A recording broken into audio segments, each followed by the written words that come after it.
fell into a trap inside a dungeon and are losing a lot of blood. The hole is bigger than the hole of the OnlyFans girls. What the Everything started on Earth with a mass teleportation, and when they looked, several confused people were already in this new world. A cute rabbit appears warning them that they were invited to a game. But obviously this was a game of life or death. You need to die to learn how to play, and now it's time to start. With only a few weapons given by the rabbit, monsters quickly emerged. The problem didn't stop there. Fights among humans began due to hunger, and the chubby ones didn't want to share anything. Our hero had gained a skill considered useless, and was therefore mistreated. His ability to purify impurities didn't help at all at that moment. This would be a night when the protagonist would sleep hungry. The next day, a giant ball was rolling behind several survivors. While they ran, some died stepping on traps along the way. Running from the ball trying to kill you without a rearview mirror was complicated. The boy who had slept with an empty stomach couldn't hold on much longer, and to top it off, he just stepped on a trap. Here we return to the point where the protagonist fell into the hole of the OnlyFans girls and the cursed rabbit was laughing at him. He still said that the chance of surviving this was 0%.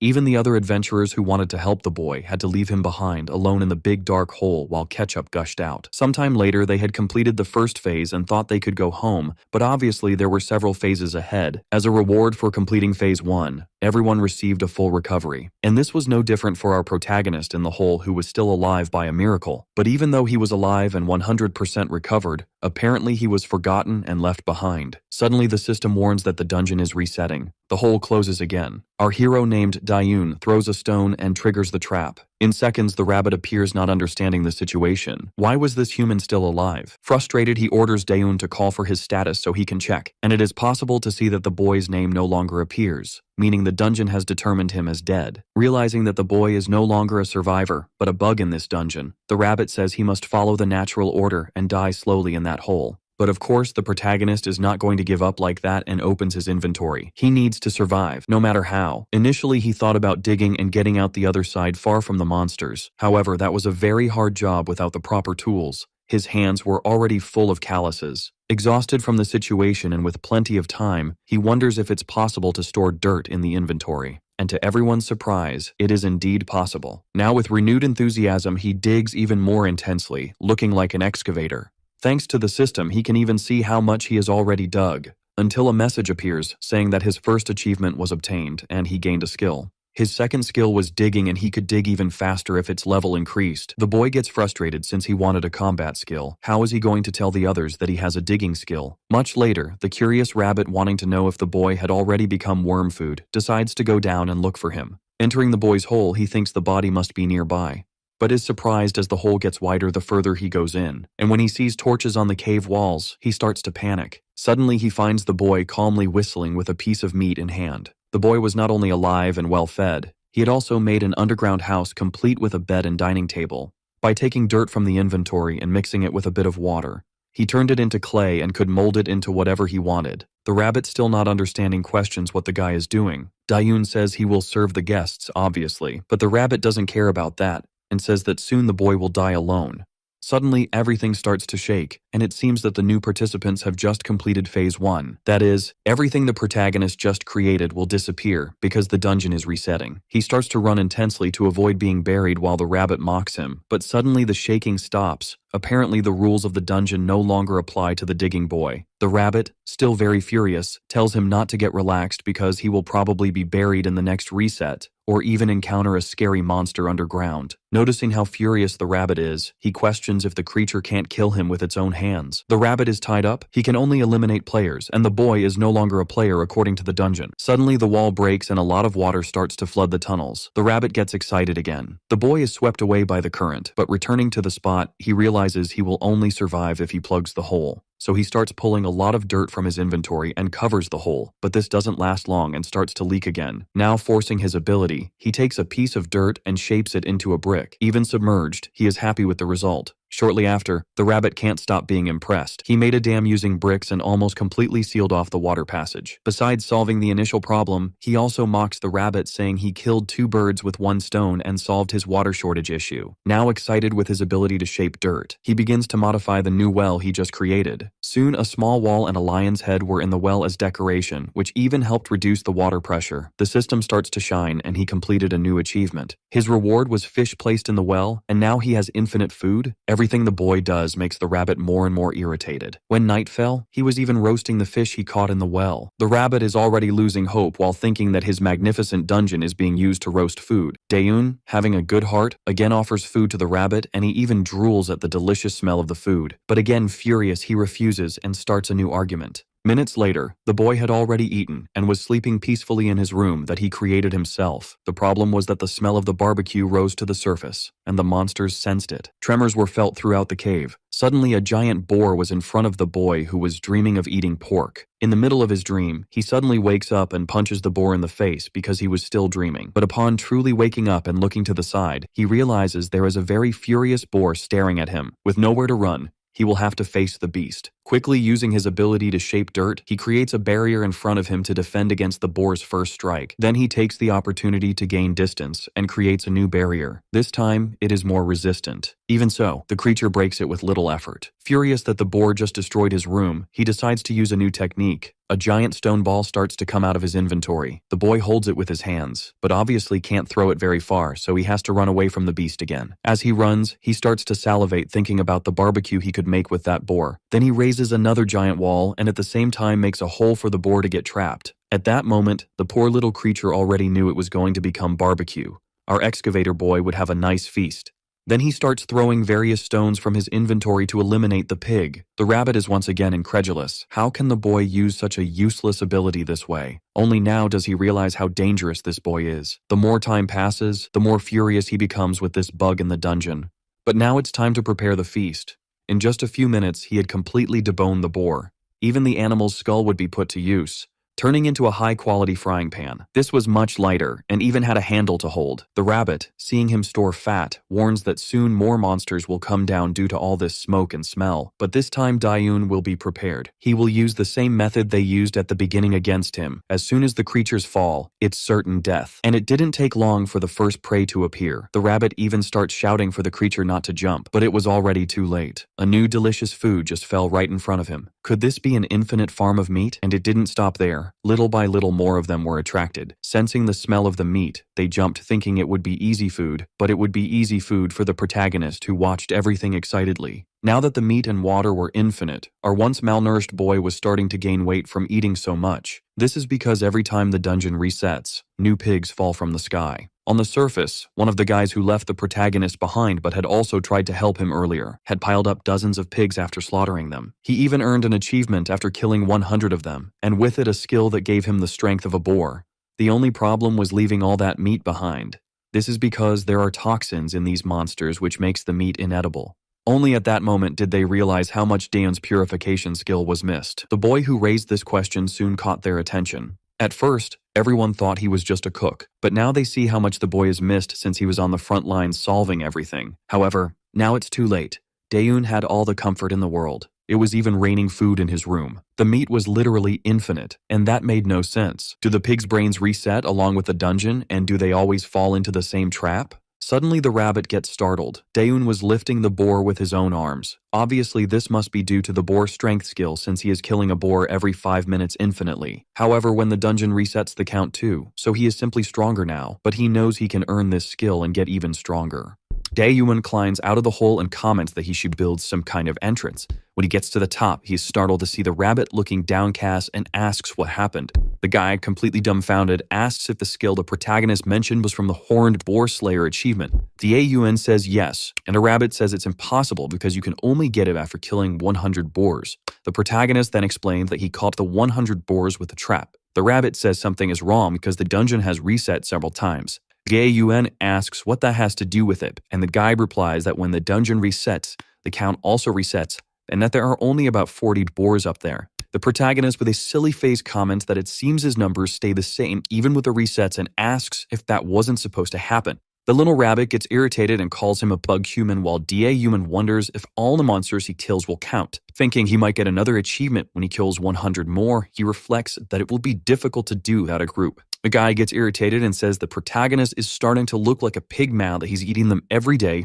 Dawoon asks if there's a weight change system. How the rabbit doesn't know. Meanwhile, outside it's a beautiful day. On a tree branch, a squirrel walks near a nest. He is gnawing on a bone until he accidentally drops it. Then he quickly descends from the tree. But when he gets down, he sees a hole in the ground near the tree. and he tenses up when he realizes his bone fell straight into that hole. He stares a bit before entering. After a while, he comes out of a small hole. That leads directly into the protagonist's cave. He starts to explore, looking around. And when he gets to the kitchen, he is surprised to see all that. A little further ahead, he finds his bone, and he runs to grab it. But he is surprised to see the carcass of a horned boar. It was love at first sight. Sometime later, he returns to the tree all excited, with a twinkle in his eyes. More time passed, and he returned to the hole. And this repeated day and night, without the other squirrels knowing, and it had become routine. He entered the cave all calm, and there were always more bones there. So he ate them all, until he saw something, a bowl full of bones. And he went straight to eat what was in it too. He picked up a bone from the bowl without hesitation. He was a little intrigued by it, but it only took one bite to feel a flavor explosion, and he was ecstatic. He soon started eating more and more amazed. He continued eating the bones from the bowl, until he notices something. The bowl was on top of the protagonist. Then he is worried when he remembers the old squirrel teaching that humans are dangerous, and he starts to leave, afraid that the protagonist will get up and attack him. But the temptation of the bowl is too strong. He tries to resist. He makes a determined look, focused, but he goes back to eating the bones. Dawoon, who was pretending to sleep, sees this and is happy. Then he celebrates that he found another living being after spending months living alone in that cave, and says it's good that the squirrel feeds on bones because he is very careful and didn't know how to approach him. While Dawoon is being careful thinking about how to make friends, the squirrel realizes he is awake. The protagonist worries that he might run away, but the squirrel continues eating the bones. Dawoon is moved by so much cuteness, so he slowly tries to pet him. The little squirrel notices and lets him. Dawoon is all happy that it worked, and again a glow appears. The system shows the achievement of Earth's squirrel friend for having tamed the little squirrel, and then says the dungeon admires this unexpected friendship. Dawoon wonders if they give these things out regularly and remembers that when he was with the group he couldn't get any. And he thinks about his new achievement and says he doesn't know if it's worth anything, but thanks the little squirrel for calling him a friend. Then he starts thinking about using POKKYU as the name of the little animal, since that's the sound it makes. The little squirrel seems to like the name. Dawoon is astonished to see that POKKYU apparently understands him and wonders if it's the reward for the achievement. Then he tells the little squirrel to sit and even thinks that maybe it's hard for him to understand. But POKKYU sits down right after. He's impressed to see that the squirrel really understands him and even asks him to hold his hand. And then he asks POKKYU got him any. At that instant, the squirrel jumps from his hand. Dawoon wonders if he didn't understand. But POKKYU waits for the protagonist, and then points in the direction indicating for Dawoon to follow him. The protagonist then sees the wall through which POKKYU entered and uses his digging ability to enlarge the hole. As he climbs through the tunnel, he wonders if the squirrel noticed that entrance because it's smaller. Then he remembers that every time he tried to dig an exit, he ended up facing stone walls. Dawoon dug several tunnels looking for an exit and was almost giving up. However, he is surprised when he notices something. It is already possible to see a tree root where POKKYU entered. Then Dawoon gets emotional to see that you will finally be able to get out, and soon celebrates saying that you will finally be able to have some hope. He knows that if he climbs the roots, he will be able to get outside. As he continues climbing, the protagonist is excited because he will finally be able to end this life under the earth. He can already see the sunlight, so he keeps climbing. After so much time, he finally into the outside world again, with birds singing in the sky and the soft grass on the ground. Dawoon can't contain himself with that view, and starts to cry with emotion for finally being able to see the sky full of clouds and grass that seems endless. He says it's just a normal landscape with some sheep, but it seems so different. While he says it's welcoming and friendly, his speech is interrupted when he sees one of the little sheep suddenly attacked by a fierce wolf. Dawoon gets nervous and says that survival of the fittest is also part of nature, while there are several predatory looks in the forest. As the other wolves start to new, the feeling of being alive didn't need to be so realistic. The protagonist starts to sweat coldly and turns pale because he knows that packs of wolves are known for having no mercy, and then thinks it's unfair to die right after escaping. The wolves start to growl and go on the attack. Dawoon already prepares for the worst. Then he crouches, but the wolves pass straight by. He doesn't understand, and he is relieved because the wolves were focused on the sheep and didn't see him. He asks if POKKYU knows another way because that place doesn't seem safe. But right behind him, another wolf appears. Dawoon tries to stay calm, thinking that this one's attention is also on the sheep, but the wolf has its eye on the protagonist. Dawoon runs back through the hole, yelling at the wolf and calling it an idiot. The protagonist says the entrance is too tight for the monster to enter, but it didn't take long for the wolf to break everything and manage to enter. At that moment, despair hits Dawoon, who keeps running and apologizing for calling the monster an idiot. He realizes the tunnels are too narrow and there's no escape. Then Dawoon opens the inventory and decides that since it's just one wolf, you'll finish it off. And he starts to build a wall, thinking that compared to the boar of the wolf is much weaker. But before he could finish his thought, the wolf leaps and attacks him, which draws blood from Dawoon. He can't believe it. The wolf is extremely fast. Dawoon realizes his situation is bad. The wolf missed that blow but will attack again. The protagonist wonders if he will be able to escape or if there's another way. And then he realizes he won't be able to run for long, and then he has to end this. Then an idea comes to his mind. He says he still has that, and there's nothing more he can do. The wolf leaps to attack him again. Dawoon says it's him or the monster while the blue aura begins to emanate. Then he lands a powerful punch on the wolf after activating the strength of the horned boar. The monster is thrown far away with Dawoon's punch. Is even impressed and wonders if he hit. He realizes the effect that the skill is incredible. The system shows that his physical attributes will be temporarily doubled. Then Dawoon confirms that now that he tried to fight, he knows his skill is indeed incredible. But the wolf gets up angry. The protagonist knows he managed to damage the monster. But he is sad it wasn't a one-hit kill. The system shows there are 7 seconds left of the skill, and Dawoon thinks to himself that the duration is his biggest weakness. And then with 6 seconds left, he has no time to waste and charges with everything. The wolf prepares for the attack, but Dawoon is faster and manages to jump and dodge to the side of the monster. Before the wolf could react, the protagonist lands another powerful punch on the wolf's ribs. And with a determined look, he hopes the monster dies. Dawoon continues to deliver a barrage of punches. So many punches that dust rises even from the outside. The protagonist is already tired, and the system shows there are still 3 seconds left, but the wolf is still standing. Again, it charges, but Dawoon manages to dodge with Ali. Then he quickly opens the inventory, pulls one of the spikes while there are 2 seconds left, and yells for the wolf to die already as he prepares to attack with the spike. The monster growls at him, but Dawoon manages to hit the spike on the wolf, but the monster attacks him with its tail. This attack ends up throwing the protagonist against the wall. Even with the spike embedded in its neck, the wolf is still alive, while Dawoon wonders how this damn thing has so much energy, and says this won't end easily. The system shows that the strength of the boar is on a cooldown of 99 seconds. The wolf stares at him angrily, but Dawoon has understood the pattern of a monster. Its most dangerous attack is when it leaps to slash using its front claws. But after that, this attack is on cooldown. The protagonist asks if they can't have a truce for just 90 seconds, but the wolf launches another attack.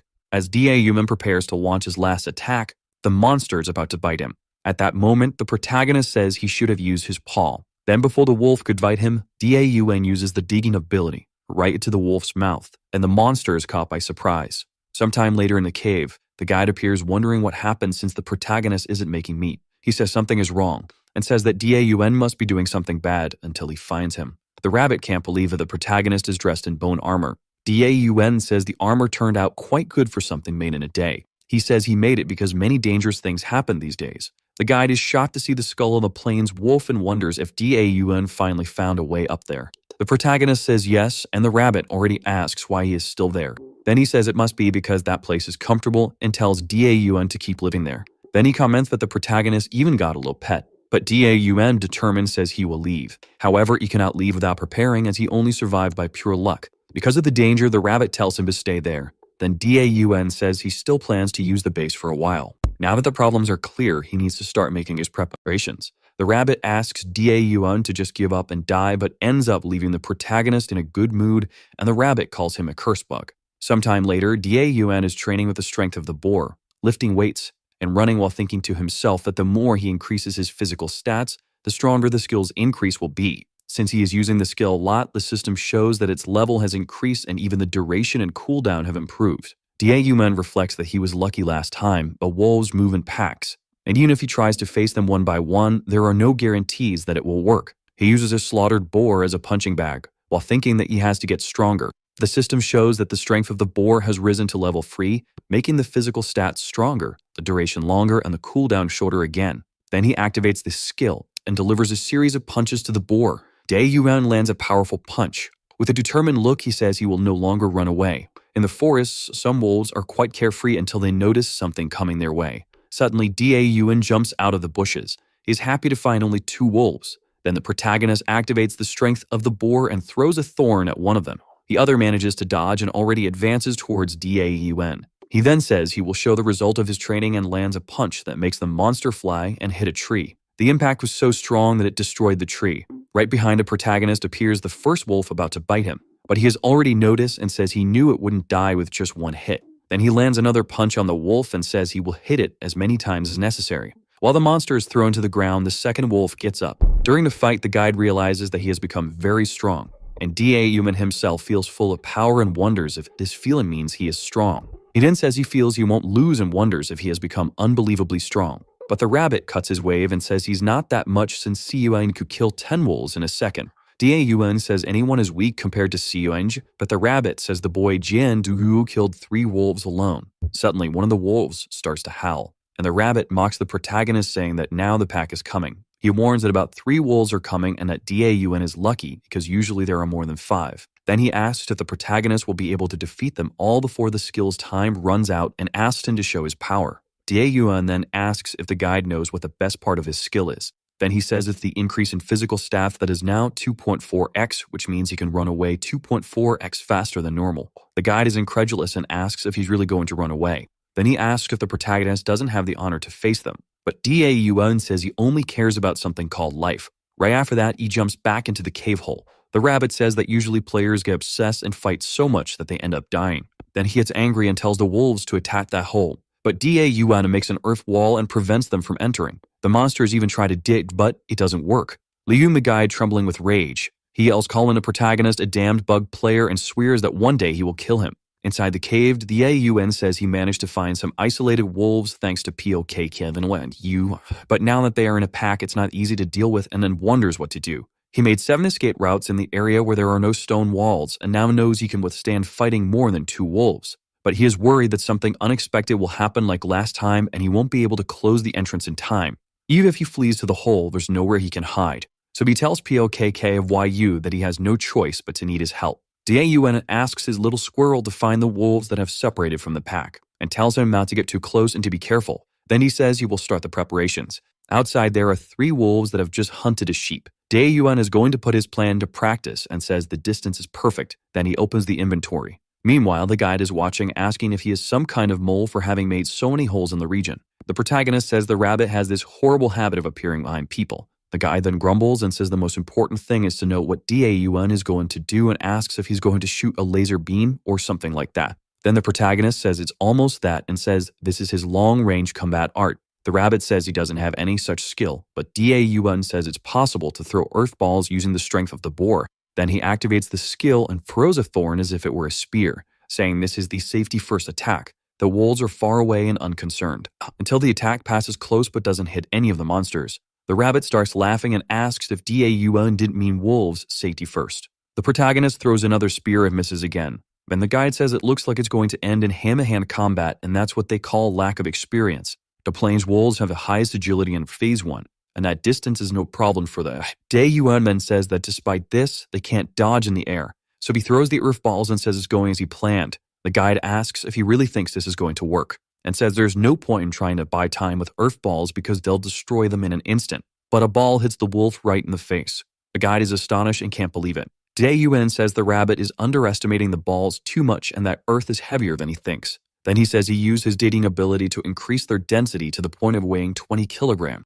And with the strength of the boar, he can throw them as if they were bowling balls. The guide is again shocked and can't believe those balls weigh 20 kilograms. In a few seconds, Dawoon managed to knock down 2 wolves. Only the last one remains. Then the rabbit comments that wolves hunt in groups and they have good teamwork, while Dawoon has his back turned. The third wolf weeps and attacks from behind when the guide thinks it was checkmate. However, he managed to defend himself from the attack by placing his arms in the way. But he was still thrown far away while the wolf waited to see what happened. Still recovering from the beast's charge, he didn't notice that the wolf was approaching to feast on him. And the rabbit celebrated because he wanted that annoying player to go to heaven soon. Hoping, the rabbit asked the wolf to attack him immediately and finish the guy off. The rabbit laughed at the scene as the good sadist he is. Dawoon was now inside the wolf's jaws. As the fierce attack continued, the rabbit watched everything from afar, hoping that things would go as he planned. However, something unexpected happened. The wolf felt its teeth breaking. The rabbit, observing the scene, expected anything but that. Dawoon's armor was more resistant than the beast's teeth and caused them to break when biting him. Taking advantage of the distraction, he managed to move his arms enough to free himself a bit from that dangerous mouth. He was finally in a safer position while the wolf tried to recover from the damage inflicted on itself. Dawoon was pleased with the effectiveness of that armor, and if it weren't for it, he would have become a snack. The horned boars are the most powerful beasts of that level. The wolf's fangs are nothing compared to those bones. Even so, the force was felt by the guy's body and he suffered moderate damage. The status window signaled that he still had 8 seconds to use the boar's ability. At that moment, he tried to regain his calm to plan an attack. The time was more than enough, and he started manipulating something in his hands. Dawoon, with the earth sphere, assumed a posture to throw it at the wolf. Finally, he was prepared to do it. With the wolf in his sights, Dawoon threw the projectile towards the injured wolf. A great explosion occurred in the forest. The rabbit, still watching, didn't like the way things had turned out. He then asked if the guy had finished off a wolf that lay in front of him. Definitely, this was not the result desired by the rabbit, who wanted the player in the wolf's place. Dawoon's strategy was to use a chain of tunnels, attack stray wolves, and then flee. That strategy is definitely efficient, but at a certain point they began to be vigilant with the tunnels. They just didn't expect to be watched by the squirrel, who promptly relayed the information to his friend. Using it, he took the opportunity to train when an attack became too risky. The trading caused his skill to level up more and more until the wolves were no longer able to resist. The forest apparently was at peace, but within it, Dawoon was controlling the wolf population. The rabbit couldn't believe that human was still alive. The anger he felt for him only grew, as did the desire to resolve the situation himself. And he said the guy was a coward for the way he attacked them. But his armor was already almost completely destroyed and it was necessary to keep him safe. He decided to discard it and might make another one in the future. Who knows? Dawoon noticed that the day was very calm, and they should have already arrived because of the howls, for he knew he hadn't finished off all the wolves in the forest. The rabbit was completely unable to hide his annoyance, and Dawoon asked what was wrong with him. Then he happily asked if he had finished off all the wolves. The rabbit said he was a coward and would soon die while he celebrated being able to deal with all the wolves. And he also said that if he found other players, he should tell them where they were, but the rabbit wished he would perish and said he wouldn't do that. Dawoon celebrated the success of his strategy and was now ready to move on to the next step. He needed to defeat the boss but knew he couldn't do it alone. So he needed to find more players and join them. Now he was in the plains forest. With 10 days left until the reset, he imagined they would soon pass through there. But he recognized that it would be problematic if they were far away. A loud sound echoed through the forest. In the middle of it, there was a small clearing. In that clearing, a group of players was confronting a pack of wolves. They knew the wolves were fierce, and on that occasion, there were many of them. One of the players blamed the situation on his colleague and they argued. The rabbit passed by there completely downcast. He looked at the group of players and realized they were having the expected tense behavior. To him, that was what was missing in the dungeon, more tension. The wolves advanced towards the people. The rabbit rejoiced in the scene and hoped the pack would take care of everyone. He wanted no player to remain so that Dawoon would have no hope of getting out of there or living for long. One of the wolves is thrown far away. A player with an axe is responsible for it, and it was just as the rabbit imagined. Not everyone is weak. He noticed that the old man was hiding an ability for emergency situations. Windblade. The stronger the weapon is swung, the more damage it inflicts. However, this is an ability that can also hit allies. The players ask him to restrain himself as he could hit them too, but the old man ignores them. Either he does that or everyone becomes a snack. Only the strongest survive. The rabbit loved it. This was the spirit of the dungeon. The most cruel monsters are always the humans. The rabbit hopes that the reckless one ends up killing all his allies because if everyone dies, Dawoon will be left alone. But the guy is planning his life thinking he should go to a higher place. Dawoon is happy to have gotten out but doesn't know what to do now, and the rabbit won't take him to them. He asks Pakyu if he can imagine where the others might be. He wants to know where the humans are and the squirrel becomes thoughtful. But he gave up insisting because he knows his friend doesn't know everything. He can't search because it might put him in danger, but he also can't face the boss alone. He thinks about building something to help him find them, like an observatory. It's a waste to think too much and not execute, and he is confident in his building skills. And for that, he'll need to get above the tree canopy. So if he started summoning earth bricks, the walls will be made of earth and it will be easier to do since he has experience with the material. It might collapse since there's no cement, but he learned a technique that could reduce this risk. He brings his hand close to the bricks. He can change the shape of the object with his hand and intends to fuse the bricks with his digging technique. It's not a stack of bricks, but rather earth, and it won't collapse so easily. By the end of the day, he managed to accomplish a lot and was quite tired. In about 10 hours, he completed the task. He looks up the sky from where he stands, and he contemplates the beauty of the forming twilight. Far away, blood flies through the sky. The rabbit roots for the conflict and says they'll need that food if they want to fight tomorrow. He is pleased that the players have adapted well to the game, and he comes across a type of person he doesn't like who's looting a body. He thinks that this player must have many items in his inventory. The guy doesn't know, and the rabbit introduces himself as the guide of all this. He said he hadn't spoken to him, but that construction wasn't there yesterday. It's the first time the rabbit sees something like this. He is upset, and only one person there could be capable of that. At the top of the tower, Dawoon is building something else tired. His hands are quite shaky, and he finally completes that small object. The rabbit appears beside him and asks what he is doing. He says that he scared him and that it's important, and that the rabbit should be working. but he says Dawoon only does things that hinder his work. He said that Dawoon has a lot of free time, that now he stopped making tunnels and is making towers. Dawoon asks the rabbit how long he thinks it took him to make that tower.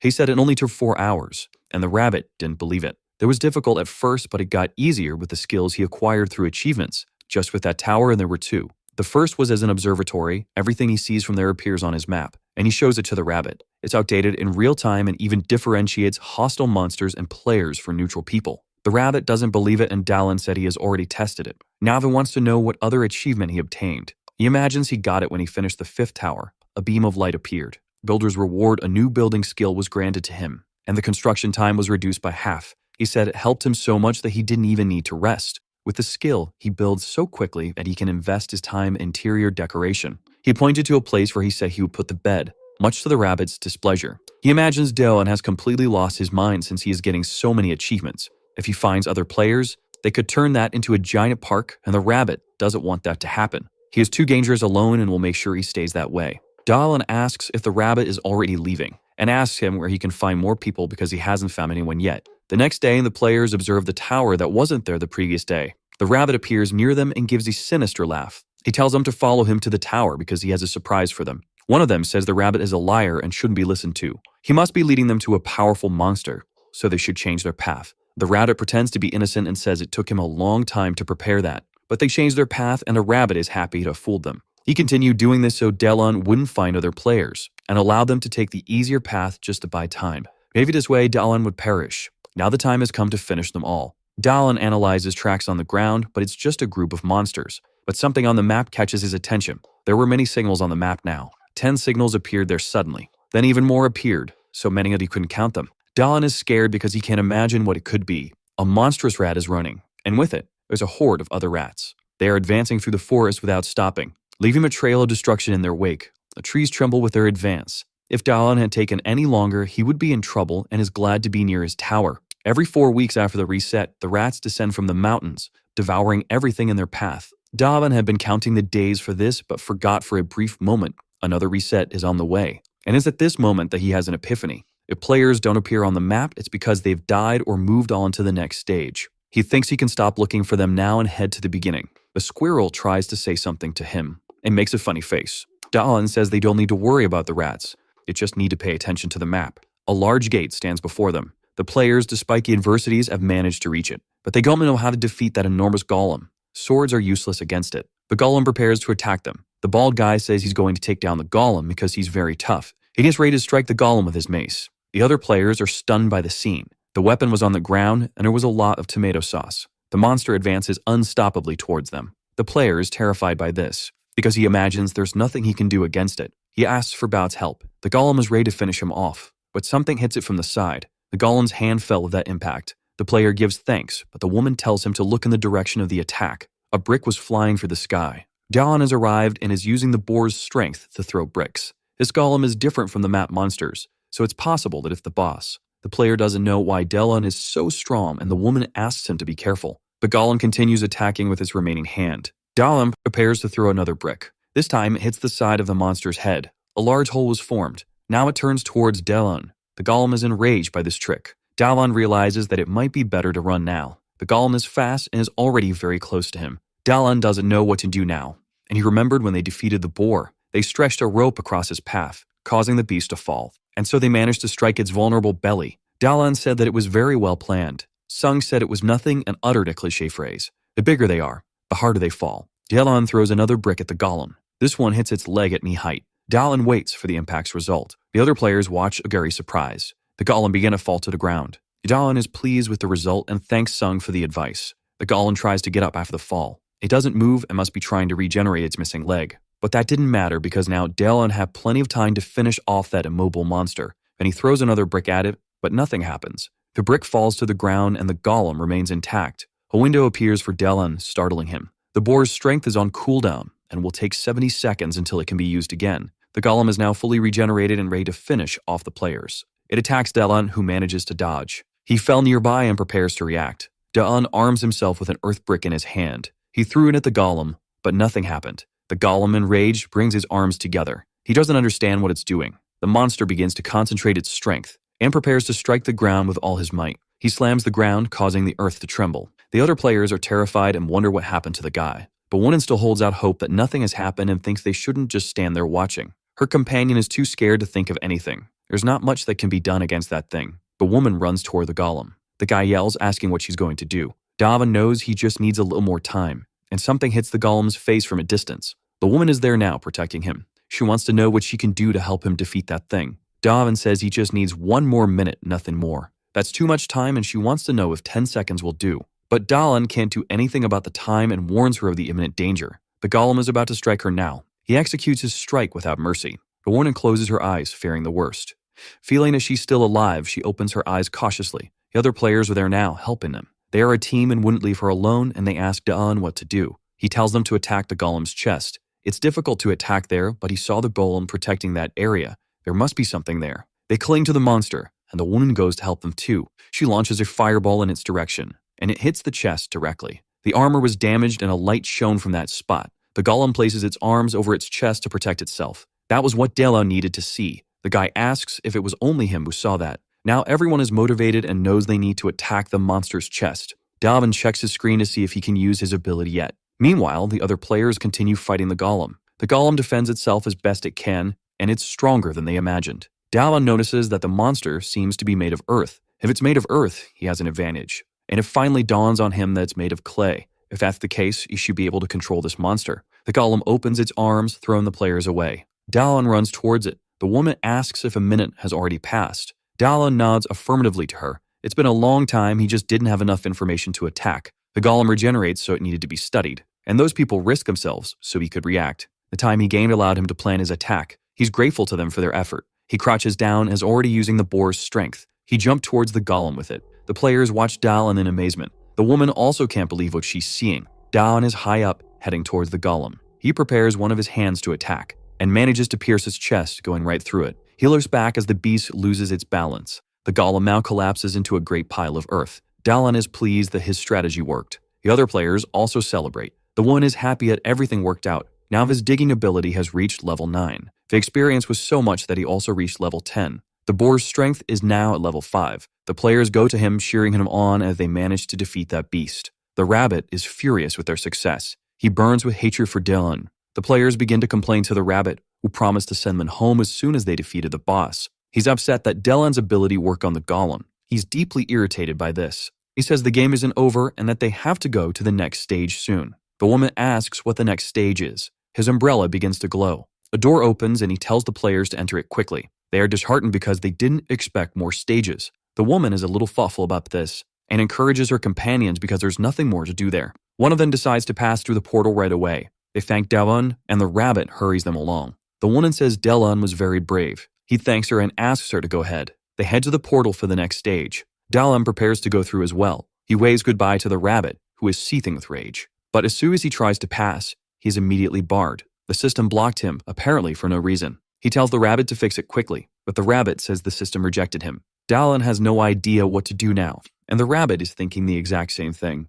A week after the reset has passed, Dawoon's clothes are spread out on the floor of the cave. There are also several bones scattered around the area. The guy is lying down staring at the ceiling. He's bored and says he can't keep living like this. He goes to the water source to drink a little. After washing his face, he starts thinking a bit more. The squirrel stayed with him and the base wasn't reset, but the towers he had built disappeared after the reset. The surface resets while the underground remains intact. He wonders if this part is considered part of the dungeon or not. Then he notices something. The system's creator only placed him in a place that already existed, so he can go anywhere as long as it's not through the system. South and west are deserts. To the north are the ruins, and to the east is the mountain of rats. He doesn't have enough food to cross the desert. All that's left is the mountain of rats, and maybe he can pass through it if he goes underground. He's pleased with his idea and decides to give it a try. He's now to the east in the forest. He hit a wolf on the head with a stick. Around him, some wolves are writhing from the blows. Another one tries to attack him by surprise, but he manages to dodge just in time. Opening his screen, he attacks it.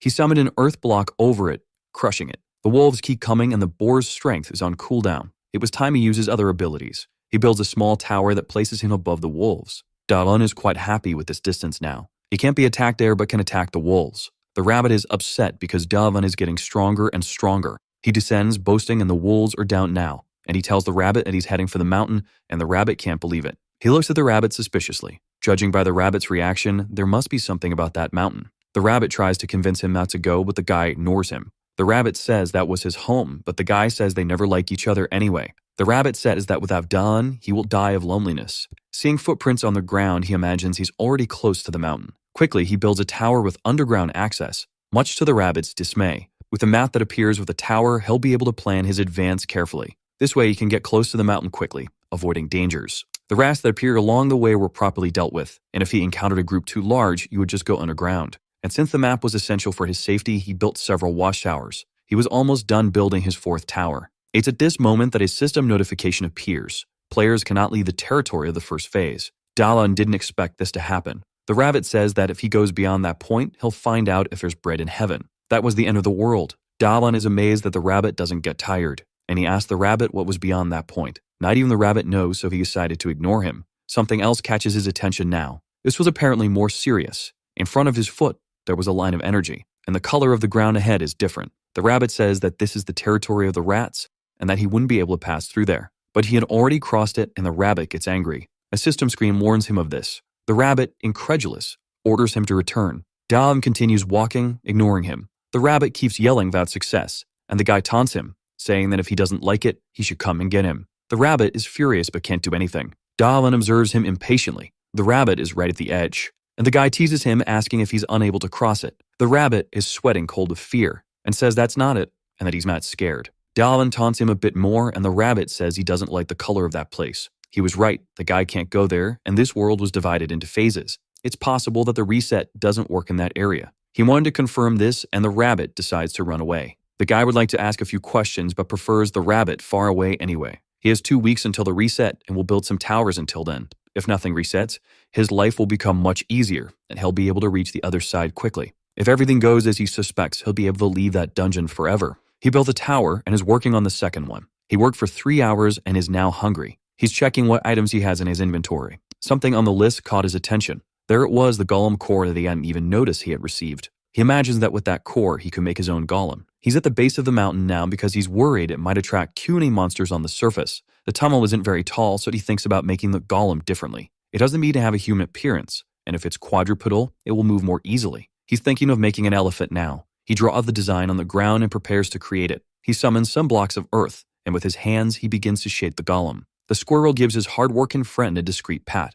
and Dawoon pats him back. With the final touch, the golem is finished. Dawoon is pleased with what he's made, but as soon as he's done, the sand elephant collapses. He thought the belly gave way due to a lack of structure. He decides to make it slimmer even if it looks strange. An hour later, it's completed and he's very tired. It now has 2 extra legs and an empty space that can be used to carry things. A spider elephant golem is ready. He climbs onto the golem's back and prepares to implant the core into it. He places it inside its forehead. He gets down from the golem afterward and positions himself in front of it, waiting for any reaction. After some time, nothing happens. Dawoon wonders what could have gone wrong. Then the golem's eyes begin to glow intensely. The elephant rises and makes a loud noise. He earned another achievement, Golem Builder. It will follow and obey him. The guy is quite pleased with his golem now, and he thinks about giving it its first order. He commands it to sit like a dog. The golem lowers itself as best it can to obey the command, much to Dawoon's delight. Then he climbs up his trunk. Him on top of his head, he exclaims how incredible this is. He commands the creature to stand up again. Obeying every command, it's going to be very useful. Now Dawoon becomes a little pensive. The squirrel wants to know what that was all about, and the guy says they need to go somewhere. The golem is ready to obey, and Dawoon says his golem needs a brother now. The rabbit is in front of the players, wishing them luck in their fight against the boss. They still have doubts about whether they'll be able to return home after this. A strong light blinds them momentarily. They open their eyes to see what's there, and there's nothing, just a mass of destroyed earth. The rabbit can't believe what he's seeing. Then he remembers Dawoon. He's furious, and the players ask if they can go home now. The guy flees with his golem. The tunnel he made with his ability leads him from the mountain to the ruins. It took a week of work, but it was worth every drop of sweat. He can't wait to get back to his base. He finally arrives at the Mountain of Death. It took him 2 hours to return, a very reasonable time. He opens his system screen to view the item. He's thinking about what kind of golem to make this time. He's considering making one for combat, a bite with sturdy arms. He already knows what he's going to do. Time passes and the day is breaking. He should have made the elephant this way, it wouldn't have collapsed after being completed. He extends the core to his construction, and he names it the Fierce Gorilla. The gorilla's eyes begin to glow intensely. He shouts with excitement. It worked. He gives it a few commands, and tells it to be cautious with the ceiling. Afterward, he introduces one golem to the other. The squirrel is very happy and Dawoon says he's the oldest one here, and he wants to see how strong they both are. Outside the tower, many rats are moving around. Some of them start to notice something happening. A noise is coming from the entrance of the tower. Soon the golems emerge with Dawoon. The rats immediately become enraged. They charge at the golems, and Dawoon gives a simple order: attack. The gorilla leaps towards the rats. It raises its powerful arms, striking the ground with great force. The rats are stunned and the rest try to attack, but the gorilla sweeps them away as if they were nothing. And it continues like this, practically unstoppable. The guy watches the strength of the level 1 boss in awe. The gorilla continues pounding the rats with its fists. Instead of decreasing, the rats keep coming in greater numbers, and some of them are already climbing onto the elephant. He orders the elephant to react and prevent the rats from climbing. It begins to stomp the ground violently,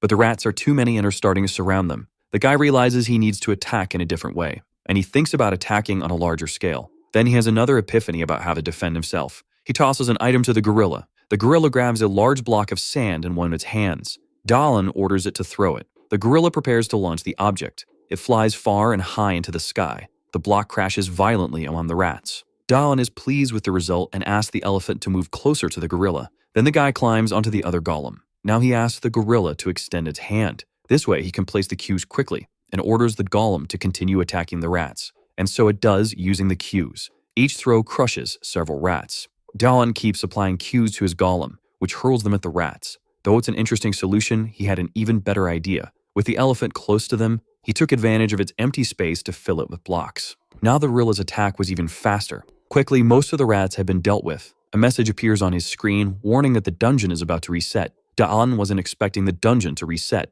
The ground starts to tremble as soon as the message appears. The rats begin to screech as if something is happening to them. They flee as if they've gone mad, sparking the guy's curiosity because they seem afraid of something. The little squirrel also seems scared of something, and Dawoon tries to console his friend. The squirrel tries to tell him something about the approaching danger. He knows that during the last reset, his little friend wasn't scared, but this time it's different. He opens his mini-map to see if he can find anything that might explain this unexpected reaction. At first, there's nothing unusual happening, but the area surrounding the first phase is starting to darken, and the towers that have begun to disappear. Even though everything is vanishing, the area still appears to be safe. However, something in particular catches the guy's attention. Several points appeared around the border. They seem to be monsters. Dawoon calls his golems. They need to leave that place now. He orders the elephant to go underground and the gorilla to climb the tower. Now he and the gorilla are up high observing the surroundings. The earlier tremor was an earthquake, to his relief. That sound was much easier to explain. It was the sound of all the monsters from the first phase moving underground. Dawoon can't let this opportunity slip by. This is the perfect chance for him to refine his abilities, and he starts using the boar's strength. After doing so, he also summons some earth cues and ordered the gorilla to throw the cues at the monsters. It would be his bazooka. All he had to do was create a block that the gorilla could lift with its ability, and the two of them start hurling the blocks from the top of the tower. A little rat looks up suspiciously. A massive block of earth is descending from the sky toward the monsters. They fall like meteors, and there's nothing the rodents can do to avoid them. The goal wasn't to eliminate the monsters, but to refine Dawoon's ability. Because of the ability's cooldown, it wasn't easy to level it up like the digging ability. This time it was different because he could use it for an extended period in a safe place, a golden opportunity. The rats writhe in agony as the boulders rain down on their heads. They gather in one spot, trying to form a living tower. It grows rapidly, reaching towards the tower the boy had built. And you realize what they were doing and that it would be very difficult to hit them now, as it might damage his structure. However, there's no other option but to bring them down. Turning to the little squirrel, he says he's going to nip that problem in the bud, striking the living tower at a critical point. The rats begin to lose their balance and their tower becomes unstable. The rats fall to the ground, defeated by Dawoon's stones. Focused on finishing what he started, he concentrates even more, preparing to use his digging ability. He uses it to create a large object in front of him. He'll continue repeating his pattern as long as he can. He prepares his hand to use more of his ability. In front of him now is a block decorated with numerous spikes. He says the gorilla can do its job with that. The beast lifts the spiked block with its immense strength, and using its power, it hurls it toward the monsters below. The spiked hue spins rapidly in the air. Its fall was intense, leaving a trail of destruction in its wake. A large trench was created by the impact, clearing the rats that were in the block's path. Dawoon is amazed that this idea was so effective. The light discreetly appears in front of him. The system informs him that he has finally mastered the digging ability. He never imagined there would be a level beyond 10, and the boar's strength is now at level 7. From the top of his tower, he concludes that all of this has been very productive. He wants to leave the tower and tells his little squirrel that they're heading back to the base. Night is approaching in this barren land. Now that everything is quiet, he wonders if all monsters have really left that place. Looking at the map, he guesses they've hidden in the caves.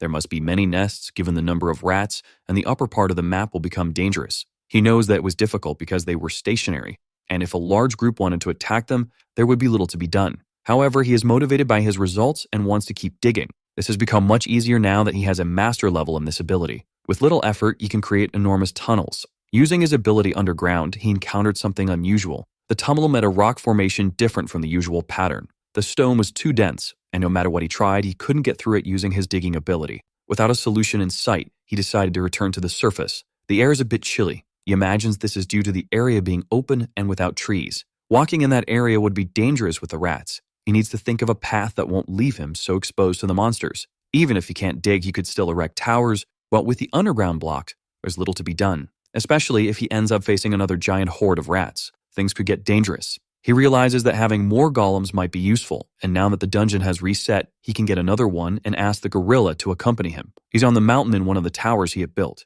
He's already giving orders to gorilla number 2, which has just been created. That's his second combat golem. While the gorilla fought against the boss, it was easy to get the unprotected core, and once he has more golems, he won't even need to interfere in combat. And with his digging ability at the master level, things have become more practical. This way, he can train his bore strength ability, because he's able to produce larger and consequently heavier blocks. With their weight, most monsters won't be a problem at all. However, it's possible that a more dangerous monster exists, so caution is still necessary. Being careful, all he needs to do is plan, especially now that he has 3 golems with him. After a lot of digging, he decided to return to the surface. Once there, he began shivering from the cold almost instantly. The cold was so intense that he even sneezed as if he was already catching a cold. And since he's on the mountain, the altitude makes the place colder than the surroundings. Opening his inventory to search for items, he pulled out the horned boar's hide and used it as a blanket to shield himself from the cold wind. The little squirrel was there with him, bundling up. The coziness was so much that it put his little friend to sleep. The scene was cute enough to bring him joy. After a while, he asked the golems to stop marching,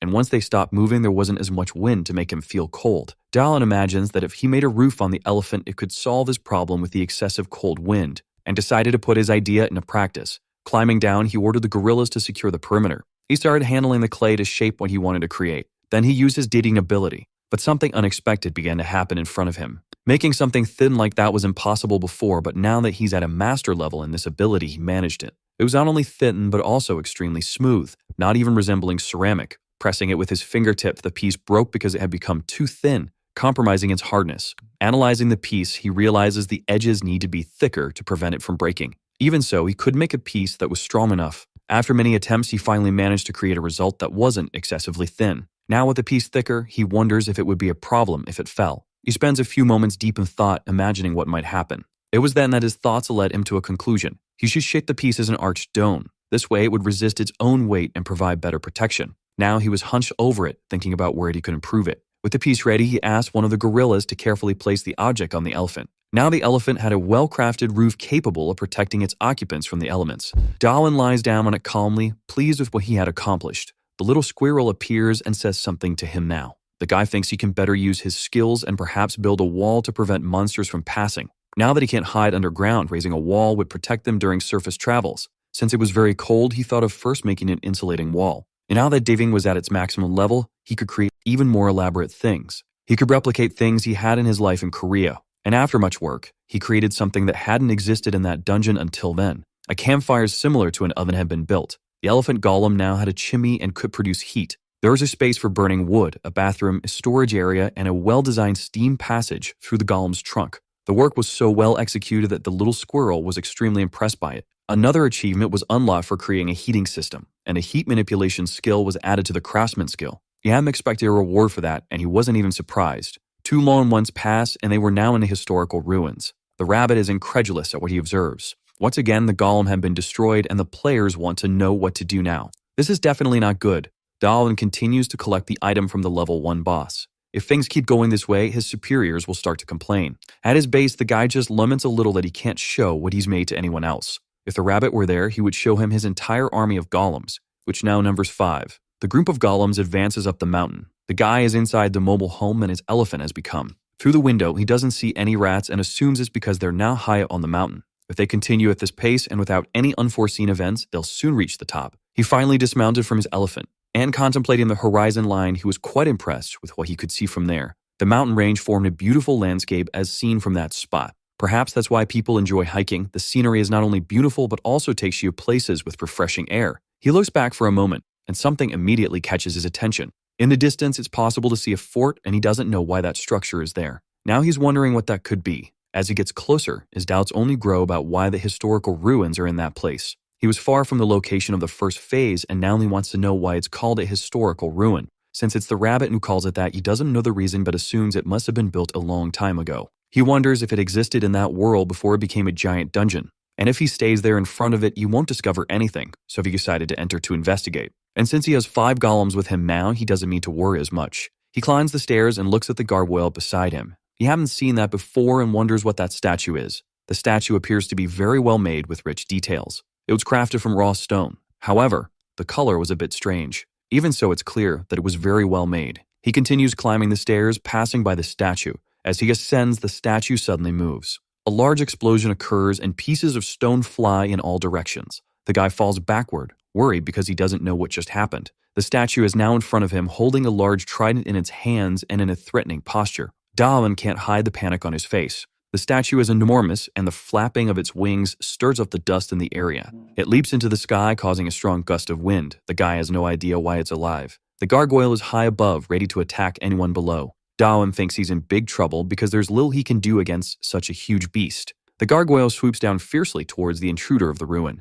Dawoon desperately calls for his golems to do something. Before the gargoyle can reach him, 2 of the gorillas were already prepared to attack the aggressor. The statue strikes the first one with a blow from its trident. The blow is powerful enough to cause one of the gorilla's arms to snap like rotten wood. The gargoyle then turns to the other golem that tried to attack it. Noticing more golems coming to attack it, leaps into the air again, avoiding being grabbed by them. Now it descends towards the one that had collided with each other, and with a swing of its powerful tail, another of the golems is damaged. The gargoyle lands on the ground while the gorilla succumbs to the damage it has taken. It stands tall with no damage to its body. Dawoon is genuinely worried because the statue is much stronger than he expected. However, the golems, despite suffering extensive damage to their bodies, are already beginning to regenerate. Dawoon realizes he needs to distract the creature and give the golems a chance to attack. He summons an earth cube, placing it on his elephant's trunk. He then orders the elephant to hurl the cube toward the statue.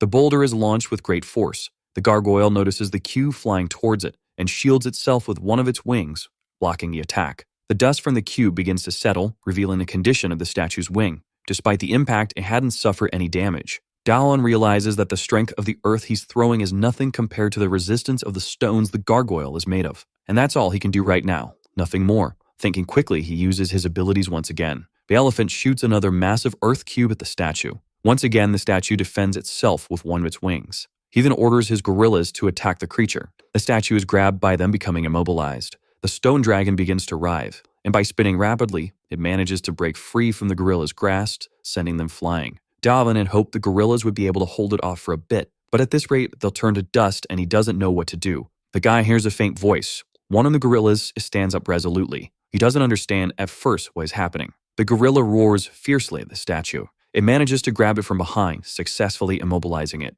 Dawoon observes the cleverness of the 4th gorilla. Seeing what was happening in front of him, he orders the remaining golems to flee the area. They manage to escape while the last gorilla holds the gargoyle in place. This was far from ideal. The situation was merely catastrophic. They're now close to the summit of the northern mountain, and the gargoyle hasn't followed them there. It's a miracle that he got out of there losing only one of his golems, and now he can only wonder what might be in that ruin. According to the map, that wasn't a monster, and since it's not in the phase area, it's not a boss either. He hadn't expected this to be in his path. That must be why the rats don't go there. There's definitely something behind all of this. Now Dawoon needs to find out what it is, no matter what. Another month has passed in that place, and he remains on the mountain of death. Amidst the land of rocks and various boulders, the guy works tirelessly. But no matter how hard he tries, it seems impossible to make any progress. He's already frustrated because that stone is impossible to mine. The guy tries to calm down because he knows he can't lose his sanity in this place. A bit calmer, he looks at the ground. He observes the tool he was using to try to mine the stone as he's planning his revenge against the gargoyle. And to understand the preparations he's been making, it's necessary to go back to the beginning, about a month ago. He was in the forest and found what seemed to be a large hammer. Someone might have abandoned that item there, a metal hammer, and he had only returned to that place to make more golems. What he learned from the battle is that earth golems are ineffective against beasts made of stone. He needed something that was tougher than stone since his golems couldn't do it. And after thinking a lot about the subject, he decided to create weapons that the golems could use. Finding the hammer ended up being a fortunate discovery in that land. The mountain peaks decorate the horizon line. The hammer was too small for the golems to use as a weapon, but he had found a material that could be shaped into one. He opened his inventory to use some of the items he had. The hammer was more of a tool than a defensive weapon. Dawoon's skill tree was entirely focused on creating objects and things. After working hard, he wondered if it would be good enough. He asked his little squirrel if making an axe was a good idea. What he managed to achieve was the recovery of the golem lost in the battle against the gargoyle. He had no experience with stone and spent an entire month working with this material, refining his skills. The work was exhausting, and even though he had made 5 axes, he was very tired of having to mine the stone. He wielded the hammer, but the progress in shaping the stone was slow and tedious. Even so, he kept working day after day. Striking the stone once more, a glow erupted in front of him. Another achievement was unlocked due to his efforts. Now he had the stone carving ability. It was yet another thing he didn't expect to happen. The dungeon provided all kinds of skills, and that's how he acquired the digging ability after digging extensively. Now he just needed to figure out how to use this newly acquired skill. He imagined he needed to punch the stone, but doing so didn't achieve anything. So he grabbed the hammer in his hands and thought of using it to see if something different would happen. He spoke the name of the skill as he prepared to strike the boulder. A bluish glow emanated from the spot where the impact occurred. He observed the stone he was trying to break intently. After some time, it cracked. He didn't mean to hit very hard, and yet the cut was clean. Remembering the effort he had put in all those days trying to shape the stones, he recognized the value of this skill. He struck a few more stones to improve his affinity with the skill, continuing to understand how it worked. Looking at a larger stone, he wondered if he could break that one too. Now he was determined to try. The sound of the strike echoed through the place. The single blow wasn't enough, but he imagined that with more strikes, he could break it. Now he was thinking of making the axes with the help of this skill. It was much easier, and it took him only an hour to carve the axe. And now the time required to make them was much shorter. In total, he managed to make the 8 axes he wanted, and with the different shapes, he learned more about the characteristics of the material. He needed to strike with something harder than the stone. The heavier the tool, the easier the stone broke. He could also control the direction in which the stone would break. He wondered what would happen if he struck without the guide. Even though it would break, the impact would have no direction, and it would be slower and less efficient, just scattering unusable pieces on the ground. However, one of these pieces caught his attention. He decided to hit it with a hammer, and saw that there were even smaller pieces. He wanted to see how far he could break them down. He repeatedly struck the small pieces of stone. The stone had turned to powder, resembling more sand than stone, and in this state he thought of testing his digging ability on it. Extending his hand towards the stone powder, he used his ability. A block began to form in front of him. He was impressed by what was happening before his eyes, and looking at his inventory, he realized that it had worked. The material of the brick was the same as the stone, so it was very hard, almost as if it had turned back into stone. He needed to break more stones to make more bricks like that. He couldn't stop thinking about how this skill would be once it reached the maximum level. With a stick, he began drawing on the ground. He was planning a strategy against the gargoyle, which had the advantage in open spaces due to its ability to fly. Using the stone carving skill on it could be dangerous, so the boy kept thinking he just needed a way to get close without putting himself at risk. He needed to dig a tunnel, and with the stone carving skill, he might be able to. But it was possible that at his current skill level, the time required would be impractical. He continued trying to think of a solution, and looked at the drawing of his golems on the ground. And finally, it seemed he had an interesting idea. The first golem was the elephant, but he made a gorilla right after, and he needed mobility to fight. What could help him now was a more agile golem. He began sketching shapes on the ground that could fulfill this objective. The little squirrel was impressed by the drawing. Dawoon looks at his friend, wanting to say something. The boy tells his little buddy that they need to create his new siblings. The squirrel is very happy to see the family growing. At the entrance to the ruins, the gargoyle stands guard. It remains still but alert to its surroundings. It begins to move slowly as his eyes light up. Its hand grips the trident tightly. The boy is there for his revenge. And the gargoyle senses that there's an intruder. Golems are approaching, and they have the shape of centaurs. The form Dawoon chose to achieve the agility he needed was that of centaurs. They advance in formation. Behind them is Dawoon riding on a clay ostrich. With his idea, he managed to create an entire cavalry. The bonus for having the digging skill at the maximum level allowed him to shape the earth with little effort. The older golems are intact. They just don't have their cores. The gargoyle takes to the air, preparing to attack those who are trying to enter the ruin. The boy says the lizard can cry all at once, and the first stone hits the flying gargoyle. It defends itself from the attack, but this time its wing cracks from the impact of the stone. Dawoon notices something even more interesting. The wing remains cracked, a clear sign that it isn't regenerating. Perhaps it doesn't have a core, making it less dangerous, so he orders the centaurs to attack the beast. They advance, carrying the stones carved by the boy. The gargoyle descends to attack, heading toward the lead centaur. With its trident, it cuts through the centaur effectively. A second centaur tries to strike with the stone it's carrying, and the edge of its axe hits the shaft of the trident, breaking it. Even so, the gargoyle uses the broken weapon to slice through the centaur in front of it. The boy ordered the two that had attacked to fall back so that two others could take the lead in the assault. In this way, attacking in pairs, he could give his golems time to regenerate, and with more precise commands, they could react better. This was only possible because he was issuing orders very quickly. No matter how strong the gargoyle was, it wouldn't withstand infinite attacks, and one of its weaknesses finally became apparent. It was now closer to the ground.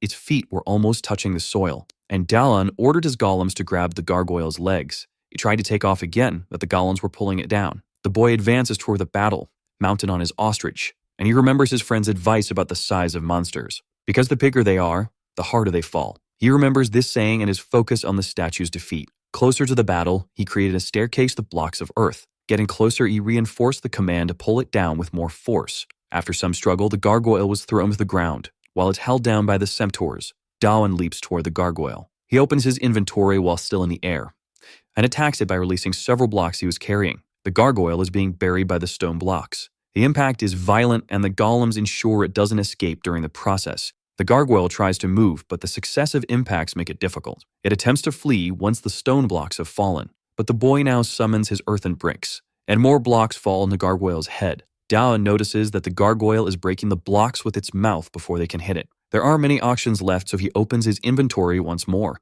and hurls the bricks he had made toward it. The gargoyle tries to react, but it's futile. In its mouth is a stone block, and above it is Dawoon, wielding his ore-mining hammer. The gargoyle is finally subdued with almost nothing left to do. Even so, the centaurs continue to immobilize it. The little squirrel celebrates from atop the ostrich. The boy prepares to strike the statue using his rock-breaking skill, and he hits it in the jaw while activating this sculpting ability. The impact point of the hammer begins to produce numerous cracks. The gargoyle implodes on itself. As the dust settles a bit more, the little squirrel tries to see what happened. The gargoyle's hand tries to rise, agonizing, but it soon stops moving. The squirrel celebrates the victory even more. The stone sculpting ability leveled up several times. After that battle, it reached level 4. Looking at the shattered statue beneath his feet, Dawoon celebrates, knowing his team had succeeded. Meanwhile, the rabbit is terrified by what's been happening. A monkey in a suit approaches him for a conversation. The mandrill asks how the rabbit has been spending his days, is the guide for Phase 2, and the rabbit wants to know what he's doing there. The hierarchy of guides is based on the number of dungeons they control.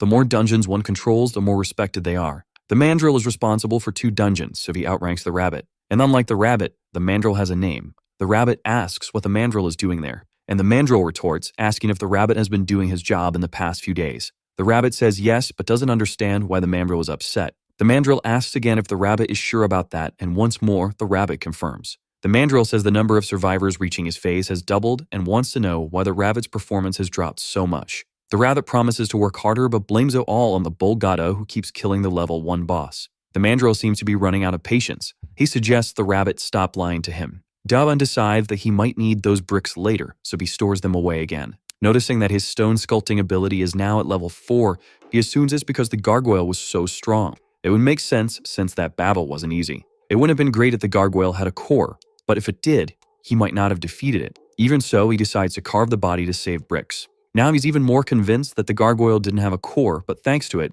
he managed to level up. Looking at the ruins, he remembers the rabbit saying that this was the end of the world. He wants to enter and see what secrets lie within and wonders if he'll encounter others like that along the way. Patiently staring at the entrance to the ruins, he makes up his mind. He finally decides to enter with his golems. He called out to golem number 3, who was lagging behind. After a short march, he was impressed by something he saw. The rabbit tries to evade, saying he's an honest rabbit and wouldn't lie. The mandrill keeps laughing but says he's already figured everything out. He's talking about the exile who defied fate, Dawoon. The rabbit is in trouble and the worst possible person has discovered it. Dawoon is trying to purify the place with his ability. He noticed that the place doesn't reset at all, and he can't explain why there are so many bones in that corridor. There are many carcasses, and he's starting to get a bit worried. One of the centaurs steps on a plate in the floor that sinks. This triggers a barrage of arrows that hit it in the head. He didn't expect to find traps there, but he's glad he sent one of the golems ahead. The golem looks at him, riddled with arrows, which is a bit bizarre. Even so, the golems aren't hurt because they regenerate.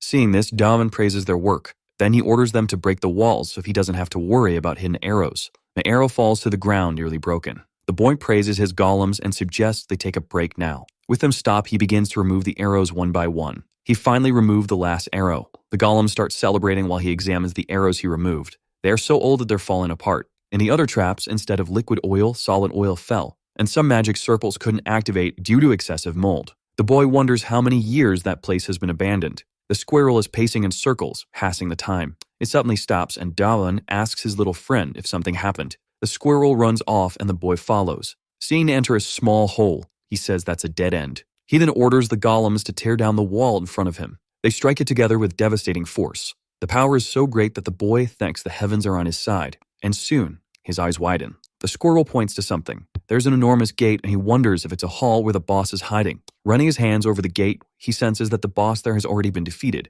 Even so, he decides to use the boar's strength at that moment. He looks through a crack calmly, but soon his whole face is illuminated by what he sees. In front of him is a massive dragon skeleton. The little squirrel is in love with all those bones, but the boy holds it back, realizing the squirrel has a strong interest in bones. Not knowing what could happen, he orders his golems to enter as well and stay with him. Dawoon told the little squirrel to be quieter because, in the worst-case scenario, they might have to flee. As he approached the dragon bones, he remarked that they were much more interesting when seen up close. He continued to hold back the excited squirrel. There was an interesting box nearby, but it seemed like a complicated night. Something was written in Hebrew on its lid which caught the boy's attention. He lived once more at the table, and a strong light overwhelmed his vision. The brightness caused him to fall to the ground, and he wondered if it was a trap. The light became increasingly complex, and the symbols began organizing themselves in the air. The boy watched it all unfold before him, unable to understand. The letters were now in a language he could comprehend, and they were calling him the Chosen One. Assuming it was addressing him, the screen confirmed it was indeed speaking to him. The boy stood up, startled, and asked who was speaking. The screen responded that it was the ruler of that place and that the hall he was in belonged to it. The boy asked if this being was the dragon whose bones were there. The screen confirmed, stating that the dragon was merely hibernating. The boy joked, saying it looked more like the dragon was in eternal sleep. The screen explained that this didn't apply to dragons and that after a battle, its life force was depleted, but to the boy, that just sounded like a fancy way of saying the dragon was dead. The boy felt pity for the entity speaking to him, assuming it hadn't accepted the passing of its master. But the screen insisted that the dragon hadn't departed. Changing the subject, the boy asked why the screen was so serious, sensing that it had a short temper. The screen then explained that the resurrection of the dragon was the reason the temple existed, and the boy asked why this hadn't been done yet. The screen revealed that the dragon's life force was at its limit. The boy joked that it's always the same, and the screen mentioned he was lucky to be the chosen one. Shifting topics again, the boy asked why the screen said he had what was necessary. The screen explained that it was because he had passed all the tests set by the dragon. He was qualified to meet Lord Earthia.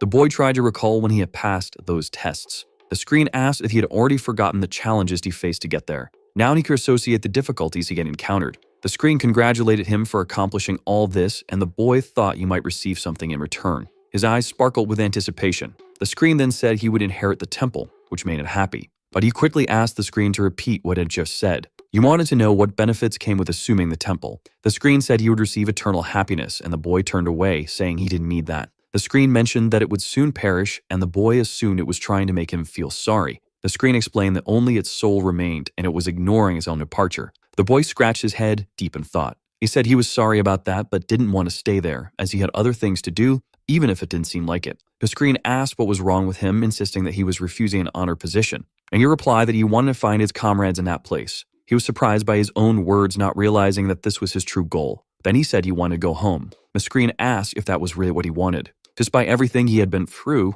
he had been ignoring in his heart that what he truly desired was to return to his world. The screen said that if he wished for that, he should assume the temple, as he would be able to use the dragon's authority. The boy, now interested, asked what that was. The screen explained that this ability granted the power to open portals. He lay on the ground, saying that all of this was very amusing. He looked at the screen and contemplated his title as Master of the Historical Ruins. He was now organizing his thoughts, realizing the unexpected title he had gained. He wondered if he could open a portal to his world. The screen informed him that there were no limits to the portals. But opening portals consumed life energy, and the farther the destination, the more energy was required. And the way this happened was through an offering. Both living creatures and inanimate objects possessed life energy, and the boy realized that the object before him was an altar. Picking up a piece of food, he asked if it would work. The screen instructed him to place it on the altar. As soon as the food is placed on the altar, it is immediately consumed. The screen remarks that the offering was exceptional, but the boy wants to know if he can open a portal now. The screen explains that while the offering was good, one piece of meat is insufficient to open a portal, so he places much more meat on the altar.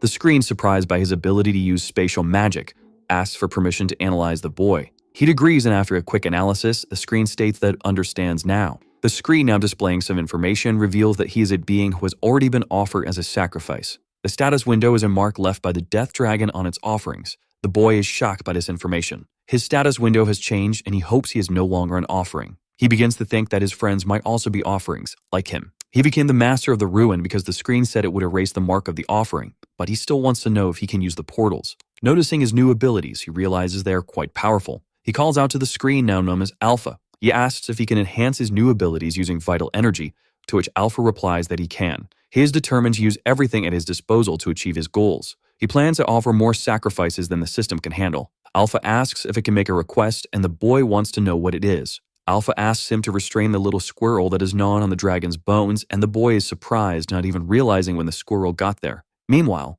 the mandrill is still intimidating the rabbit. The rabbit can't believe he's being demoted. The mandrill says the rabbit allowed an offering to the death dragon to escape, which made him fail as a guide. The mandrill came there specifically to strip the rabbit of his powers, but the rabbit knows that the mandrill had wanted to get rid of him for a long time and finally found a pretext. The mandrill repeats that he is now in charge of that area. The rabbit asks where he should go now. The mandrill says that's not his problem and that the rabbit isn't square, so I'll manage. He orders the rabbit to hunt down the survivor and bring him to the mandrill. The rabbit wants to know what will be done with the boy. The mandrill says he needs to be taken down, and that this is the rabbit's final mission. Now the rabbit realizes the truth. The mandrill wants to eliminate him. The boy tells Alpha he has one last question before he leaves. He asks if Alpha knows that he wants to go home, and Alpha confirms this. The boy wants to know if he'll be able to leave peacefully once he's prepared everything, and Alpha says yes, as long as he finds a replacement. He asks if he can go out to find his successor since there's no one there. It's just an excuse. He wants to go back, but he doesn't want to abandon his friends.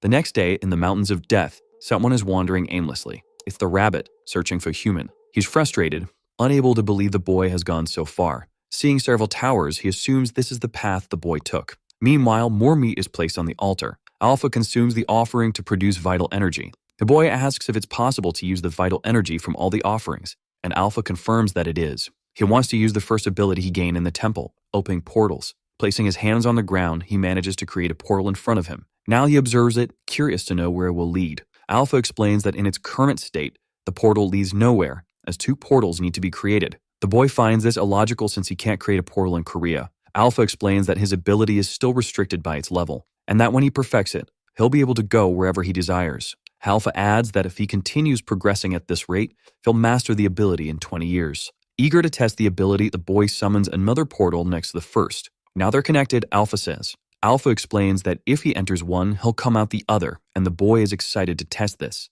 And that's exactly what happens, but his little squirrel didn't go with him. Even though the squirrel tries to force his way in, cannot enter the portal. Alpha explains that only with the master's permission can other beings pass through the portals, so Dawoon gives permission for the little squirrel. As soon as he says this, the squirrel is able to pass through and begins to playfully jump in and out of the portals. Dawoon then asks if his golems can do the same, and Alpha confirms that they can, but it will consume a bit of mana. Dawoon finds this very cool and already imagines summoning his golems anywhere. Alpha agrees that it's a good idea, but suggests that if Dawoon is ever in danger, it would be better for him to use the portal himself. Dawoon stretches and says he's going outside because it's too stuffy inside. Outside the ruin, he celebrates. Looking at one of the peaks, he imagines there must be something behind it. He moves closer for a better look. Peering down, he is soon impressed by what he sees. It's a vast sea of clouds, and Alpha asks if he finds it beautiful. The boy replies that he does. He asks Alpha if it knows what's beneath the clouds, but Alpha says it doesn't care about anything outside the temple. The boy comments that normal people might have a problem with loneliness, but he's used to it. Curiosity is natural, and he decides to create an observatory there. Soon, his tower is built. With it, he can get a sense of his surroundings using his mini-map. The map reveals that they are surrounded by trees. He thought that this was the end of the world, but it seems they are surrounded by plains, and Alpha asks if he plans to descend the mountain. Alpha is concerned about losing the temple's ruler, but the boy says he's come this far and wants to explore. Alpha asks why he wants to descend the mountain, but the boy is distracted, deep in thought. He pulls out his hammer from his inventory. He asks if it's sufficient, and Alpha, curious, asks what he's doing. The boy replies that he's going to make stairs. He begins to carve the ground, and Alpha asks how he plans to create the stairs. Dawoon explains that his stone sculpting ability helps him control the direction in which the rock breaks. Alpha comments that it still doesn't look like a staircase, but Dawoon asks Alpha to just watch. He extends his hand over the markings he made. Then he gives a command to carve and the ground begins to change. Much to Alpha's surprise, it worked perfectly. Descending the mountain is now possible. It will just take some time and Dawoon will be able to perfect his technique in the process. He's excited and can't wait to achieve it. Elsewhere, a small group of players is making their way through the forest. One woman wonders where they are at that moment. She doesn't say it out loud, but she's very scared. Some will comment that they've come quite far. He wonders what kind of monsters they might encounter now that they've passed the phase, but they've already defeated many enemies. And in the process, they become stronger. So even if problems arise, they'll manage. Wherever they are, they will survive. He has an iron will that keeps his determination unwavering. His words end up motivating his companions. They calm down amidst the uncertainty of that place. One woman asks if they should plant potatoes there, and he agrees. Looking in another direction, Sunwoo becomes a bit pensive. The mountain on the horizon seems familiar to him, like he's seen it before. A system screen appears in front of him. It congratulates him for reaching Phase 4. Meanwhile, on the mountain, something else is happening. Dawoon is quite tired and wants to rest for a bit now. He has made a large staircase and comments that it's different from digging on flat ground. He's ascended a lot and it would be exhausting to go up and down all the time. He begins to work on the slope and Alpha asks if this is an alternate path. But the boy says he's placing a portal there and Alpha praises his ingenuity. However, the boy forgets that he needs vital energy and is out of offerings. Alpha explains that he's connected to the altar and can make an offering from wherever he is. Alpha tells him that all he needs to do is eat, and once he's satisfied, whatever exceeds that will go to the altar. Dawoon is pleased to learn this and starts eating. Since he just needs to eat a lot, he won't complain. After eating a bit, he tries to create the portal. Meanwhile, the rabbit is trudging along the mountain slope. He's completely hopeless, not expecting anything to happen. He's also feeling very hungry. The rabbit had climbed too far up the mountain. He was frustrated because he hated climbing. He was hungry, cold, and tired and couldn't remember the last time he got paid. His payment was to take down a player, which transferred their vital energy to him. He was upset, blaming everything on the human. He spotted a rat in front of him. The rat squeaked threateningly. The rabbit was startled, not realizing the rat could see him. But the rat walked on normally, unable to see the rabbit after all. He could resist for now, but if he continued to weaken, the rats could become a real threat. The more he walked, the more his life force dwindled. The rabbit collapsed on the ground, exhausted. He was so tired that he lost his ability to fly. He tried to pull himself together as best he could, but a few rats began to gather around him. At that moment, it dawned on the rabbit. If he slipped up, he would lose much more than just a few abilities. He fled from the swarm of rats that inhabited the mountain. Terrified, he shouted for them not to follow him. He knew he needed to find shelter or risk dying. Ahead of him stood a tower and he thought of hiding inside it. The rabbit quickly entered the shelter. Once inside, he tried to catch his breath. He looked up and saw a point of light. He began to climb the stairs to escape the rats that were still pursuing him. The rabbit was frustrated that the human built such tall towers. He was now very close to the top of the stairs. Finally, he reached the top of the tower. He looked back frightened because the entrance had no door. The rat leaped to him aggressively. He said that even though he seemed weak, he could still defend himself. And he started punching the monsters. After all, he was the guide of the first phase. His plan was to lure the rats into the narrow passage and knock them out with his punches. The strategy worked, giving him the advantage. And even without his guide powers, he managed to handle the situation with just his fists. What he didn't expect was that the effort would be too much. His health was at its limit, and he was worried that he might end up being taken down. The rats kept coming, and just like him, they were starving. The rats charged at him, desperate and furious. The rabbit realized this was a battle of the famished, so he decided to make a final leap with the strength he had left. The rabbit threw himself out of the tower, with the rats following him. In a final gesture, he told the rats to try eating him.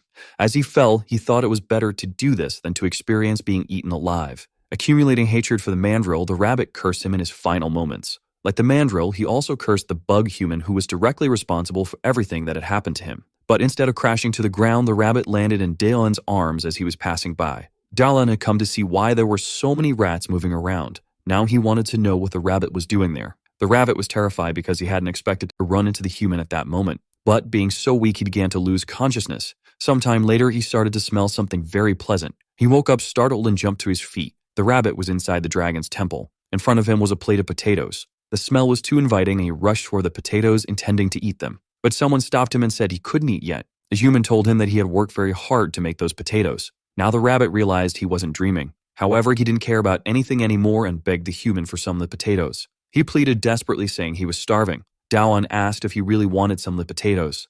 The rabbit nodded vigorously. Dawoon then made him an offer to become his successor in the temple. The rabbit was caught off guard by that proposal. He still hadn't understood what it meant to be a successor or exactly what it entailed. He said that he became the master of that place by chance, and that he would like the rabbit to succeed him since he has experience in administration. Offering the potatoes once again, he asked if the rabbit would like to eat and if rabbits eat potatoes. The rabbit took them from the boy's hand and said that they don't eat them because there aren't any. The rat is eating voraciously and even the boy is wondering if they are that good. He is satisfied and Dawoon asks if there's any problem of eating something cultivated in the dungeon, but the rabbit said that he was demoted and doesn't care anymore. Now the boy wants to know why he had been demoted. He didn't expect to hear that. And after some time and a bit of reluctance, the rabbit explained everything to him. The boy is now fully aware of everything and understood that the mandrill is planning to overthrow the rabbit. He wants to know if the rabbit went there to deliver him to the mandrill, and if he could have told what he said. But the rabbit, determined, said that he won't change his mind anymore. His situation was already bad, and there's not much to be done now. Now he wants to know more about this thing of becoming a successor. One door closed, but another is opening now. And resolutely, he says that his dedication is now entirely to Dawoon. Alpha is listening to everything and asked if he could interfere now. The rabbit started sweating cold as soon as he heard the voice because he knew it was Urvi the dragon, and he had no idea that he was in his temple. Alpha asked them to go to the altar, and the rabbit was hesitant, fearing he might become a sacrifice, but the boy assured him that it wasn't about that. The rabbit asked if he had managed to open that door, and Dawoon said that he would be surprised much more. And opening the door, he said the rabbit would probably go crazy. The sight was really too much for the rabbit, who couldn't hide his emotions. On the ground, there was a small sprout developing, and Dawoon introduced him to his potato plantation that covered the entire floor of the hall. The rabbit couldn't believe that Dawoon had turned the secret room into a plantation where Urthia's skeleton was. And the boy said that to survive, food was necessary, so he couldn't waste such a useful space. And he said that the dragon must have liked the plantation, and both the rabbit and Alpha said in unison that no, he probably didn't like it. Alpha said he was almost crying for having someone else with common sense there, and Dawoon couldn't see anything wrong with his conduct. The rabbit asked if he had survived all this time like that, and he said that first he made some stairs. Then he started taking care of his small garden, and occasionally he used some rats as sacrifices. And after some time, he ended up finding the rabbit again, who couldn't believe this story. He wanted to know how he managed to deal with the rats. He then called his golems. They presented themselves, and the boy asked if they were cool, but the rabbit finally understood why there are no more bosses on level 1. That human is simply out of his mind. And the rabbit is fascinated by this madness while he's just trying to adapt to the new environment. Alpha said that if they were done, the rabbit should climb onto the altar, and the temple master should place his hand on him. He did as told, and a circle appeared on his hand. A new ability emerged, the ability to designate an administrator. Alpha said that the requirements were met, and Dawoon didn't even know if he'd still have new abilities. Alpha said that his devotion was too little to tell him everything, and Dawoon asked if he was talking about offerings. He thinks he needs to try everything, and the rabbit asks what is going on. Dawoon doesn't know if it's luck or bad luck, but he didn't expect to get so involved with that sadistic rabbit. Extending his hand once more, the circle reverberated in his hand. He designated the rabbit as an administrator, and his clothes started to shine, as did the power that was renewed in him. After shining brightly, his clothes returned to their normal color. He had become an intermediate administrator, but didn't have a name yet. He couldn't believe he had gone from being a guy to becoming an intermediate administrator. Alpha said that the rabbit's previous experience helped him, and he celebrated by saying that the flat earth had turned over. Dawoon didn't expect the rabbit to be so happy about that. He called him master and said that all his loyalty was his, and that he wanted them to forget the past, and Dawoon just asked him not to be over the top. But he remembered that they had been through a lot at the beginning, and he ordered the rabbit to kneel, who didn't understand. It finally hit him. The rabbit had gained a new master along with his new title. Dawoon ordered him to look down now. The rabbit received his first command. He is in the garden planting potatoes, a whole bunch of them. The rabbit is already exhausted from so much work. He asks if he really has to do that, and the boy says he needs to pay for his sins. The rabbit realized he had become a slave and needs to urgently think of something to change the situation. Screams echo through the forest at the beginning. A frightened boy tries to defend himself from an enraged boar. He tries to fight back, but even with the sword in his hands, his efforts were useless. Mandrill observes from above that the new participants perish very quickly. He feels something different happening. He lost his connection with the rabbit, and he starts thinking about what could have happened to him. In a pot, there are some cooked potatoes, and Dawoon calls his administrator to have a snack with him. He doesn't understand that the potatoes are those because in the pot, he only sees plant roots. The rabbit said is that the floor of the room is warm, and Dawoon responds that he did that so he could plant. The rabbit asks if the little squirrel disappeared, and Dawoon says it's in the room too.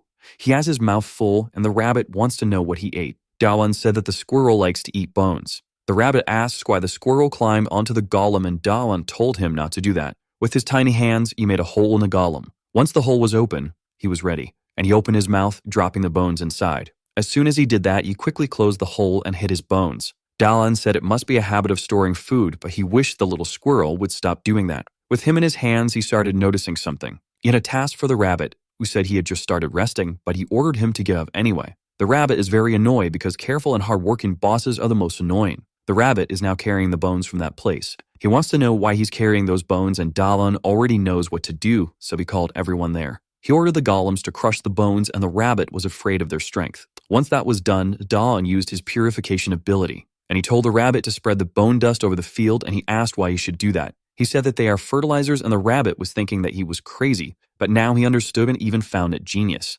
Despite working hard in that place, the rabbit had his moments of joy, like the meals, and there was one dish he liked more than the others. Wild boar barbecue, it was simply fabulous. And with excitement, he takes each piece of meat to his mouth. He feels like he is being transported to paradise with every bite of meat he consumes. Outside the ancient ruins, something is happening. The mandrill is perplexed by what he is seeing. The boss was no longer there, only his remains. The core was already in Dawoon's hands, and farming golems is another thing the rabbit loved. He asked why the rabbit was smiling, and he said he's sure the mandrill must be going crazy right now, and he knows exactly how he must be feeling. He didn't expect there to be a tunnel there. That is why he couldn't find Dawoon, who asked why he seemed offended, and the rabbit changed the subject. He suggested placing a portal there so they wouldn't always have to walk, and Dawoon praised the idea. The portal was immediately created, and soon they were home. Alpha warned that he was wasting vital energy, but Dawoon said that it was an investment. And now that he was there, he had something else to think about and do. The potatoes had grown too much, and the rabbit says they eat people now. Dawoon thinks it was the fertilizer that did this. He is sad because the plants he took such good care of are now trying to devour him. Alpha suggests that he used the trap installation skill, and the rabbit says that if those things are named as traps, they wouldn't attack them. The boy realizes that this skill would be very useful for them. Meanwhile, time continued to pass in that place, and more players kept arriving at the dungeon. The mountain remained isolated and feared, but Dawoon continued to build his ladder on the mountain. The rabbit says that no one is more addicted to work than that boy, and he doubts if he is really human. But after much work, even he needed to rest, needed to lie down and eat something. The rabbit thinks about it and suggests they eat something sweet. Truelight reached the forest at the beginning. The rabbit said he heard a participant say that there's honey inside a carnivorous plant while he was being devoured, and they went there to investigate. Dawoon clears a path through the bushes, and soon he spots something that catches his attention. There were large carnivorous plants there, and from what seemed to be their mouths, a viscous yellow liquid was dripping. He asks if that's what it is, and the rabbit confirms, saying they'll eat them if they get any closer. Dawoon thinks for a moment about what he can do now. One of the golems starts lifting a block of earth. Through a portal, the golems come out and collect the plants. The liquid is corn syrup, not honey, but it's still sweet. The rabbit thought it would be difficult, but there's nothing Dawoon can't do. He looks back and gets startled because he saw more players. The rabbit immediately hides, disappearing from sight. Dawoon already knew that the rabbit would hide if he saw players, but he didn't expect him to do it so quickly. Some of the players are harassing a small person. They are threatening a boy, demanding that he hand over his belongings. Dawoon notices that adults are threatening someone who still looks like a child. The rabbit says telepathically that this is human nature, and Dawoon gets startled and almost screams, but the rabbit says it's his ability. Dawoon wants to know if he can do that too, but the rabbit says he probably can't because he's human. However, he ends up managing to do it. Alpha explains that since they're from the same sanctuary, they can communicate like that as long as they concentrate. He asks the rabbit what they can do without risking being caught by the mandrill. The little boy clings tightly to the bag he's carrying. As Dawoon watches him, he remembers some things he went through. These are definitely not good memories he has. Dawoon thinks it's almost time for them to be there. The adults keep harassing the boy more and more. An animal approaches them, making noise. It's the Dakmo, bipedal frogs, armed and as friendly as a loan shark collecting a debt. One of the adults realizes they're bigger than the frogs and arms himself with his sword. He prepares to strike one of the little frogs, but his arm is quickly sliced off, and his arm falls to the ground, still holding the sword. He starts screaming in desperation. They may not look like it, but the little frogs are quite vicious, steeped in malice. They say they grew up in a rough place. The kid who was being bullied is terrified by the situation. The players are now horrified because they didn't imagine the little frogs would be so brutal. One of them, clearly with a deficit in intelligence, charges towards the frogs. The frog opens its mouth with glee, and it strikes with a mocking move because it only disarmed the fool. Now the oppressor is being oppressed, and the guy's underwear is already getting heavy. The bell rings because the little frogs are slicing everyone up at snack time. The little frogs are the weakest monsters in the dungeon, but what they lack in strength they make up for in malice. If you slip up, it's the end. But it's in the face of danger that humans awaken their hidden potentials, just like what happened with Dawoon's little friend who turned into a beast after a stressful event. Dawoon imagines that the kid might become as tough as his friend Sum one day. The kid was running in panic and ended up crashing into Dawoon. They fall to the ground, completely knocked down. He asks what that was and thinks he almost cried from the pain, but Alpha insists that he did cry from the pain. That was the kid, who is now terrified and begging for help. He tells the boy to get up, but before he can finish the thought, they hear the sound of a little frog. Two of them were already coming at them with the speed of tourists in a dangerous neighborhood with iPhones in hand. But Dawoon already knew the procedure and called upon the strength of the wild boar for wreak some havoc. The first little frog was quickly taken out, and the second got a free orthodontic treatment. The kid looks at Dawoon completely impressed. That guy is way too strong and doesn't have any side effects from substances because he's very hairy. One of the little frogs makes a face as if it knows things have gone wrong for them. They advance cowardly, ready to slaughter the humans. Dawoon narrowly dodges the amphibian's big mouth, but coming at him in a cowardly way is just wrong, and now he's furious. And he quickly delivered a knee to the frog's belly to make sure it understands the situation. The second little frog charges in, thinking it's the main character of the story. Dawoon held its head with great love and care, and prepared to throw it, and he hit the first frog with the body of the second to show that the situation here is serious, and if it weren't, it would be for the frogs.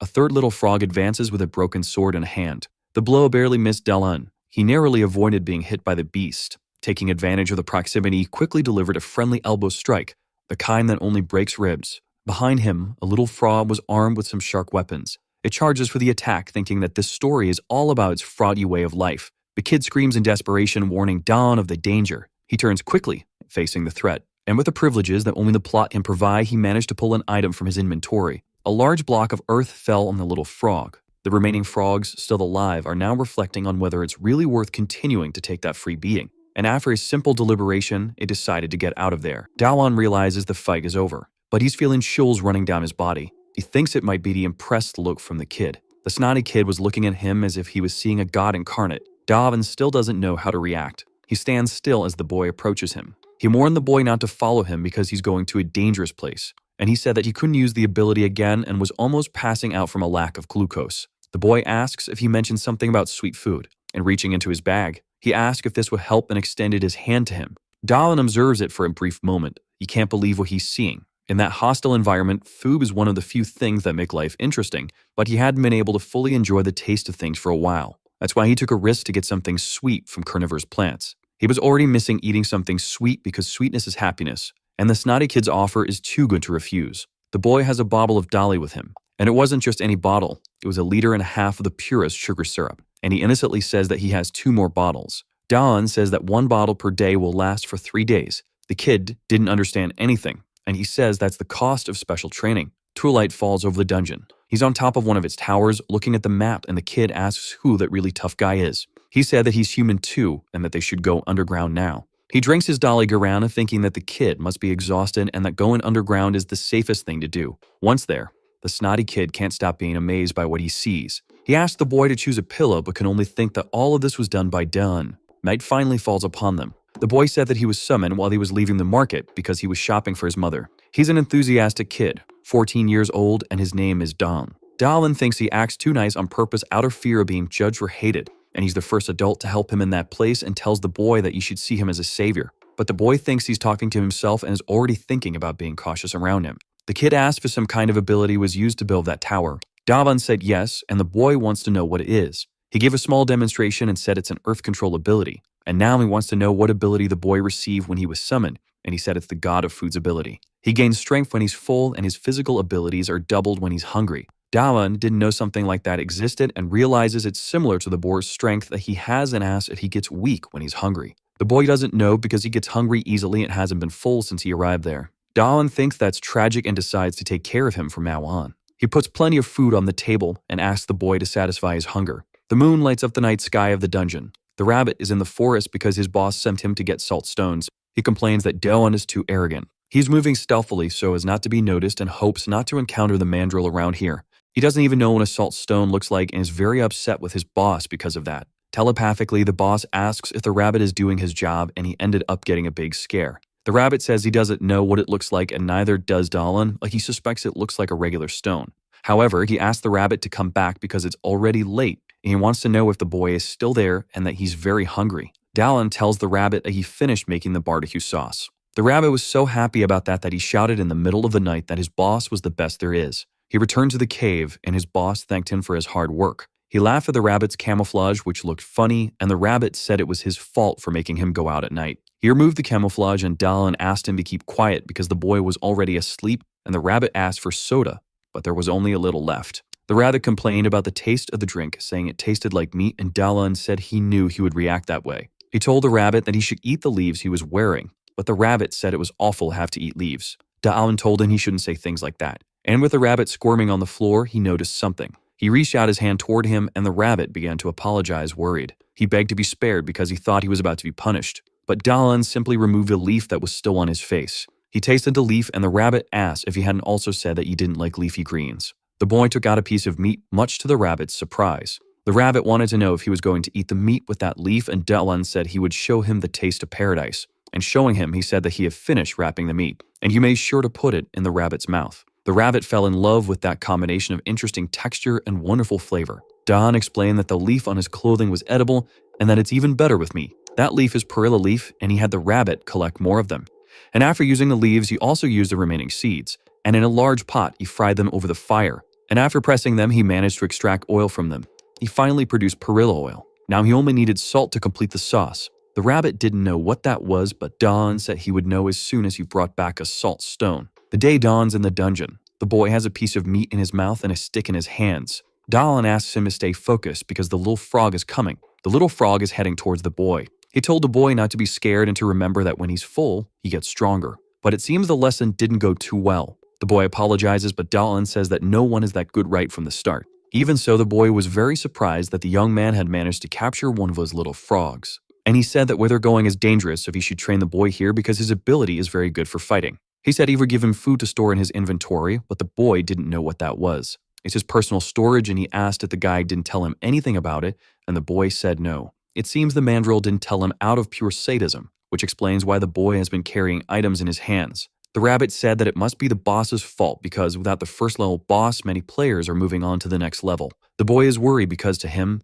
Dawoon seems to be talking to himself again. Then he says they should continue the training. Time passed, and the rabbit is now a leaf collector. Dawoon gives instructions to the boy as if he were his coach, and this time, he manages to hit the little frog. The boy's ability has leveled up to 2 now. He signals his thanks to Dawoon, who is watching him with gratitude for the progress made. The last day of training arrived, and the sun heated up the dungeon. The 2 of them are now in what is called the burning desert. 2 humans were there now, and with them, a rabbit. After hearing that he had seen a salt desert, he made him lead them to it. The heat was so intense that it irritated Dawoon, who said that if he didn't find anything, he would be upset with the boy. And the boy said it was someone from his group who said that near the desert, there was a place with white sand that appears when the tide goes out. Dawoon hopes to find it because they have a bottle full of oil, and he says that he has now made up his mind. That night, they will have braised pork belly for dinner. 15 long minutes of walking through the desert passed. Dawoon is exhausted and starts to imagine that they won't find anything there. Even the boy is losing hope and says it's hard to walk in the sand because his feet keep sinking.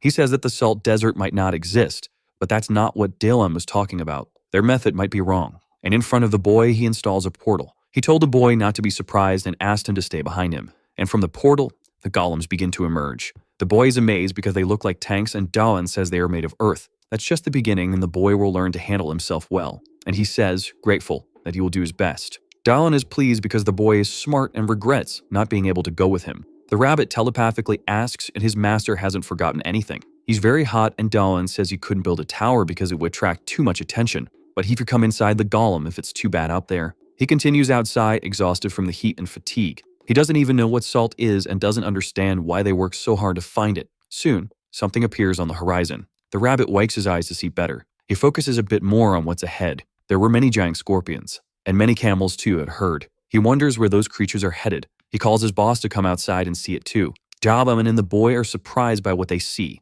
It seems the salt desert really does exist. An achievement was unlocked for discovering the salt desert. The reward is to enhance the taste of the salt. Dawoon doesn't even understand the reason for that achievement, and the boy is very impressed because he had never seen anything like it. He boasts to the rabbit, who says he's not like a mandrill. The little boy takes a bit of salt on the tip of his finger, and tasting it, he confirms that it's really salt. A whole ground is made of salt. He suggests they compete to see who can collect more salt. He asks the boy what he said, and the boy realizes that Dawoon had already collected quite a lot of salt. The boss says that amount should be enough. They have the perfect combination to make that day's dinner, and the rabbit doesn't understand why they went through all that trouble just for that. Dawoon gives the boys some blocks of salt and says they should last in a lifetime, to which the boy thanks him and says he will remember him. And the young man returns the thanks because they only found. It thanks to the boy. Has his hand touched the boy's head, a yellow light appeared. Alpha says that the requirements of helping the master and having a sincere opinion from him have been met. Now the boy can become a dragon apostle. The rabbit suddenly appears, and the boy is startled because he can now see him. He tells the boy to be quiet because it's not the time to be promoted. Dawoon pushes the rabbit aside and asks Alpha if the achievement was to be impressed, and he confirms that it was like a kind of test. Now he realizes that as an apostle, the mark of the death dragon can be erased. But Alpha says that the boy won't have as many privileges. Dawoon wants to know what the good part of that is then. He said that it was good for them, especially for Dawoon. The boy will be able to gather vital energy while he works. He can perform sacrifices since Dawoon is too lazy to do them. Dawoon says he goes out and always brings back a lot, and Alpha says it's not just that, and that the temple's goal is to bring the dragon back. He now wants to know what the benefit is for the boy, and Alpha says the benefit is serving Artia. The rabbit interrupts and says that the apostle doesn't need to eat to bring vital energy, and Alpha confirms the information, and he told him to think about the boy's ability. Dawoon remembered the god of food ability. The strength doubles if he gets full. It remains to be seen what would happen if he got completely full as an apostle. The duration of the ability will increase. The boy has no idea what they're talking about. Dawoon sums it up by saying that the boy will be able to keep eating even when he's full, and he loved that. He asks if the way to designate him is the same as the one used on the rabbit. Extending his hand, he designates him as an apostle, and the boy is enveloped in energy. He felt much stronger and asked if this was the power of the dragon. He felt incredibly powerful now that he was a dragon apostle. Dawoon doesn't notice any difference and thinks the boy is emphasizing the dragon part too much. The snotty boy shouts out loud that he's now a dragon apostle. Dawoon thinks he's thirsty for attention. The rabbit doesn't know what that's about, and the young man says it's something you gain with age. The kid is very happy, but he quickly looks scared in a certain direction. They were surrounded by giant scorpions. He asks his boss what they will do now that they are surrounded. Dawoon says they'll think of something. He's not even worried. He mentions that this is the boy's graduation test. The boy can't believe he has to do this, and Dawoon says he just needs to avoid the venom and thinks that even if the boy gets hurt, he'll heal him. The young man calls for the elephant golem and promptly climbs on it because it's fun to watch a fight from up high. The rabbit says they're weak monsters, and Dawoon encourages the boy, reminding him that he's now a dragon apostle. He throws a Bechtel into the boy. He tells him that even though he's scared, he should remember what he trained for, and the boy remembers why he needs to become stronger. The boy was almost ready to give up on his training. He doesn't even know why Dawoon trains so hard. And a young man says it's tough to be young and have to work so hard already. However, the boy should continue because he's capable of doing it. And the reason for this is just one thing. The boy needs to fight to survive and to make it back to his world. Dawoon praises the snotty boy's determination. The kid runs towards the scorpions. The first one tries to strike him with its stinger, but the boy managed to dodge the attack. He continues advancing, much to Dawoon's surprise. He jumps, ready to hit the monster, and he brings the baton down with a precise blow to what would be its head. The boy realizes that his attack was super effective. Dawoon reminds the boy to always check his fullness level and that another scorpion is approaching from behind. He eats a bit more and lands another blow on the scorpion. The rabbit notices that the boy isn't having any trouble but wonders what Dawoon is up to now. The young man is holding a large pot in his hands. He looks at the boy, who's fighting well, and finds it hard to just stand there watching. The rabbit is wondering what he's going to do. Dawoon says he's going to eat those scorpions. The rabbit now thinks this human must have come from China. One of the scorpions tries to grab the boy with its pincer, but he uses the baton to defend himself. He puts in some effort to avoid being overpowered, and lifting the baton, he manages to free himself from the scorpion's grip. With another strike, he manages to tear off one of the pincers. It falls to the ground, lifeless. Dawoon calls for his successor, who responds timidly, and he orders him to collect the scorpions. Given the possibility of venom, he purifies them with his ability. One of the pincers is now in the basin.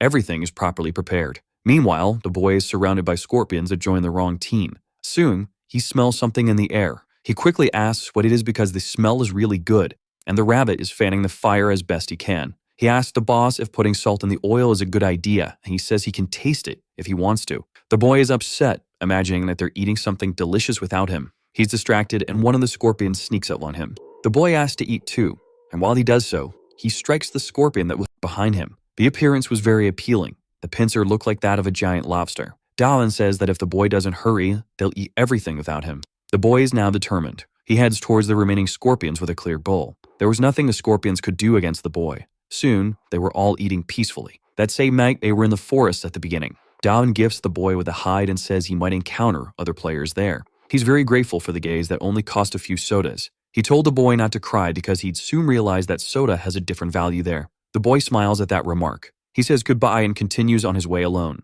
But Dawoon hopes they'll meet again in the future. Not just the boy, but all his friends. Dawoon is at the dragon's temple and asks if the little squirrel was okay in his absence. He's sad about parting ways with the boy, but happy to have made it back home. Now he sees that the little squirrel probably didn't stop eating because it's quite chubby. Alpha asks if he could take care of the temple like it's his home, but the young man thinks he's being annoying. But after thinking a bit more, he decides he'll work more on the temple. Alpha has been observing him and thinks that human is impressive, and only time will tell if he found that temple by luck. Investigating the temple, Dawoon was thoughtful about some things. He wants to know if for setting a trap will bring the oil back to it, and Alpha says yes. And he asks the rabbit to bring it, much to Alpha's surprise. Appreciating the rabbit's work, he said he'd let him eat some meat. Alpha wants to know what he's going to do, and Dawoon tells him to watch. He cleaned the pot and filled it with the oil he had made. Now he used his trap installation ability. Then he removed the oil and used the trap reset ability. The idea worked. He had made more oil now. Alpha asks what kind of trap that was, and Dawoon says it's an infinite oil source.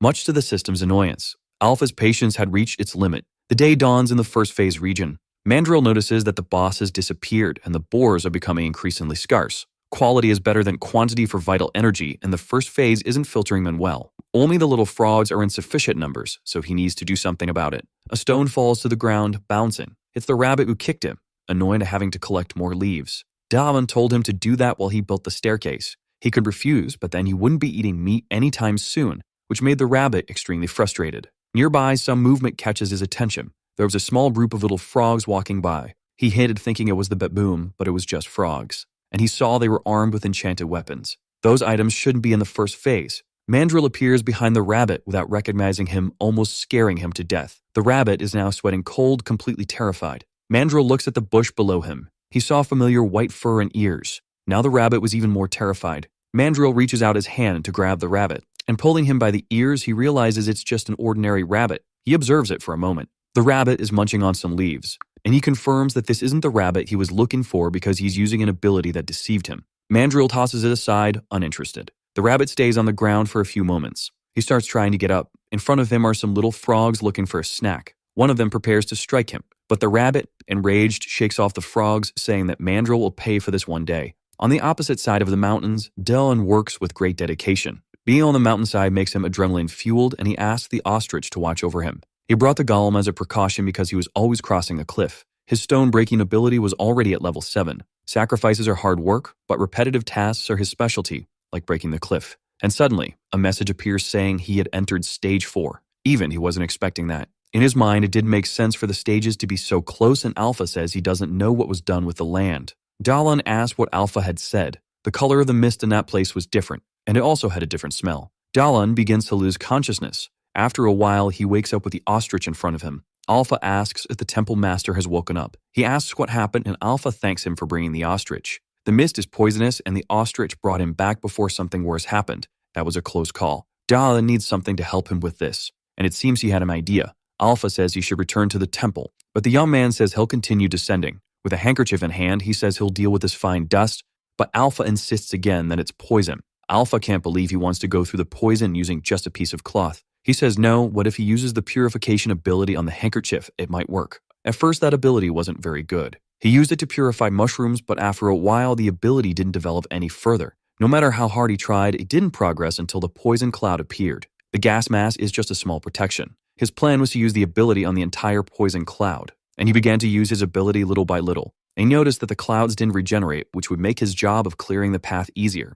He purified the cloud and made the staircase repeatedly. This would be very tedious for some people, but Dawoon isn't a normal person, and after much effort, you managed to pass through the thick mist, contemplating a beautiful scene. In a single day, he reached level 10. Perhaps by increasing the ability, you might be able to purify you in bigger things. Birds fly across the dungeon sky, but one of them has a silhouette that's far too different. Dawoon tries to see better because it was too big, and the griffin was already too close to him on the mountainside. It attacks him with its claws.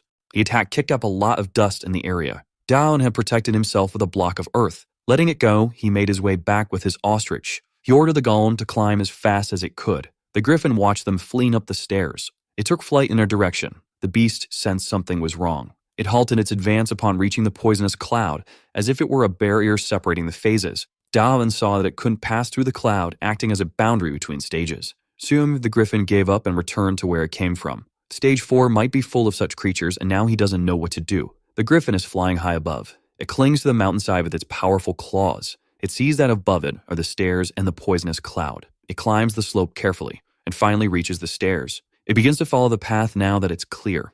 Unaware of what was approaching, Dawoon continues to excavate the mountain. His carving ability is now at level 8. He was pleased with this because if he continues like this, he'll be able to descend much faster. The rabbit is returning to the temple, tired and thinking about talking to his boss. Finding leaves is becoming increasingly difficult, and his boss never seems to get tired. He even wonders what the human is doing now. High in the sky, a griffin is flying. The rabbit can hardly believe what he's seeing. Dawoon is exhausted and thinks about stopping to rest for a while. Telepathically, the rabbit says they're in big trouble. He's panicking, saying that things have gone crazy. Dawoon wants to know what it is, and the rabbit says there's an eagle there, and Alpha corrects him, saying it's a griffin. Alpha says it must be stopped because if the temple is destroyed, a contract will have problems. Dawoon has no idea what contract he's talking about, and Alpha says he could lose the temple's abilities to Dawoon's despair. The griffin soars into the sky with its wings and dives down, destroying part of the ruins. The debris begins to fall to the ground. The rabbit is thrown aside. He wonders if he should flee now. He only receives useless orders and wishes he could find his safe shelter,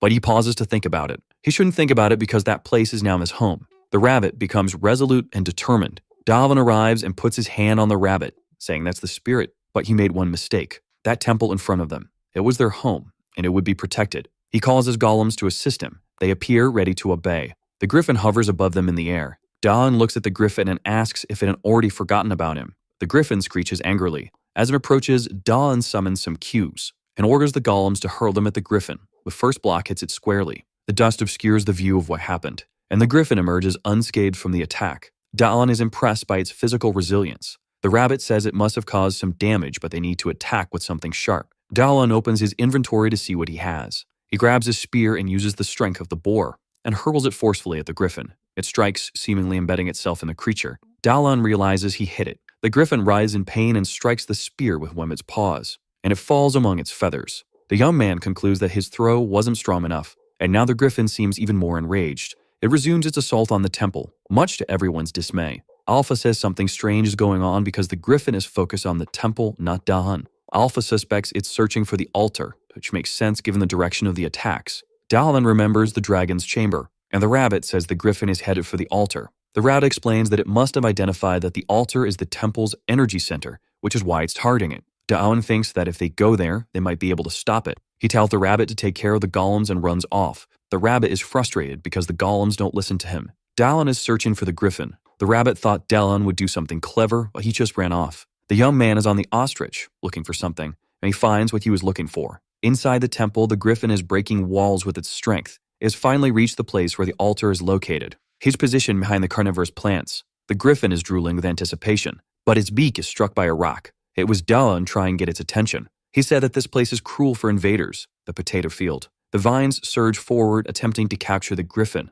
which is now startled. The griffin is completely entangled by them. It struggles with all its might not to be dragged away, and the vines begin to snap under its strength. Dawoon didn't expect this creature to be so strong. He opens his inventory while running. He searches for items that could help him. He places an item on the ground. Alpha asks what he's doing. The young man says that if attacking from afar doesn't work, maybe up close it might. With his hand on the ground, he reset the trap in the room, and from the ground, structures begin to emerge. The trap had reset, and he orders the arrows to be fired. They are launched directly at the griffin. The griffin can't dodge because it's held by the vines. The arrows hit the griffin squarely. Alpha was pleased with this, as the traps had been used very effectively. The attack ceased after a while, and Dawoon asks why. Alpha explains that the arrows ran out and the trap needs to be reset again, but Dawoon doesn't have enough vital energy for that. The griffin is motionless and he's unsure if it's alive or if it's been defeated. Its eyes were closed, but as soon as he approaches, the eyes snap open. The griffin moves, destroying the arrow trap. Dawoon can't believe this creature is so strong. Now he thinks it might be the end for him, and Alpha doesn't understand why he said that.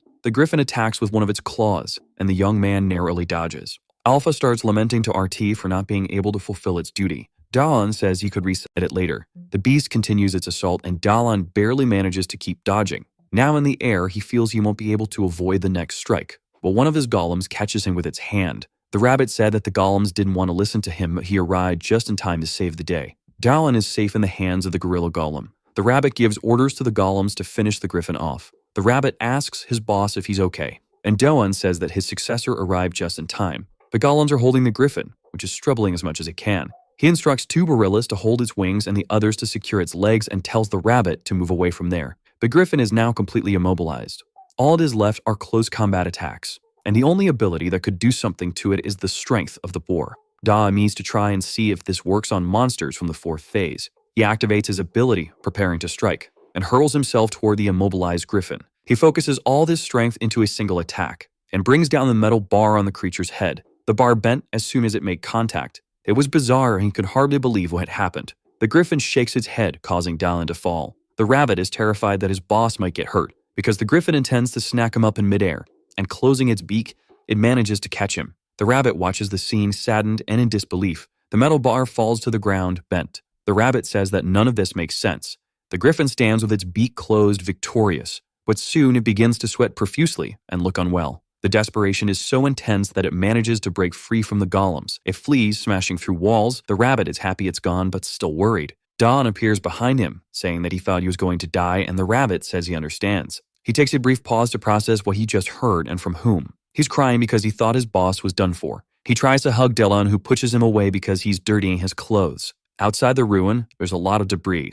Inside, there's also plenty of destruction. The young man says the place is turned into a dump. The rabbit wants to know how he managed to survive that. He explained that as soon as the griffin tried to eat him, he threw some salt stones into its mouth and the salt caused it to react that way. The rabbit says he's very lucky and wants to know how the griffin managed to get there. And Dawoon spoke of the route that leads to the fourth phase via the cliff and that he encountered the griffin there. The rabbit never imagined that the fourth phase was so close since he had never been there. The rabbit wants to know if the griffin is dead, but Dawoon says that the salt wouldn't be enough to kill it. Alpha warns that the griffin will return, and the rabbit adds that the poison clouds will reset, but the griffin might come back before that happens, and then it will be over. Dawoon asks the rabbit if he knows when the reset will happen, but he doesn't know.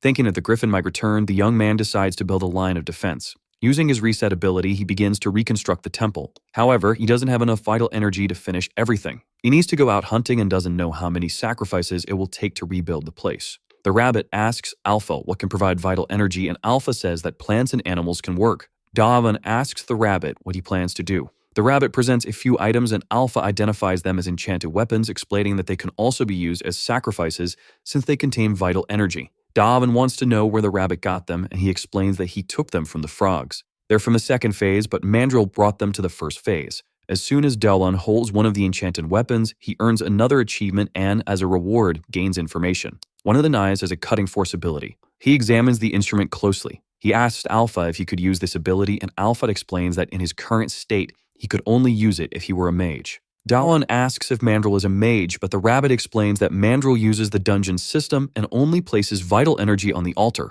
Dawoon then asks if their altar is an altar, and the rabbit confirms that it is, reminding him that they're in the dragon's temple. The young man grins mischievously because he's just had an idea. The rabbit feels uneasy, sensing something bad about this idea. The path leads to the altar, so they will steal it. The rabbit and Alpha are speechless at the suggestion. The rabbit thinks his boss is mentally unwell, but Alpha says in theory, makes sense. The altar must be a battery of vital force, and Dawoon plans to take that energy for himself. Stealing the altar is dishonorable, but if it belongs to the death dragon, it's different, Alpha says. Please, Dawoon asks the rabbit what he thinks of the plan. The rabbit imagines that if the altar disappears, Mandrill will be in big trouble. With a wicked look in his eyes, he admits that his boss has had the best idea ever. Dawoon assigns the rabbit to carry out an important task. The rabbit is pouring a viscous liquid over the grass. The trail he's made is reasonably large and he's quite tired. He sighs because even he has to work now. If Mandrill enchants weapons, he must be visiting the altar frequently, and if they go without a plan, they'll be defeated. That's why Dawoon asked him to do this. But the rabbit still doesn't know exactly what his task is. As he strikes two stones together, he says he knows nothing. He just did what he was told to do. Soon the fire begins to spread through the forest. Mandrill is surprised by the growing fire. He has no idea how it happened. The rabbit telepathically says that it was fun, and Dawoon thinks the rabbit might have some issues. He sits patiently waiting. In front of him is a hole, and out of it emerges the little squirrel, very cheerful. That was the signal. Mandrill had left the temple. Now it was Dawoon's turn to enter the ruins. Inside, he encounters something different. The altar was in plain sight, to his surprise. But something seemed different about it. Alpha explains that the altar's vital force has changed, making it usable by non-mages. Although he's reluctant to admit it, the death dragon used the separator. Even Dawoon with enough authority could use the altar. He notices that Alpha seems a bit unsettled by this. The young man starts digging around the hole to seal the altar. He hears a sound and wonders if Mandrill has already returned. The rabbit tells him not to worry about that. It's just Mandrill shouting angrily about the rabbit's work, who has never been happier in his life for causing arson. In the temple, this should be enough, and Dawoon wonders if he should call the golems to help. Setting up a portal, the golems appear, and they carry the altar through the newly opened portal. Alpha suggests they should use magic to erase their tracks and throw Mandrill off their trail. It's just about creating new tracks to cover the old ones. Dawoon comments that Alpha seems a bit aggressive. Now they have to destroy the temple. The young man starts using his hammer to cause destruction. Mandrill, far away, senses something is happening. He doesn't know why the temple would be collapsing. Mandrill rushes back, worried about the integrity of the altar. He runs desperately towards the temple. When he arrives, he's faced with the scene he didn't want to see. The temple was completely destroyed. Players are wondering what that noise was in the middle of the night. The snotty boy knows it was the voice of his master, who must have done something grand. The rabbit suddenly appears beside him, startling him. Snotty Boy whispers that the other people can't see him, but the rabbit tells him to stay calm and listen. They finish everything and there should be good weapons on the ground. He advises using them and avoiding wolf meat because it causes stomach problems. After giving these tips, the rabbit takes off, leaving Snotty Boy without a chance to thank him. He whispers that he's grateful to the rabbit. The rabbit hears him, glances back briefly, then continues on his way. The rabbit, once a criminal and temple destroyer, had reached a day in his life when he received a thanks from a dungeon player. They're now at the dragon's temple. The stone carving ability is at level 10, and Dawoon received the achievement of Temple Destroyer with an unknown reward. Dawoon obtained a new job by stealing an entire altar. Now he has 2 altars, and even Alpha is impressed by this feat. He asks where to start, and Alpha suggests sacrificing a marble. Dawoon asks if he can use the enchantment system, and Alpha says he'll only get a portion. It was very heavy, and Dawoon asks if it's enough to revive Artia. Alpha says no, and the rabbit mentions that not all the vital force is there, just a small amount. But Alpha notes that it's enough to restore the temple, which is already a big deal. He positioned the sphere on top of the altar. He was ready to perform the sacrifice. A strong light illuminated the room. The sphere, once blue, turned golden yellow. The altar began to glow intensely, startling Dawoon. The achievement popped up again, but there was no reward, and the rabbit was surprised to see that his status window was glitching. The rabbit grumbled after taking a few hits and walked away complaining. Strange letters began to appear on the screen. He earned the achievement of Temple Restorer, and as a reward, he now owns an altar. Both the rabbit and Alpha were shocked. The altar of death had now become an altar of life. Alpha told Dawoon he should be happy about this. The rabbit said that with 2 altars, they could create a second temple. But Dawoon doesn't see the advantage in that since they're always on the move. What he wants now is to use the enchantment system, and Alpha says is possible, so he decides to finish restoring the temple. He uses the reset ability several times but wishes he could do it all with a single command. Alpha tells him that he needs to improve the ability further. Dawoon continues his work of resetting the temple. After much effort, the temple was fully rebuilt. The rabbit wants them to have another barbecue soon, but Dawoon still has work to do because the griffin might return to attack them. The golems are carrying some things to set up traps. Alpha says that if Dawoon were a mage, it would be faster. Dawoon asks if the temple was designed for mages, and Alpha replies that everything was done with slaves like him. They're now on a cliff trying to figure out how to reinforce the place. The rabbit begins to explain how things work. Reinforcements can be made with a number of altars, and they could add whatever auctions they wanted. And the higher the level of enchantment, the more vital force is used. Dawoon decides to enchant the arrow trap with penetration level 1 and paralysis level 1. He wants to test the effect of the enchantment. The arrows are fired toward a boar carcass. Apparently, they didn't hit the target. The rabbit says they did hit. Dawoon goes to check what went wrong. The arrows were so strong that they weren't visible. That was incredibly powerful. This gave them a deep sense of relief, because in that place there's a monster yearning for revenge. A minor detail delayed its hunt with a bitter taste in its mouth. The griffin is climbing the cliff full of hatred, and it's furious with Dawoon. It climbs with the determination of someone bent on causing chaos. It continues climbing until it reaches the top of the cliff. At the top, the rabbit was already waiting for it, and he fires the enchanted arrows at the griffin. The powerful barrage hits it squarely. The force of the arrows was enough to make it lose altitude. They pierced its hide this time, but it's still alive. The rabbit is pleased because the enchanted trap was effective. The griffin continues to fall toward the ground. The griffin, using the last of its strength, clings to the cliff wall once again. It continues its ascent. This was the first time it had been wounded, and the poison from the arrows was slowly taking effect. Yet even all that wasn't enough to make it give up on its revenge. The beast had taken the situation personally and was already considering drastic measures to settle the score. The rabbit, observing the griffin's determination, realized that he once felt the same way and apologized for what he was about to do, but a sadistic and discreet smile formed on his face. He poured boiling oil over the beast. Now there was a large, circular staircase. Dawoon heard a noise but couldn't tell what it might be. The rabbit said he got it and saw it fall. Dawoon asked if it was finished. The rabbit wasn't sure but suggested that if it were still alive, the griffin would return flying, and they would take it down again. Dawoon complimented the rabbit's work and noted that the enchantments were quite effective. But something happened that shifted his attention. A large hole appeared in front of him. Alpha asked if he needed to go into the hole, and Dawoon said no. However, he found something inside. At the bottom of the cave, there was a source of light, and he felt he needed to check it out. Alpha urged him to ignore it, but Dawoon didn't listen. With his golems, he investigated where the passage led. He saw that the glow was coming from a small sphere. It was on the ground with nothing around it. Dawoon looked ahead and saw something unbelievable. It was the nest of the griffin that was trying to take him down. The griffin had woken up because its sleep was disturbed. Dawoon was annoyed because the rabbit had said he had dealt with it. The griffin reacted quickly, charging toward them and breaking the wall. Dawoon narrowly dodged and wondered if that creature was immortal. He noticed several arrows embedded in the griffin's belly. The rabbit was descending the stairs as fast as he could. He was ready to mock Dawoon, thinking he would be rewarded. He found the hole and looked down. Dawoon was down there in trouble. He dodged the griffin's attack again and ordered his golems to attack as well. The golems advanced toward the griffin to engage in combat. The griffin stood tall, but the golems managed to hold its legs. The rabbit couldn't believe what he was seeing and didn't understand why the griffin was still there. Dawoon gave him a few slaps, annoying that the rabbit hadn't done the job he was assigned. The rabbit said he saw the griffin fall and didn't think it had a nest in the mountain. One of the golems was split into 2 pieces, and the other was sliced from top to bottom. A third golem advanced to strike the beast, but the griffin, now furious, destroyed it with a single blow. The golems were destroyed and the griffin was enraged. Dawoon had only 1 auction left. The rabbit said that this was a creature from the 4th phase and that they couldn't do anything there. Dawoon looked at the rabbit seriously. The rabbit began cheering for golems like a cheerleader. Dawoon asked Alpha if he could bring the traps through the portals, and Alpha said yes, asking if he wanted to bring the arrow trap there. Dawoon said there wasn't time but create a portal anyway. He entered the portal and the rabbit thought he was being abandoned. The rabbit tried to hurry the golems so they could escape as well. The griffin turned its attention to the rabbit, who was terrified. But Dawoon had just returned through the portal. He told the rabbit not to be afraid, and the rabbit tried to play it off, thinking that if he were wearing underwear, it would be heavy now. Dawoon said he heard everything. In the first fight with the griffin, he already thought about what to do with enemies whose abilities were not effective against. The strength of the boar was only useful against weak enemies. He needed an offensive ability that would be effective against strong ones. No matter how much he thought about it, he didn't know how to solve it. That was until he gained a large amount of vital energy, the raw material for temple abilities. While holding the rabbit by the head, he said, "Duck." And after that, he said, "Fire." Various things started coming out of the portal he created in that place. He and the rabbit were lying on the ground, and above them, arrows were flying nonstop. They hit the griffin squarely. Its face and head were riddled with arrows. The rabbit didn't understand how they passed through the portal.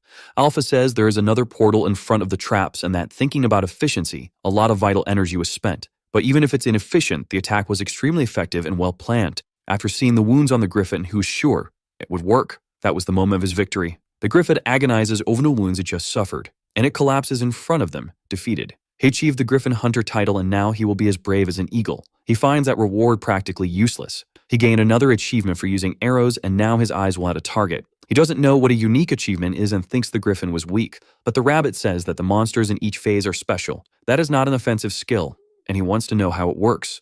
A red dot is appearing on the wall. Dawoon says that after picking up the bow, he was seeing it now. The rabbit asks if he is still checking the skill, and the guy says he is now understanding it. The dot shows where the arrow will land because it was in a different place from where he aimed. The rabbit suggests that he shoots the arrow right away, and he prepares to do so, tightening the bowstring. And he shoots the arrow using his skill. It hit the ground and deflected to the wall. The rabbit said he was terrible at that. The red dot was still on the ground, and the arrow that was up high still fell exactly on that red dot. The skill predicted where the arrow would land, even though he was terrible. If he trained, it could be very useful. He wants to see the rewards and asks if the rabbit did what he had asked. He plucked the bird, but doesn't know why he asked for that. Their dinner that day would be roast chicken, and even Alpha is surprised by this. Since the griffin has a different anatomy, the edible parts are the wings and hind legs. The other parts are complicated, so they were saved for emergencies. Even though it's seasoned, it must be hard to cook all that without the aid of an oven. Alpha says that with the solar stone, the fire will get hotter, and Dawoon asks if those are the yellow stones. Alpha says they store the sun's brightness and are a valuable treasure. The guy didn't even imagine that would be useful, and it seems that solar energy works because plants are growing there. He steps on one of the plants, and Sudit starts screaming very loudly, scaring him. The rabbit told him to be careful because that's a screaming plant that yells when stepped on. But he said they are tasty. Dawoon asks how he knows that, and the rabbit ate some while looking for sesame. He wants to know if they stop screaming if purified, and Dawoon notices they look like radishes. The rabbit starts smelling something delicious. The smoked griffin leg was ready to eat, much to the delight of the hungry rabbit. The two eat happily. The rabbit swears to follow his master forever, and Alpha felt left out. Time passed as special day arrived. Some stones are thrown to the ground.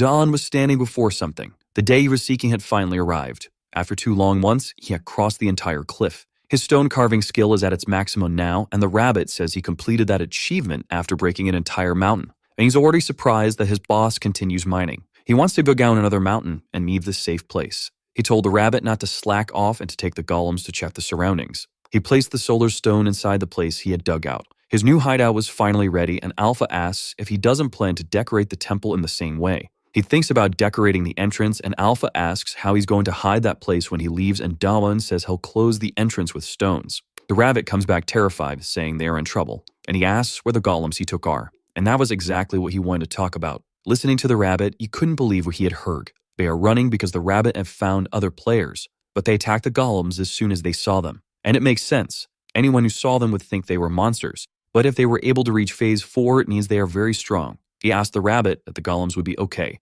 and he said they would certainly be annihilated. The participants, of course, not the golems. In a nearby clearing, a fierce battle is taking place. A player summons his shield to protect himself, and the big gorilla smacks him hard. The gorilla used so much force that it broke its own hand. Another player doesn't know where the golem's core is, which should be in its chest. His golem's cores are scattered in random places. The players notice that another one is approaching. Dawoon spotted the players and told the rabbit to hide for now. Dawoon is happy that they aren't really there. He approaches them, offering his greetings. The players don't understand this at first, because to them, it looked like he was fleeing in terror. One of them says there was another person being attacked by the golems. Dawoon didn't understand why he thought that, and he finally realizes that they got everything wrong. He imagines they'll be upset if he says the golems are his, and the rabbit says he'll be lucky if they don't think he's a guide. But he will try to approach them anyway. The players are terrified and tell them that there are already too many golems there, and Dawoon can't do much other than run away. He raises his finger in the air. The golems that were there pay attention to the gesture. They start moving immediately. The golems begin to run, following Dawoon and abandoning the players. One of them noticed what's happening, and seeing that, he couldn't believe it. He imagined that Dawoon did that on purpose to save them. There's a camp of huts in the forest. A player reports to another that they found other ruins and he wants details about that. He followed the mysterious player to the mountains, and it's on the stone mountain, but he preferred not to enter there. The old man reflects because the hunting squad didn't find food and still found new ruins. They are hard to take down even with his skills, and he said he should send the rookies there. The player said that was very dangerous, and the old man said that's why they will send the rookies, and he would take the opportunity to show the rookies who is in charge of that place. The player listens to those words with some apprehension. On the mountainside, something happens. Dawoon told his golems to stay there, and he closed the access to his hideout. The rabbit asks if they will be safe, and Dawoon says he doesn't want to be misunderstood. The rabbit asks if he is going there because he heard the squirrel and if he can really understand it. And he said yes and asked the little squirrel again if it had seen people there. Worry is the mother of all virtues, he said, and he built a tower there to use his mini-map, and the rabbit noticed that he builds much faster now. Looking closely at the map, he followed the direction pointed by the little squirrel, and they continued their journey there. A message says he left the dungeon and arrived in the Valley of Death, and that he had entered the rift. Dawoon doesn't know what that means. He didn't understand the concept of a rift in that place. The rabbit teases him, saying he doesn't know what that is. After giving the rabbit a few slaps, he asked the know-it-all to explain it to him. The more you advance through the stages, the more dungeons there are. In stage 4, there are 4 dungeons. Since they are not together, there are neutral zones between each one, and these spaces are called rifts. In other words, the space between dungeons is a rift. It's where players set up camp so they can do the dungeons more than once. Dawoon has difficulty understanding because he never left the first stage. The rabbit says that thanks to this, there is a place they're called a village. Maybe this is the place Squirrel mentioned, and by the explanation, it seems to be a safe zone. The rabbit was immediately surprised by something, and he jumped on Dawoon to save him from something. The boss doesn't know what happened, and the rabbit says the humans are too stupid. The villages or safe zones. In the dungeon they are in, there is no such place. A strong stench rises. A bunny hand appeared in front of him. Then undead begins to rise from the ground, and the name Valley of Death starts to make more sense. The little squirrel charges forward, starving, and Dawoon warns that it will have a terrible stomachache if it eats that. He uses the boar's strength to defend himself, and hits the skull with force. He didn't expect that to be so easy, but there were already other reanimated bodies there. But Dawoon is not intimidated because he found them weak. Yet something makes him change his mind, and he begins to observe things more closely. In front of him now are many skeletons. A group charges toward the young man. The skeletons are determined to make him one of them. Dawoon defends himself against one of them with his staff and prepares to strike it, saying that those numbers are nothing. The rabbit is already going all out as well, and he sliced through a group with his rabbit strikes. Dawoon hadn't imagined that the rabbit was capable of doing it, and the rabbit asks his boss to watch what he can do. He destroys the skulls happily, expecting to receive more praise, and Dawoon praises him earnestly because he realizes that the more he praises, the less he needs to fight. The rabbit is already very tired, and falling to the ground, he says he's at his limit, and Dawoon complains about his performance. He grabbed him by the ears and started running away from there. One of the skeletons prepares to throw a spear. It heads towards Dawoon and almost hits his foot but lands on the ground. Another one also reached in and landed in front of his foot. The young man tripped over the spear and fell clumsily to the ground. He starts to get up from the ground.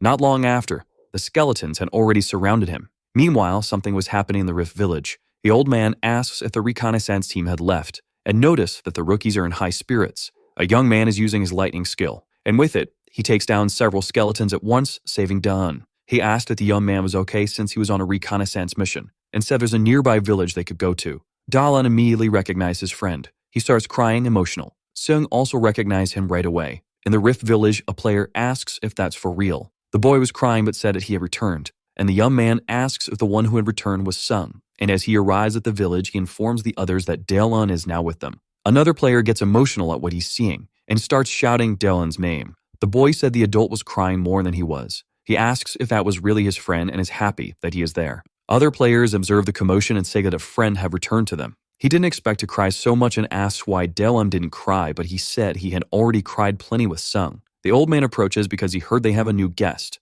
and the other players point to where Dawoon is. Seung greets the elderly man who arrived there and said he found him on the reconnaissance mission. The rabbit starts thinking about the elder and Dawoon asks if he's important. He said no, but he heard some things about him. The elder approaches the newcomer to get to know him better. Dawoon bows and introduces himself formally to him. The elder comes even closer, making him uncomfortable. There was a man in the dungeon, weak and cowardly, and they thought you would soon be done for. But he had an interesting skill called clarity. The first time it left him disappointed, but as he perfected it, the true potential of it was discovered. Inside a very dangerous dungeon, he could see the weaknesses of opponents and how they attacked. He could see the enemy's strength, this clarity. But he realized that before the last dungeon of level 4, he was nothing, and if he entered there, he would certainly die. Knowing this, he abandoned his team and fled. He left his past behind and built a house in the rift. The creator of the village, the elder of the village. He is chatting with the elder, and he looks intently at Dawoon. He is trying to identify Dawoon's weakness with his skill. He does his best to analyze the boy, who, without knowing what was happening, felt embarrassed for being watched by the old man. After a few awkward seconds, the old man said it was a pleasure to meet him. Then he said the boy was welcome and that he would show him around. However, the old man cannot tell if the boy is dangerous or not. Only his skills and survival ability can answer that. Perching his friend, he said that the old man was way too weird. Nonetheless, that impression was mutual, as the old man couldn't form an opinion about the boy either, finding him strange as well. Since they were together, the boy said he would go later and his friend could go ahead. If that was the case, his friend went ahead, and the boy bid him farewell, hoping to see him again soon. The rabbit asked that he was happy to meet that person again, as it was an interesting scene to watch. It didn't take long for him to be properly trained, so he would avoid being so arrogant. The truth is, he needed to observe this village for a while longer. There were some barricades around it capable of keeping monsters out. However, the tents there were poorly made and of terrible quality. He was so intrigued by them they even imagined it was intentional, but the rabbit said it wasn't. In fact, they probably didn't even have the proper materials there. Indeed, they didn't, and he wanted to know if the rabbit had found anything on the way there. The rabbit didn't see much but emphasized that there were penalties for those who didn't reach the next stage in time. In the first phase, it was rats. In the fourth phase, it's the lack of food. If there's no food, how could there be materials? It makes perfect sense. Thinking about it, he concluded that these people were possibly starving. Someone said that the old man had asked for everyone to gather. Thus, the villagers gathered. Among them, he introduced John to everyone, which was embarrassing for the young man. He hopes this will make him reveal himself or give hints of his personality. Looking closely at him, he assumed that, judging by the quality of his skin and the fullness of his cheeks, he wasn't only well-fed, but must have food. Then the old man placed his hand on the boy's shoulder, who reacted shyly. Since he had joined the community, he had something to ask him. If he intended to stay, he would need to share the food he had. It wasn't necessary to give everything he had, but in the community, people share what they have, and John didn't think that was a bad idea. So he opened his inventory. Soon, the remaining meat from the griffin appeared, and he wanted to know if it was enough, which stirred up the others. They didn't know what was more surprising, the amount of meat or the fact that it was from a griffin.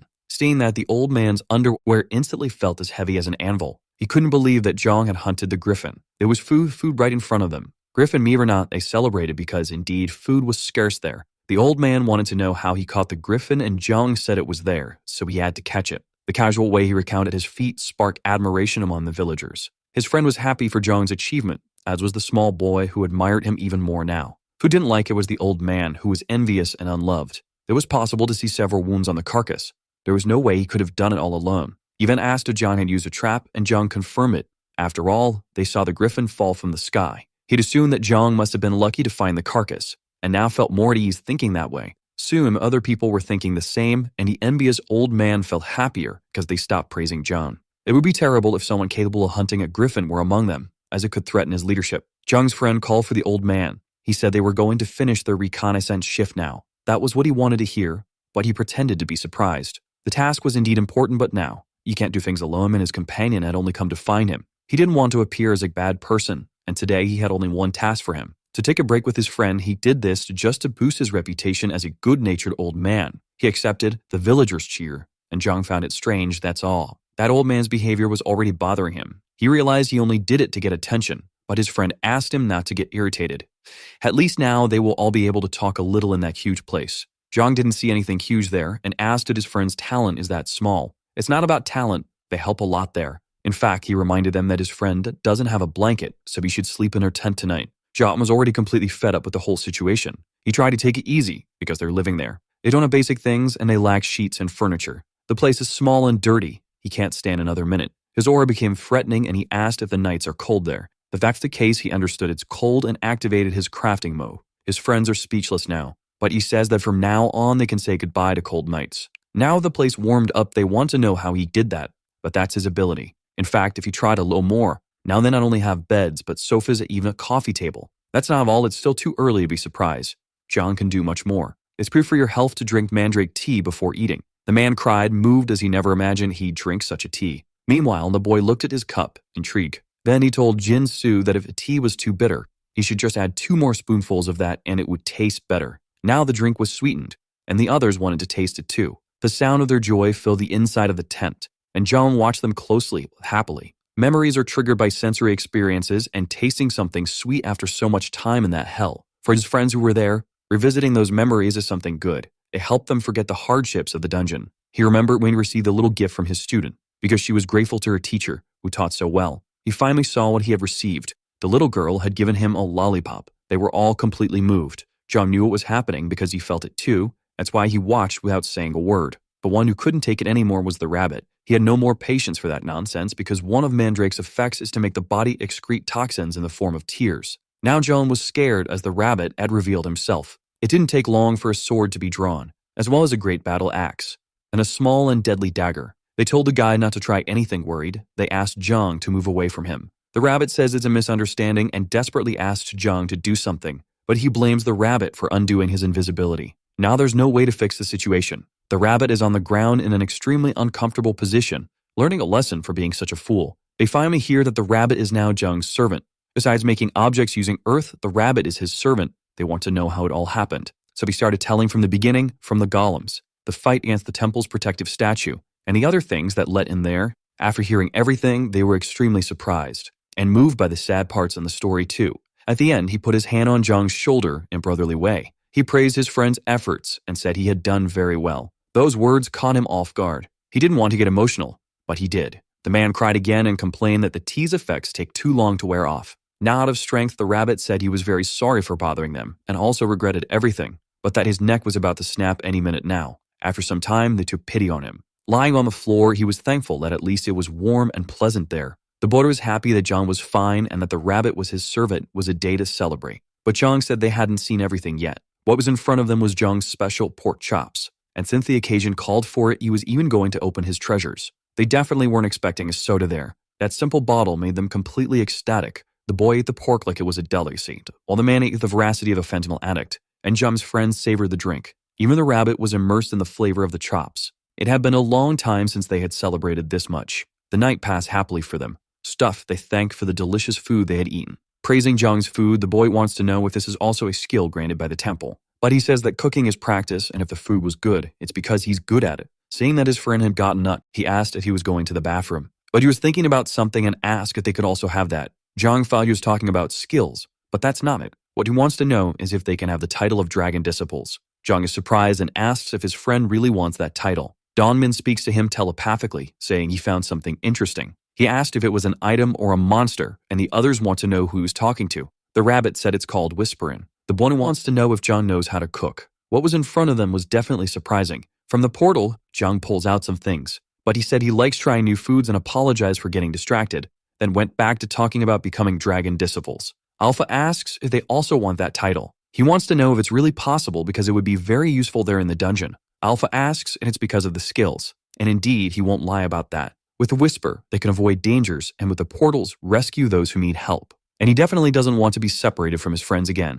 Zhang, who is emotional, cried once again. That said, this is why he desires those skills. It makes all his friends emotional as well. Zhang asked Alpha if it would be possible, but he said it wouldn't. But he is deeply moved by the moment, and Alpha said that when it was with Dom Min, that was the condition. That condition is indeed important, but there's a limit to how many people can accept it right now.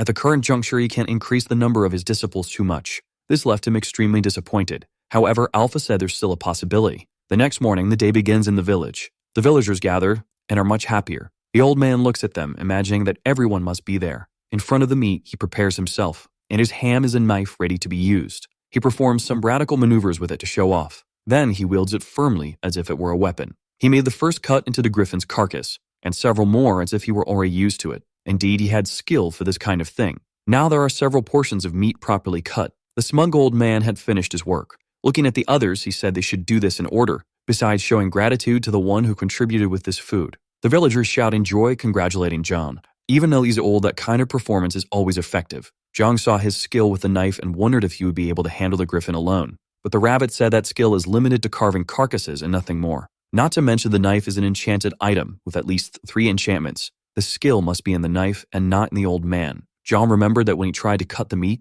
he had to use a lot of energy. Now he hopes to find a knife like that in the future. Even so, that food isn't enough for everyone in the village. It's time for them to prepare for business. Smoke rises from the lit fires. The rabbit doesn't like that. It's as if they were celebrating, and besides, he hates the calm of that place. It brings some very large cues. The boy, for his part, handles a brush. They want to know if it's enough because it was so much that they wouldn't be able to consume it all in a lifetime. John wants to know from the rabbit how the others are doing, and he says there's not a single tent that isn't cooking. The boy finished and asked him to see his work, and Zhang said it was very good. Looking at Hoyle, he wants to know he's ready, and jokingly says he is. Then they wished him good luck, but he warned them to keep their expectations in check. With that, it was time for Zhang to be in. A large banner was set up announcing the sale of salt stones, which are on sale. The boy wants to know what Hoyle went to do. Well, it was obvious. He went to throw bait to those people. Excellent bait. The long-haired one wants to know if everything will be okay, as Hoyle had never done business this way before. Zhang is adamant that no sales skills are necessary because he asked him for only one thing. They say the meat is good, but the taste is bland. Still, it's good to eat meat after such a long time. Hoyle suddenly appears, agreeing that the meat is tasteless. Just a single pinch of salt, nothing too intense. The boy wants to know what it was that Hoyle put on his piece of meat, but the appearance is familiar and he didn't imagine it would be that. Before the boy could ask if it would be enough, people were already asking Hoyle to sell the salt. The crowd runs towards him and Zhang is happy that they took the bait. With everyone gathered there, they want to know how he has so much salt available. Besides that, they don't know what to use as currency, since money has no value there. Maybe they should use food. The price is simple. 1 bowl of salt costs a second-hand enchanted item. Any enchanted item will do as payment. For some, that's a price they cannot pay. But others are very interested in this exchange. The boy warned that it's not just any object, it must be enchanted. But everyone there knows how to get enchanted items, which can't be said about the salt. In Stage 4, every player has at least 2 enchanted items they don't use, but they are valuable because they are hard to obtain. Salt is precious, and the items are scarce, and everyone has the same doubt. They were nearly boiling from thinking too much. It just needed a small push for the reaction to happen. One of them acted rashly, which ended up being the trigger. That was enough to make everyone more inclined to go along. It didn't take long for the salt sale to be a complete success in the village. Just as quickly as the commotion started, it spread throughout the village. The old man was perplexed to learn that salt was being sold. It's not possible that they have salt available too. Then he watches everyone gathering to buy it, and saw Zhang collecting enchanted equipment. He said that Zhang had a talent for surprising people. The old man said he would get some salt. Zhang said all he needed to do was give him an item, but the old man disagreed. His intention was to take all the salt that was there. They thought the old man intended to buy all the salt, but he said that salt is food too, and that he would manage this resource better, and that the weapons he was receiving were too valuable. Zhang says he can't do that, even though the old man is the leader. So he decided he would buy it all at market price, as he has many pieces of equipment that are completely useless. The important thing wasn't the salt, but the reputation he could gain from it. Zhang says buying all the salt will be laborious, but he accepts anyway. That made him question the old man's seriousness. In any case, that clown must be loaded with money. Zhang makes a scene and isn't sure if the old man can pay for all the salt he has, but the old man tells him not to worry. He says he's concerned that it might be a burden for his old back. The old man says he's a man of his word and won't go back on his offer, and he goes adamant in saying that he would buy everything. It wasn't a bluff. He used his ability to calculate the amount of salt and compared it to the number of items. But there was something his ability couldn't foresee, and Zhang said he would get the rest. The old man had to hide a heart attack when he asked what the rest was. Zhang apologizes for taking too long. Then he showed them a statue made entirely of salt. Now the old man can't believe that all of that is salt. Zhang says that's pure salt, and if he wants, he can taste it. The question remains if the old man will be able to keep his promise with all that salt there. Otherwise, it would be terrible for his reputation. The old man's face couldn't hide his frustration and anger. People comment that the old man was caught off guard. He's sweating cold as he doesn't know what to do and can't even hide that his underwear is already soiled. Time passed in the camp. The night had been productive for Jong. Alpha praises him, as for the first time he had acted like the owner of the temple. Even though they are low-level equipment, it was a huge quantity obtained just from salt. Almost 60% of what was there belonged to the old man. None of them seemed to be very useful. The long-haired man asked his friend to take a closer look at those gloves. They could be useful for handling hot traps, but John thought of using them in the kitchen. Most of the items were like that pair of gloves, useless. The ones that had the potential to be more useful had their durability compromised. And if it wasn't compromised, the item was certainly of no practical use. By saying they would accept anything, they only received junk from people. Jong says they can't be blamed because they can't give up items that protect their lives. Not to mention that the purpose of the sale was to achieve a greater goal. They needed to recruit more apostles for the temple. He gathered everything necessary, now it was up to Alpha to do his part. Before moving on, Alpha has something to say to him, and Jong asks if he needs more equipment. Actually, he needs to explain how to use that equipment. Jong was curious and wants to know if Alpha can restore their durability. But that's not what he wants to talk about. When an object becomes a sacrifice, enchantment is imprinted and he can enchant another object with the same ability. The long-haired one realized they could make more enchanted objects and Alpha praised his cleverness. However, these are all secondary actions. He says this doesn't make much sense. He can't believe Jong is going to build a temple there. The conditions are the objects, the altar, and the people. The rabbit doesn't even know when the altar appeared there. These are the criteria for having another temple, and they need more to be able to have more apostles. The problem is that soon the others would find out and the old man could become a nuisance. But Chum isn't going to build a temple there, so they want to know where he's going to do it. The night continues in their village. Looking at the stairs to the underground, he can no longer see end of the tunnel. Even in that void area, he could never predict the dangers that exist underground. The boy told him to stop daydreaming and come help them, because he knows he's only pretending to be concerned to avoid the hard work. He said his hands are too big, and the long-haired one asked to take a look at them. Looking at them, he said the task would be easy for him. Just rub your hands and the hulls will come off the grains, that's how you make rice. He wanted to know how the long-haired one knew this, but he learned it from Sun. In fact, that work was therapeutic for him, almost like meditation. Hearing that, he could only imagine that the long-haired one was a weird guy too. The rabbit says he knows how he feels. Jung is complicated, and when he starts digging, only God knows what he'll do. From down below, he scolded the rabbit, who didn't expect to be overheard by his boss. Faced with that huge rock, he's wondering if he should use it or not. The equipment he got with the salt, and he's going to enchant it with even more things. His strikes on the rock are now powerful. His stone-breaking ability had 2 important steps. He needed to place the spike in a spot and hit it with a hammer, 2 necessary steps when using the 2 tools. But using the pickaxe, he became even more efficient. After a lot of work, he sighed in relief. There was a lot of space now, and he thinks he overdid it because he got excited. His friends say they're done with the rice. Even though he's far away, he can hear them well, maybe because it's this artificial cave. So he asked them to come down and for one of them to cook the food. The man stayed to cook and asked his friends to be cautious. The long-haired one was already surprised when John made the furniture, and now he's even more impressed with everything. Arriving at the temple hall, he came across something even more incredible. He couldn't believe what he was seeing. There was a large plantation there, and he thought the wheat John had given them was all he had. The truth is, he has a lot in his inventory, and he couldn't leave the ground uncovered, as it would be a waste of space. Since they're there, they want to know how they can help. He and the long-haired one will harvest the right grains, and the boy will protect them, as there might be skeletons around. The long-haired one didn't expect his friend to be afraid of skeletons. It's not fear, he feels, he just doesn't want them near his precious wheat. So he started harvesting the grains. The long-haired one was also helping with the harvest. As for the boy, he was alert and focused on protecting the perimeter. Jog looked to the side for a moment. His other friend was there along with the rabbit. In his hands was a large pot filled with food. There was a lot of cooked rice inside, and it smelled good. That made those working very happy. John blew on the rice to cool it down. The other 2 were also very enthusiastic. Now they had everything, happy people. A large amount of sacrifice material, as well as the area for the temple. All the preparations have been completed. The boy is very happy with everything they did there. The man, on the other hand, said dust got in his eyes, but the truth is that he cries easily. The long-haired one, besides being happy, is proud of Jung's abilities. Being the only sensible one there, the rabbit wonders why he's feeling a colossal sense of secondhand embarrassment. Jung established that as the second temple of Artia. Immediately, a great and intense light emanated from the altar. Alpha suggested activating the temple's defenses to prevent unwanted intrusions, but Jung doesn't know who could invade them. Still, he installed one as a precaution, and the rabbit was surprised to hear that. Jung pointed to where the trap was, but all the rabbit saw was rice. In the middle of the field there's a pit. The plants hide it well, and it will be quite effective against the unsuspecting and distracted. The rabbit found it inefficient and useless, but Jung tries to reinforce that his trap is good. To the rabbit, his boss wants to replant the rice as soon as the trap resets. Jung doesn't know whether to leave it as is or make more improvements. Alpha says he can appoint a manager for the second temple. The rabbit thought this would be his moment to shine once again. John looked at him and asked why he was acting so smug. He wants to appoint Sung, the long-haired guy, as the manager of that temple. The young man ended up surprised and the rabbit furious. But Alpha said that wouldn't be possible. The rabbit said a manager needs to have experience, and Zhang said that if a rabbit can do it, anyone is qualified. But he is better than the other rabbits, and the long-haired guy is just normal. Alpha says it's almost like that.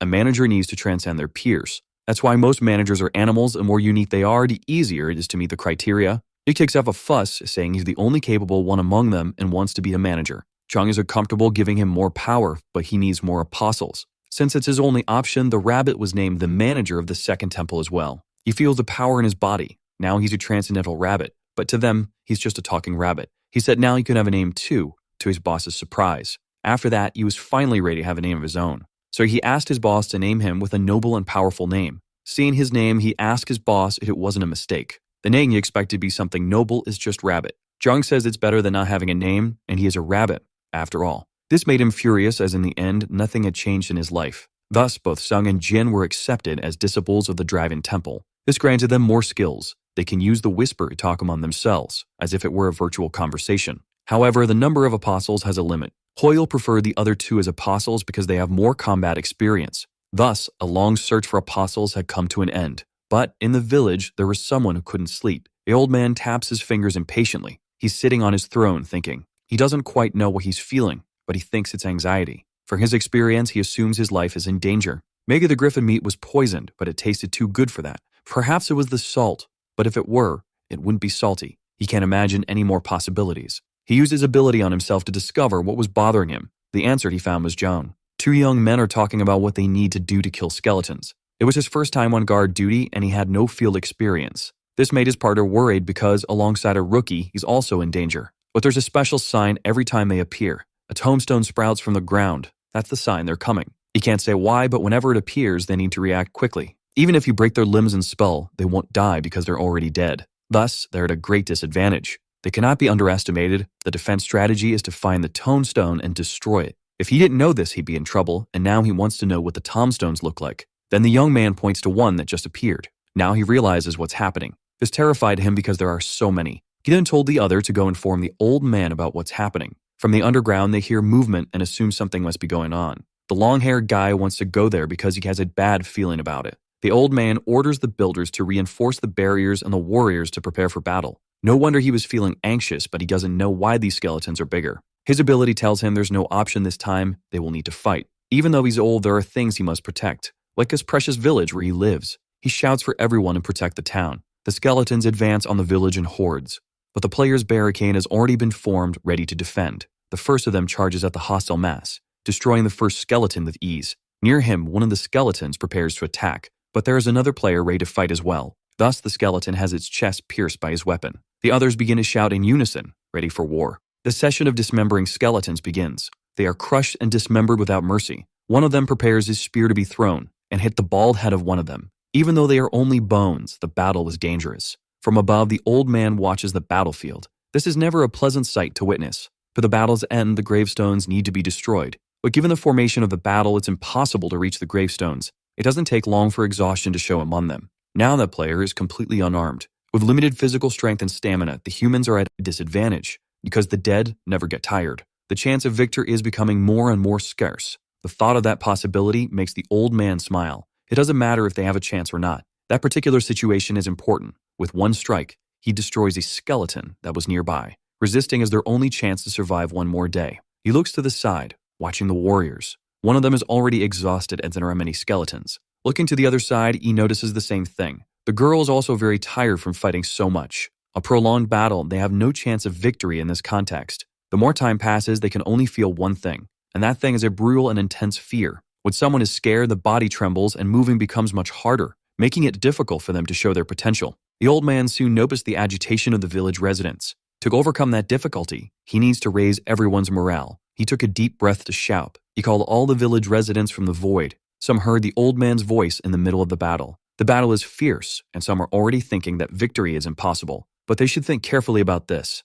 About all the hardships they faced, the courage and perseverance that brought them here, as well as all the good times they had together. That's the reason they have to keep living. Even those who were scared stopped being afraid. and the tired ones became more motivated. They need to survive so they can return one day to the world they belong to and escape this hell. Surviving the dungeon, that was the routine of many there. Routine can make dreams seem distant, but remembering the goal can give strength to the weary. They need to return home. The old man's speech encouraged them by reminding them they can get out of there. He thought they wouldn't win, but he remembered that losing is not an option. Determined not to die there, the fight intensified. They were clearly more motivated, and the old man believes that a miracle could happen now. Jiang said that was a heartfelt speech. The old man looked back surprised by the boy, because the true miracle had just arrived. That is definitely a cliché, one of the most mediocre ones. For the rabbit, it would be embarrassing, but there's no better word to describe them now. They are heroes. The tired fighters looked on in admiration. Those lightning bolts descending with the blades, definitely a powerful and fierce strike. Not even the old man imagined the long-haired one was that strong. That sword that controls lightning seems to be a formidable weapon. But the boy says it's not just the weapon that matters, and asked him to watch more closely what he would do next. He closed his eyes while holding his bow. When he opened them, a yellow energy enveloped his arrow. What really makes the difference is the skill. A woman said the child was incredible, which made the child annoyed. He quickly snapped back to reality, noticing Hoyle was missing. One of the fighters had been injured by one of the skeletons. The strike made him drop his weapon to the ground. Hoyle says it's not cool that a dead man wants to take the life of the living, and walked towards the skeleton full of anger. The monster hesitated for a moment. However, it drove its dagger into his stomach. That wasn't what he was expecting. A skeleton had caught him off guard. The monster smiled at its feet, thinking it was tough. But Hoyle was just playing around. With a single blow, he turned the skeleton into a big jigsaw puzzle. The boy doesn't know how Hoyle is still alive as he was stabbed. Hoyle's skill is replay, excellent for a tank like him. Seeing all of this, the old man swore that he was just a useless novice. Not to mention Sung, who by himself is an enormous destructive force. Meanwhile, Jin can deal damage from a distance with his bow, and there's also the physical resilience of the old man. Now the elder realizes that the three of them together are an unstoppable force. They definitely make a well-prepared and balanced team. Zhang doesn't understand why they're fighting outside when they could use the fence to their advantage. But the old man says that was the best option. It's hard to find good quality wood around here. The barricade may look strong, but it wouldn't hold much. Not to mention there are many who fight in close combat, so they need to be in front of the fence. Zhang said the fence is useless then, but the old man insisted it still has a purpose. With that many enemies, the fence reduces the directions from which attacks can come. It may be hard for a beginner to understand, but Zhang interrupted him, saying it's too complicated. It's not simple enough. Hearing this, the old man was outraged. If that's the problem, then they need a better fence. He asked if the skeletons are capable of jumping, and the old man says they only march forward. Curious, he wants to know what Zhang is going to do. But before he could get his answer, he was truly surprised. Zhang was building a wall for the village. The skeletons quickly tried to bring the structure down. They could try as much as they wanted, but they wouldn't be able to do anything. Now there's only one more thing to do. Through a whisper, he wants to know if Sung and Jin can hear him. Immediately, they confirm they can hear him. He's going to separate the people from the monsters and needs their help. Sung should come to him while the boy should stay with the old man. But he doesn't know how to find him among so many people. All he had to do was look around. As a mark had been made on the ground, Sung looked up, impressed. Jin was also impressed by what he saw. The old man wondered if this was really happening. Meanwhile, the elder was speechless, thinking Zhang might be a god. There was a massive tower in the middle of the battle. From up there, he activated his mini-map. There really were many skeletons, and the blue dots must be his new apostles. The rabbit arrived there, exhausted, and Zhang said he was a mediocre manager, but it was hard to get there without being killed. It seems the Almighty One has a guilty conscience, and Zhang wants to know what he means by that. But it's all his fault, although Zhang didn't expect it to cause all of this. He didn't expect the temple to attract so much, and the rabbit wants to know what the connection between the temple and the skeletons is. Alpha says the undead are drawn to the life energy of the temple, and Zhang wants to know if he knew this would happen. Like a lightning bolt, Sung climbed up the side of the tower. When he got there, Zhang praised his agility. Building that tower so fast, he never stopped being impressed. He'd already told the other two while heading there, by separating the people from the monsters, he wanted to know if they would use the wall he had just built. That's the plan, but he needs their help. So they quickly talked things over. After the conversation, Silam understood the plan. Zhang spoke to Jin, who still hadn't found the old man. He told him to prepare to close his eyes. Sung stood with arms wide open at the top of the tower. Having fought them, he knows it would be difficult for even him to handle them all. Apprehensive, he wants to know if Zhang is sure he can win. Confident, Zhang said yes, and that soon he would see his friend. More at ease, Silam only asked him to hurry, because he could be caught by it too. Zhang wants him to make a signal with his lightning, to use all his strength, creating something similar to a beacon. It's possible to do, but Sung asked if it wouldn't be a waste of energy. It wouldn't be, because that way he would be able to get everyone's attention. In the elder's speech, he shouted, not everyone heard him. But up there, Sung's light would be seen by everyone without exception. He needs Sung's help to save the people down below. That's the only way to save everyone in the village. This selflessness makes the long-haired one happy. He's been here for a while now and has worked hard to stay with his friends. But in unfavorable and complicated situations, he was confronted with harsh realities. He thought he wasn't capable of doing anything more. Seeing that Zhang wants to save everyone is motivating. And if that's Zhang's intention, they no longer have anything left to wait for. Jin noticed his hair starting to lift from the static electricity. The signal is coming, and they need to be ready. Asura is already in position. Ben Sang uses his lightning ability. A massive wave of electrical energy descends from the sky, from where he stands. Not only the noise, but a great luminous signal appears in the sky. Below, people realize what has happened. Even those who have their backs to the tower noticed the lightning. A beautiful luminous signal cut through the night sky. For those guarding the village, the flash caught everyone's attention. They stay focused on it for a short period of time. Then Sung shouted, ordering them to head to the wall near the fence. They wonder if this is the rookie, while others want to know where that wall came from. Sung says once again for everyone to go inside the wall as he's going to end it all. Not everyone understands, but some heard it clearly. Realizing you must have a plan, they begin to move. Soon they start bringing the wounded inside. Sung is exhausted after having done all that. Now it was Jum's turn to execute his part of the plan. He's already down below, running with the other two. The old man noticed the skeletons are slower. Maybe the lightning scared them. Whether that's the case or not, John is grateful for what his friend did. Jin wants to know what they are going to do now. The first thing is to see if everyone is safe inside, but doing that will be very hard. Jin realizes it wasn't a bluff. Zhang really cares about other people. But Zhang corrects him, saying this isn't a heroic narrative. Now everyone there owes him one. Jid didn't expect to hear that. Johnny's happy that everyone there owes him their precious lives. Once this battle is over, he's going to get some good equipment from them. Doing all that took more effort than he imagined. He's collapsed on the ground, drained of energy. Sung isn't sure if he passed out, but he knows for sure he overdid it. Jin is running in a panic, calling for Sung. He reaches the top of the tower, terrified. Since Sung didn't come down, he was worried about him. He got carried away and used too much force, which made him black out for a few seconds. Finally, he remembers the whole situation. He wants to know what happened to Zhang and if the village is safe. Jin asked him to calm down a bit. Now he needed to listen carefully. At first, he didn't understand, but it was possible to hear a sound. Zhang's name is being shouted in unison. Sung asks if that's really what he's hearing, and Jin says he should go see it too. Looking down, he lets out an honest laugh. Zhang really hasn't stopped surprising him. The villagers are celebrating. Everyone is shouting the name of the one who's crucial in saving them. There isn't a single person who isn't happy with him. The rabbit sees all of it and says none of this would happen if they knew him like he does. Zhang tells him to shut up and threatens never to give him meat again. He could really be evil sometimes, and Zhang told his lovely manager to give a smile. He told the others to enjoy the victory while it lasts. The old man arrives at the tower, complaining that it's too high to climb. From above, they can see people surrounding Zhang's elephant. The old man had to climb up because he was already feeling ashamed. Zhang's now a celebrity. The people are in an uproar over him. Looking down from the top, Sum was also happy with the result. Besides being incredible, there was even a golem to use. In fact, even though it looks different, that's definitely a golem. Sum wants to know what happened since he was unconscious. The old man isn't good with words and doesn't know how to begin describing it. Jin got irritated and said he would explain how everything happened. They thought the wall would only serve to protect the people. They were with it, checking if anyone was still outside. After making sure everyone was safe, Jin thought they would finally rest a bit, but that's not what happened. Zhang prepared to use his skill. He used the strength of the horned bull. It was really something incredible to witness firsthand. He started positioning bricks he had in his inventory. Everything seemed too simple to execute. He used basic movements but achieved formidable results. Zhang was completely focused and determined. The villagers ended up witnessing everything. Besides giving them meat, there was also all that salt. This guy who was helping them now. There's only one word to define him. He is simply incredible. But his plan didn't end with just the wall, and he asked the rabbit where he installed what he had requested. He told him to look at the map because he placed it in the planned spot, and it was very hard to do it without being seen. Thus, he praised his manager's work. He couldn't join the battle earlier because he might hurt someone. With the field cleared, he called his golems to the battle. Soon, they began emerging from the portal. The sight of them left people speechless. There was no resistance the skeletons could offer now. Some now understands that Zhang was indeed the one responsible for saving the village. From afar, the old man observes him. The situation for him is not looking good. The villagers were already on Zhang's side, and if the old man wanted to survive in the dungeon, he couldn't oppose him. Zhang from above spotted the old man. The will to live is truly a peculiar motivation.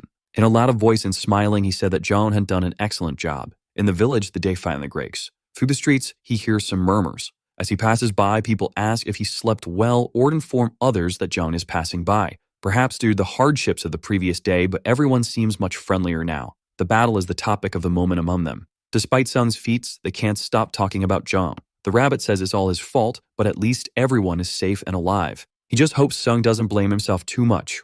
But the rabbit says, unlike certain people, Sun has a conscience. Although he was sensible, he received a few knocks on the head. Alpha wants to know when he's going to collect the equipment, but John wants to know what he's talking about. The skeletons have equipment that can be used as sacrifices, and John didn't imagine that even broken items would be useful. There's little vital energy in them, but it can still be used. If that's the case, he would find out soon. The rabbit wants to know where he's headed now, but at that exact moment, the boy is at a loss for words. He wonders why the old man is bowing before him. The old man doesn't call him by name, but instead addresses him as Your Excellency. All this formality made him uncomfortable. Thanks to him, they now have a sturdy wall, but the situation in the village had changed greatly. Zhang doesn't know what he's talking about. Since yesterday, there have been many skeletons outside, making it very dangerous to leave. To be honest, they are completely isolated now. Thus, their first problem is how to get food. Originally, they would explore the outside, but with all these skeletons, it's become much more difficult. The rabbit asks what the old man wants, and automatically the old man gets the biggest fright of his life. But the rabbit says it's all right, there's no one here, and Zhang told him to stop doing that kind of thing.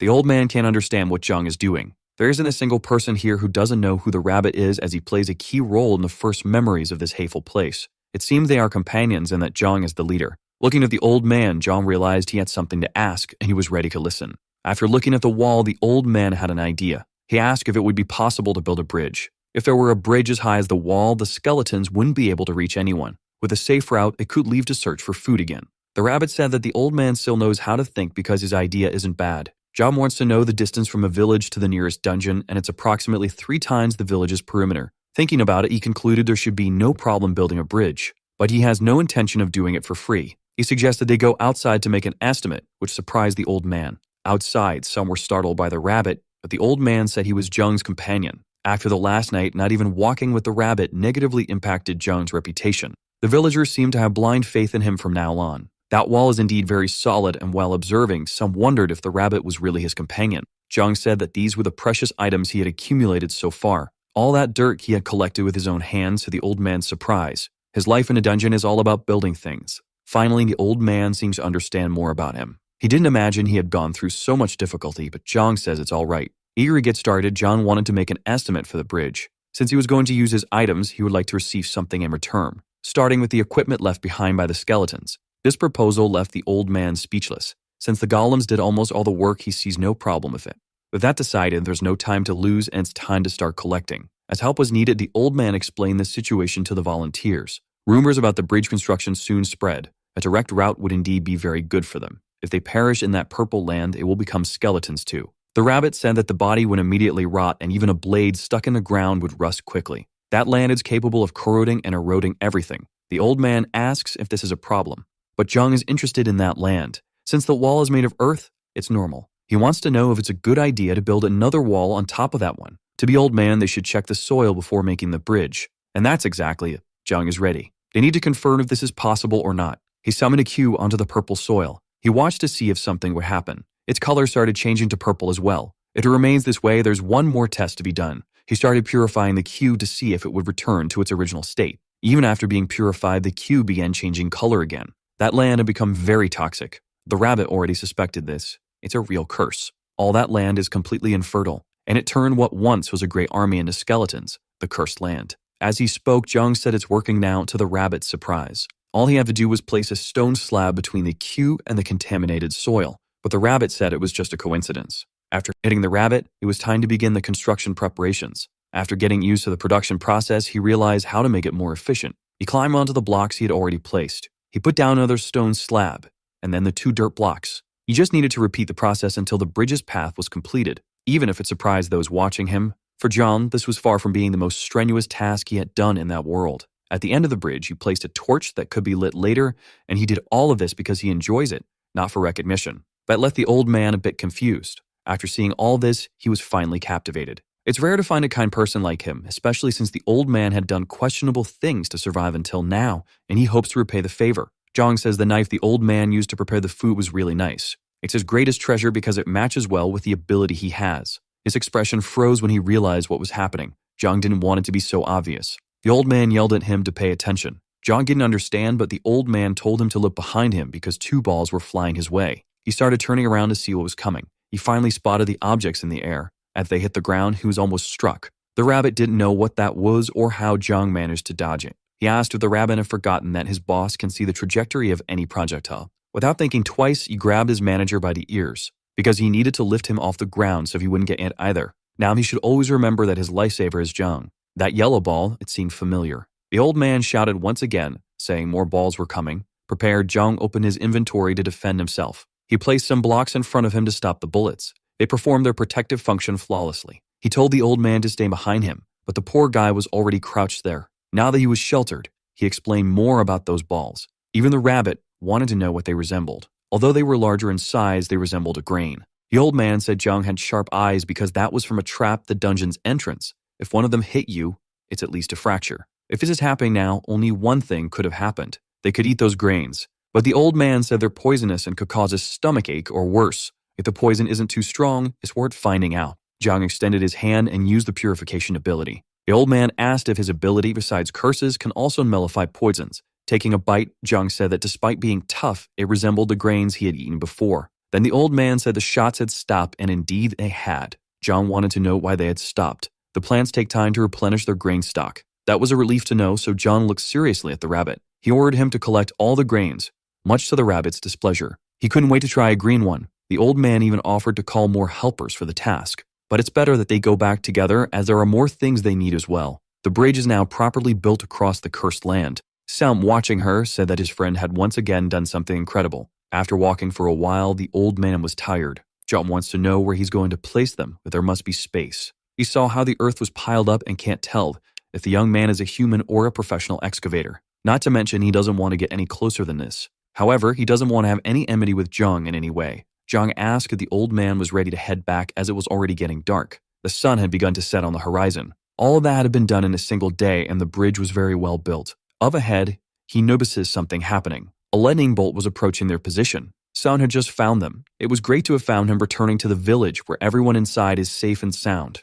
Now it was time for them to return there too. Jung asks if something happened. Regarding the equipment left by the skeletons, Sun had already collected everything. They are now in the underground temple. The smell of that equipment was far from pleasant. It stank so much they weren't sure if it could be used as a sacrifice. Alpha is happy because it will provide a lot of vital energy, and with that, Jung says they can head back up. Sunny asks if there is still more to be done, and Jung says there always is. It was time to collect the payment. In the center of the village, everyone gathers because Jung has something to say to them all. First, he thanked everyone for being there. They must have seen the new bridge which allows them to pass by the skeletons safely. It was designed to last and will be of great value to everyone there. To build the wall and the bridge, he used many of his resources. He will skip the details, but he needs a lot of enchanted equipment, and he was standing before them to ask for help with that. He needs level 2 or higher equipment, which left everyone very surprised. Although they are grateful for everything, it won't be easy for them to accept this kind of payment. He thinks the best situation would be if they handed it over voluntarily, but if that doesn't happen, he'll be a bit more forceful. Now there's only silence among them. Soon a sword appears in front of him. Jung didn't expect it to be so quick. The one who offered it said she had better equipment and had only kept the sword out of emotional attachment. If it weren't for him, everything would have ended the previous night, and she knows she owes him her life. She asked him to accept it, as even though it's hard, she means to pay her debt. After finishing speaking, she asked the others if she was it right. Soon, equipment started raining in front of him. Another day passed in the village with him receiving a lot of equipment. By morning, he and his friends were gathered. Sunny asked if they needed to go to the dungeon without him. Jin didn't want to be separated from him as they had just reunited and now they would protect him. The old man wants to know the reason for this. Jung says that if he makes a mistake, it will be embarrassing and he'll show them once they return from the dungeon. Judging by his smile, it must not be anything serious, but still. He wants to know what Jung is planning, and the rabbit asks him to grip harder. But Jung assured them he would join him in the last ruin. They just need to tell him when they are close to it. If he intends to meet them alone, that could be dangerous. But he won't do that, he's going to send the rabbit. In his defense, the rabbit says he can find another guide, and being affiliated with the Dragon of Life, he can't kill. But all Jung needs is for the rabbit to open a portal near the ruins, nothing more. Sung isn't too happy with that suggestion. Even though it seems like a safe method, it still worries him. Dungeons make players stronger, and he's concerned about Jung's progress. But Jung asked them to trust him once again, as he has his methods to make things work. Sung listened carefully, and decided to trust him, not trying to persuade his friend otherwise. Thus, they left the village with 10 more people, heading towards the dungeon. The rabbit wants to know if his boss is okay, as he spent only a few days with his friends and is already alone again, but Jung knows he'll see them soon. He wants to know why he decided to stay behind, and Jung says that rice alone has no value. It had been a while since he had a meal, but he realized something was missing. He opened his inventory once again. It was the cursed soil, and Alpha didn't like that inside the temple. But John had already said something important was missing, and the rabbit says it's the curse of decay. But for Koreans, juga soup is something wonderful. Neither Alpha nor the rabbit have any idea what this is. All the grains collected are inside the pot. John is quite entertained with his recipe. The rabbit asked what it was and if the grains would be the side dish of the day. After they were boiled, you might be able to ferment them using that soil. Once again, both Alpha and the rabbit are not understanding. When he saw those grains, the first thing that came to his mind was the soybean fermentation process. The rabbit had a hard time understanding why someone would eat something spoiled, but Jung said it was fermentation. Even Alpha had never heard of it and asked if it was something primitive, and Jung said it was a recipe passed down for generations. If it worked, he would be able to make even tastier dishes. That simple sentence convinced the rabbit that it must be good. He just asked John to keep his eyes open and pay attention. After the grains were cooked, it was necessary to grind them in a mortar. Then he shaped the dough into something similar to a square. With the sunstones, he made them dry quickly. He also tied some grains that had dried with the sunstones. Looking at the rope more closely, the rabbit wanted to know if they were really made of grass. Looking at him, Jung said the thumb on that rope would help in the fermentation process. The rabbit just wanted to know how Jung knew how to do all these things. With everything organized, John was quite pleased with what he had done so far, but the rabbit said it looked like garbage. While being scolded, the rabbit said he couldn't be the only one who thought so, and Alpha agreed with him. John could only lament that they didn't know anything about the flavor he was remembering. The block with the cursed sand was still there. He just needed to figure out how to make use of it because it could significantly reduce the fermentation time. To the rabbit, they didn't need to rush anything, but John didn't want to wait several days. Using an iron bar, he saw that the curse in the block was still very strong. Looking at the result, the rabbit asked if he couldn't combine that sand with the stones. At first, he questioned it, but then he ended up having an excellent idea. Feeling happy, he hugged the rabbit tightly. Even the rabbit couldn't believe the advice he had given and said he just spoke off the top of his head. But John already had a block made with stone powder. By reducing the concentration of the cursed sand, the rabbit's suggestion worked. Placing the blocks with a lower concentration of sand, the fermentation process began. Thus, a few days passed. Inside the village, someone said there were skeletons outside and they should prepare. On a rainy day with few people around, the corruption of the sand became even stronger, and this could be dangerous. The old man wanted to know if the wall was showing signs of weakening due to the rain. It was still holding up, but it had become much softer because of the rain. He ordered them to find Jung, as in the worst-case scenario, they would have to defend without him. It had been a while since the last rain. Jung appeared among them, saying that the old man seemed quite busy. His presence brought a bit more hope. So they began to talk about the situation. He learned that on rainy days, the skeletons become more oppressive. That was really dangerous because the water weakened their structures. Besides the skeletons becoming more energetic, the wall could give way. In light of this, the old man wanted to know if they had any solution. Jung thought about the problem at hand. Looking at the people, he asked for everyone's attention. He asked Alpha if it was possible to set a trap there, and he was told it was possible, but would have to be done manually. Seeing this, the old man didn't understand. Then Jung said he would give him a little help. The only thing they needed to do was soften the soil after he planted. Those plants on the wall were the ones from before. With all the plants in place, he started the trap. Alpha said this was the best trap Jung had ever made, a shame there were so few plants. The most interesting thing was that with the rain, something else would grow quickly. Happy, the rabbit said they were potatoes, and the answer was right, though the old man didn't understand what they were talking about. Outside, the skeletons were watching. Immediately, some were caught by the vines. That wall defense is really quite efficient. The potatoes attack those nearby, and the grain throwers attack those in a distance. It's really impressive, but the old man wanted to know what the young man was doing. He just wanted to take the opportunity to make a stew. There are some situations in life where ambient sounds can serve as a way to find calm. The sound coming from outside now was starting to have that effect on him. That definitely made him feel good, and the rabbit said the tent was already ready. The old man asked if he could sit as well, and Jung said there was no problem. With the bag open, the old man said Jung would make a big fuss if he left that behind. Jung asked the rabbit if the discomfort of being in the rain feels a little bucolic. The sound of the rain, the grains being fired, the bones breaking, the harmony of it all was poetic. But he didn't care about that. He just wanted to know if he needed to cut those vegetables. Jung told him he should put more heart into it, and that the most important thing when making juga is the flavor of the paste they made, which needs to be good. Incredulous, the rabbit wanted to know if the rotten grains had an interesting flavor. The old man wanted to know if he really said that, but Jung asked him to wait a little longer. There was one more surprise for him. That couldn't be possible. He never imagined he would see tofu inside the dungeon. Seeing all that, he realized that being in that place wasn't a big problem for Jung. He does many things. All of this is simply too fantastic. Jung Reddy wanted to show him his skills. Coming down from the wall, someone asked if all the preparations Jung requested had been completed. But from the outside, it no longer looked like a village, it looked like a castle. It's a bit of an extravagant description, but that's how it seemed. Like a castle of skeletons. While they were talking, he noticed a different smell. Then he said that John had called them to eat together. His stew was almost ready. With chopsticks, he picked up a piece of tofu.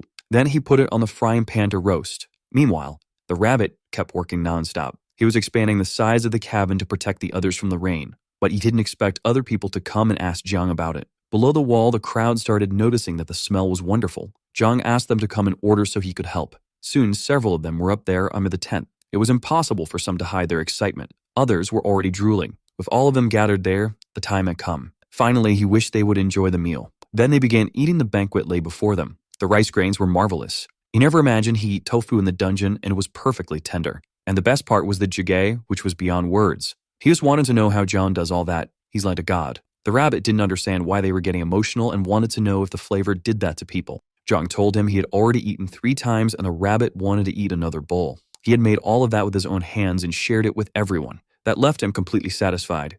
A special glow caught his attention. He earned an achievement by making everyone happy. This recipe tasted better and helped protect against the cold. Seeing the reward, he noticed it added 10% more flavor and gave 20% cold resistance. They started commenting that it tasted better and that they felt less cold now. Koreans need to eat rice, and he wanted to know if the cold resistance increases cumulatively. But the rabbit said the effect would wear off with digestion. He wanted to know if it was okay to eat without worrying about the enemies on the other side, but Zhang said it was safe up there. Alpha said they couldn't climb the wall, and that was what Zhang had expected. Looking down, he saw the skeletons being slaughtered. He laughed joyfully at that, but the rabbit thought he was getting too confident. Once again, a bright flash appeared. Zhang was happy to see it. It seemed like this was the day for achievements. He was just eating without doing anything else. He didn't expect this. For destroying 1,000 skeletons, he's now twice as good at breaking bones. The fracture in the skeleton's skull started to grow. John placed his hand over it, then crushed the skull without any difficulty. He didn't even have to touch it properly. The power he had received was truly strong.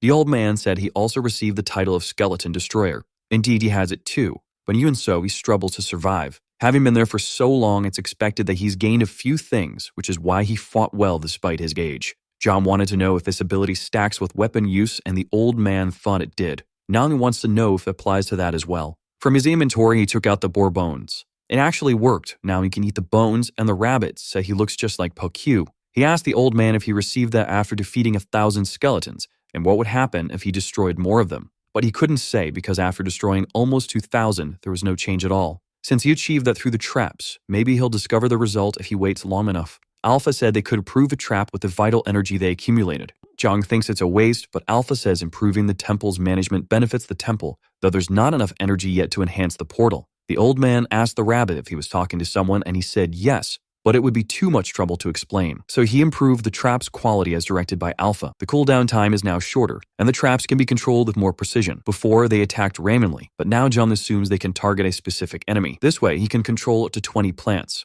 The result of this trap upgrade was simply devastating and overwhelmingly powerful. The focused shots caused massive destruction. Even the rabbit couldn't believe what he was seeing. In the second dungeon of the 4th phase, it's snowing. They're moving forward with difficulty due to the cold. Jin asked if Sung used just brute force to defeat them all. He said he was training his new skill, and Jin thinks he acquired it while fighting his skeletons. It's not a skill, it's an achievement reward. With it, he can break bones more easily. The skills each of them possesses, as well as the way they are used in practice, breaking bones with twice the efficiency. Some thought of it in a different way, assuming that every living being has bones or almost all of them. By hitting specific areas, he can greatly increase his damage. Only someone with combat experience would think this way, and Sun is that person. On the other side of the dungeon, however, Zhang thinks the trap also uses his achievement, and hunting that way without doing anything is excellent. Inside the cabin, he's doing something else. He was handling 2 thin bones, but they ended up breaking in his hands. He was trying to control his strength, but still needs a lot of practice. Now it's time to chap on the other traps. Looking at him, the squirrel wants to say something. It seems like it wants to dig a tunnel with him. And now Zhang eats bones just like the squirrel. To the squirrel, it's only possible that Zhang is some kind of god. He didn't understand why the squirrel was looking at him with such radiant eyes. Opening the system, he looks at all the traps he currently has. The arrow shooter is very good, but it's a shame he only has one. Since it's a magic item, he can't produce another, but he can restore it if it's damaged. The container can also be used to boil water, not just oil. The first thing that comes to his mind is that if he puts stew in it, they'll have infinite food. But Alpha says that effect only applies to pure liquids. In fact, the case, he has an idea. Then he asks if it would work. A few days passed in the village. John wakes up. Something's talking to him through the whisper. Getting up, he asked if they were already at the ruins. They're not there yet, but his friend needs his help. Inside the cabin, he gets ready. The old man is running hurriedly through the village. Finding John, he said he heard that he was looking for him. There was something he wanted to ask the old man. Then he realized it was about the location of the second ruins dungeon. Unfortunately, he might not be able to help with that. They'd exist, but they can't be found in the traditional way. Zhang didn't understand those words. The entrance to it changes with each reset. The place is underground, its access point always changes location. Since the old man is experienced, it would be good if he went with Zhang. He could help, but since he's already been there, he wouldn't see the details again. Now there's nothing Zhang can do. Then the old man says he can still help him. Since he can't go there, he can still teach him how to beat the dungeon. This piqued Zhang's curiosity. From the forest, the rabbit is communicating through the whisper as well. He's heading towards the others and wants to know which path to take. He's upset because he thinks out of all of them, he's the one who suffers the most. He didn't want to go alone by any means, but Zhang asked him to go ahead and open a portal as soon as he found them. But if he wasn't willing to do that, then Zhang gestured with one of his hands. The plant that was idle on the wall was now focused on the disobedient rabbit. Faced with that, there wasn't much that could be done. Then he said that there was no one else capable of doing that job except him, the rabbit. Remembering that, he thought he was being extremely generous. After walking for a long time, he finally found what he was looking for. From that point on, the fog was really thick. As soon as he entered it, he realized the ground was cold. Feeling the intense cold, he wondered what kind of weather this was. It didn't take long before he found the others. In a whisper, he told Zhang to create a portal. Meeting up with his friends, he asked how they were doing. He quickly noticed it was very cold where they were. Sung said he should have warned them to come dressed warmly. Now that he's there, he wants to know what's wrong with them. He suggested they warm up before talking. Steam rose into the sky. They were all inside the adapted elephant. The three who were out in the cold were relieved to be in a warm place. The effect of the silver stones was really good. It even felt like they were in a dream. Outside, Zhang said he would be brief. Taking advantage of everyone resting, he wanted to build a tower quickly. It's always very useful to be able to use the minimap. The rabbit suggested building the portal underneath the tower, and indeed the idea was good. He only asked his boss to dig, as he would make the portal. Inside the elephant, they sipped some tea. While they drank it, Zhang asked if it was good. It was wonderful. It even reminded them of Korea, but there was something someone to talk to him about. He asked for another cup of tea, and the rabbit thought they had only been called there because of the cold. Outside, the snow continued to fall intensely. Zhang received a vague explanation from the old man, saying they needed to find access to the ruins. Sung said his friend might find it, and Zhang asked if they hadn't found some mysterious lithograph. It was the old man who had mentioned it to him, and he wanted to take a look. It was indeed mysterious. He wanted to know if it was related to the ruins in some way. The rabbit said there was a keystone, and the closer they were to the entrance, the more intense the blue color would become. At the moment, it wasn't glowing blue. Sung said it only glows at night, even thought it was a navigation tool. If it only glows at night, it could be a bit more difficult. But there was nothing they could do as it was made of moonstone. They are similar to sunstones, and the closer they get to the sunstones, the more the moonstone glows. Hearing this, he assumed that there must be sunstones at the entrance to the ruins, but the rabbit didn't confirm that information. Even so, that moonstone wasn't reacting to the sunstone they had. The rabbit said that's not how it works. But now that he knew the situation, he wondered why they hadn't called him earlier. Sun hadn't imagined it would get so cold so quickly, which didn't surprise the rabbit. The climate there is extreme. No matter how well prepared someone is, it's tough. Besides having to adapt to the environment, they need to fight monsters in the dungeons. Meanwhile, they are enjoying a meal inside the elephant, warm and happy. The cold resistance effect is very effective now. Even a little squirrel is knocked out for eating too much. They're going to wait inside until nightfall to use the keystone. Sun hopes everything goes well. Outside, there are small footsteps moving. Several little monsters are gathered there. The little monsters gathered are ready to cause some dangerous mischief. One of them starts to shout menacingly. Inside the elephant, Zhang asks what that sound is. Sung stands up, asking everyone to prepare for battle. So they exit the elephant, bundled up and ready. Zhang asked his friends to take what he's about to give them. He threw something similar to a fur coat to them. Sung wraps himself in it and thanks him. The little monsters stare at them without doing anything. Meanwhile, the four of them are prepared for whatever might happen. Looking at them more closely, Zhang doesn't think they seem dangerous. In fact, they're actually kind of cute. But the rabbit says those are snow gremlins, mischievous and fond of snowball fights. Sung says their tough appearance is actually a deception. But the horde of crazed fentanyl addicts, they charge forward. Sun prepares to defend himself from the attack. These little pests really aren't playing around. Gathering snow from the ground, the first one starts its attack. The snowball flies through the air. Johnny's still in disbelief that this is actually a snowball fight. Sun yells for them to get ready immediately. And he throws himself towards Zhang so he won't get hit by the snowball. It landed on the ground, seemingly harmless. However, from the ground emerged a large ice stalagmite that could have been fatal. They observe the frozen formation behind them. Sun wants to know if his friend is okay, but all he can ask is what just happened. The gremlins use magic to do that, and Alpha confirms, as those creatures are artificial creations of witches. Since they were created with magic, they can use it instinctively,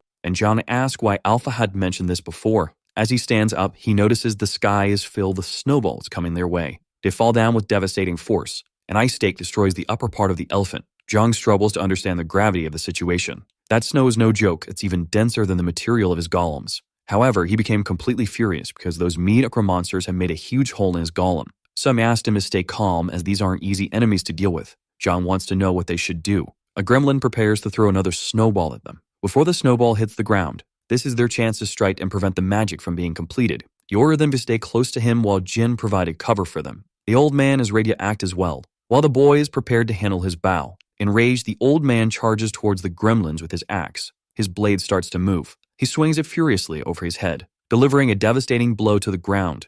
The shockwave moves towards the small creatures, but soon he realizes something. There wasn't a single creature within the range of his attack. As he's looking around, a pair of ears pops up from the snow behind him. Shin warns him that the danger is behind him. Reacting quickly, he managed to avoid being hit by the ice stake. The little monster smiles, finding the situation funny, but a boon hits its head, breaking the bones that form it. Sung says they are hiding under the snow and should be cautious now. Besides using magic, they can hide in the snow, and in it, they have no movement restrictions. With dangerous attacks and hiding, they are indeed challenging enemies. However, they were lucky that none of them had been hurt so far. What helped them this time was the cold resistance provided by the food. Sung looks around and wonders where John has gone. He apologizes, saying he took too long. A powerful golem had joined the battle, as well as seed shooting plants. John got a bit busy because he needed to make some adjustments to the golems. In the worst case scenario, it would have been dark, but he apologized anyway. The gremlins observe these new enemies as if trying to understand them. Now is the moment when the battle ends. The rabbit can't believe he has heated flooring in the golem.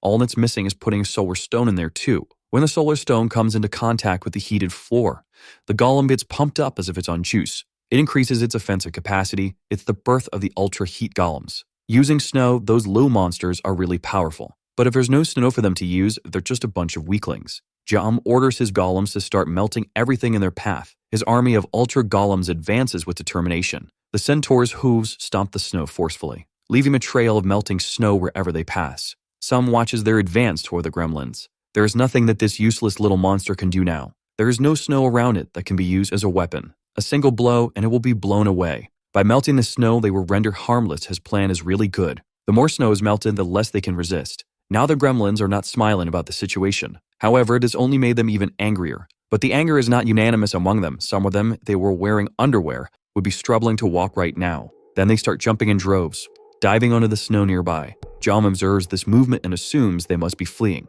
But a great tremor in the ground begins to occur.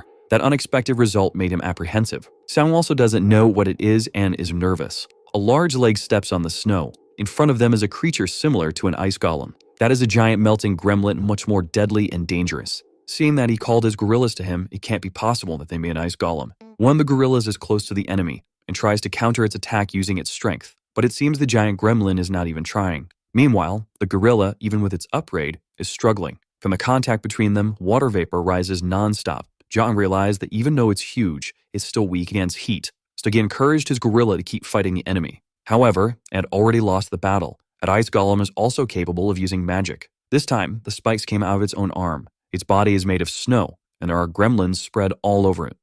Jin noticed this while watching the fight. Now he prepares to attack once again. The gorilla is injured and won't be able to defend itself. It was struck again, going straight to the ground. The barrage of attacks doesn't stop. The gremlins are furious. It seems the tide of the battle had turned. Sung suggests they start attacking together, but he noticed his friend is distracted.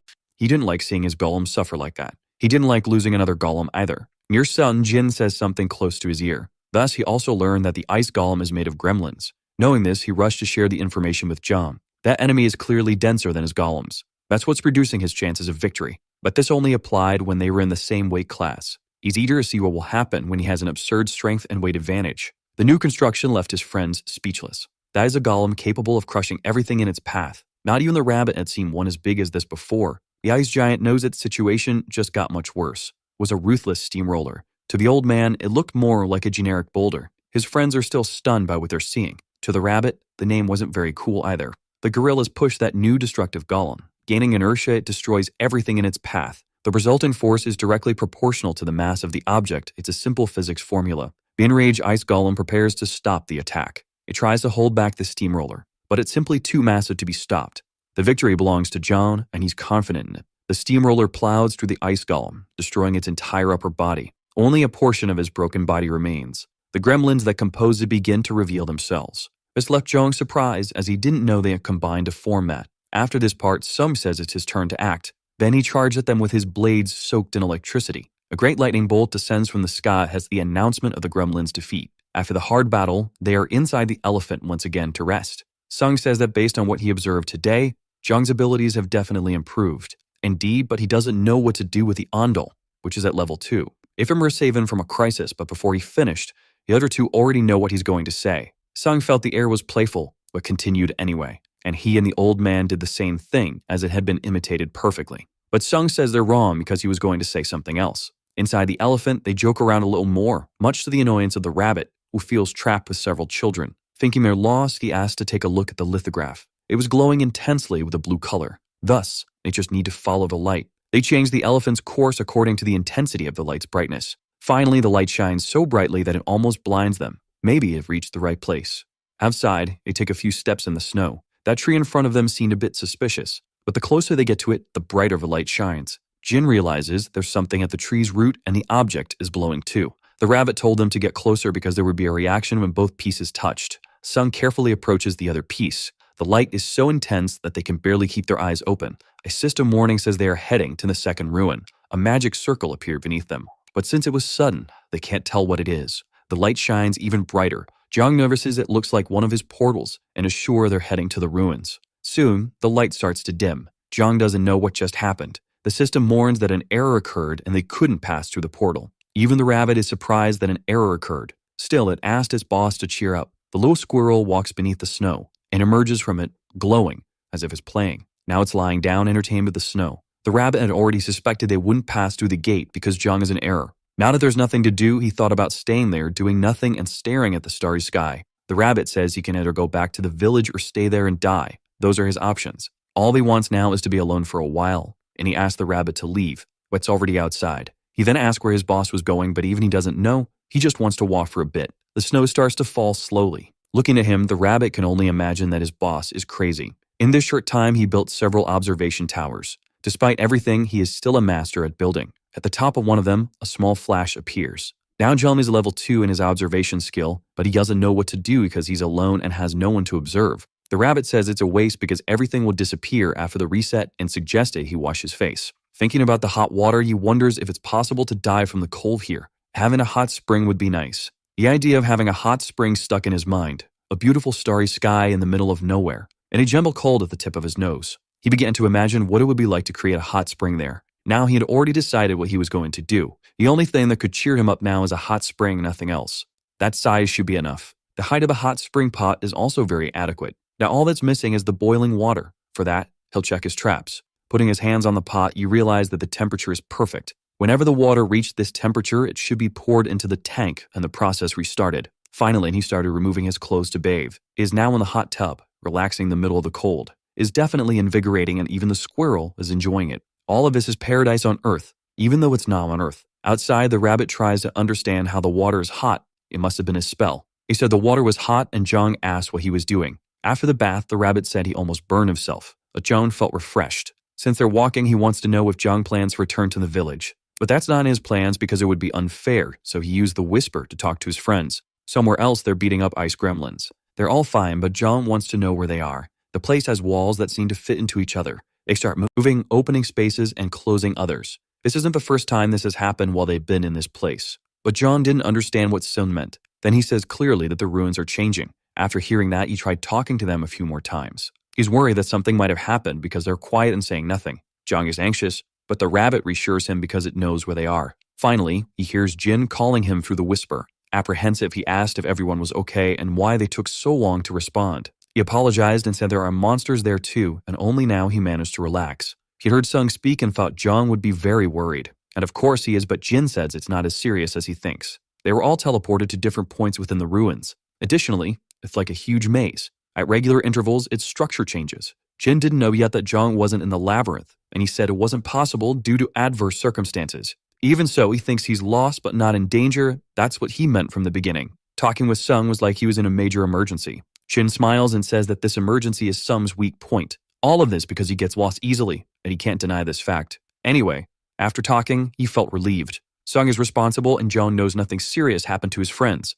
While walking through the snow, the squirrel came across something. There was a small bump on the ground, and he thought it was a gremlin. A creature popped out of the snow, scaring a squirrel. For a few moments, he was quite terrified. However, he soon returned to his normal mood. In front of him are more squirrels, but unlike him, they have white fur. John approaches the squirrel's new friends and assumes the color difference is due to the different environments. Now the little squirrel tries to communicate with them, and they mimic his body gestures. John watches the lively conversation, unable to understand a thing. All that noise was tormenting the rabbit, and you wish you could dig a hole in the ground so he wouldn't have to hear it. John can dig underground. Something is on his mind now. Maybe those little creatures had information about the region, so he thought about asking them where the monsters live underground. For that, he needed to charm those new little creatures. He'd offered them a large portion of bones. With that, the little squirrel was in charge of the negotiation. John asked the rabbit to stay there with them. So the little creatures began to negotiate. The agreement between the parties had been a success. One of them calls Zhang, who assumes he's going to show him the way. With that guy, their path would be much simpler, since the route shown by him was below the surface.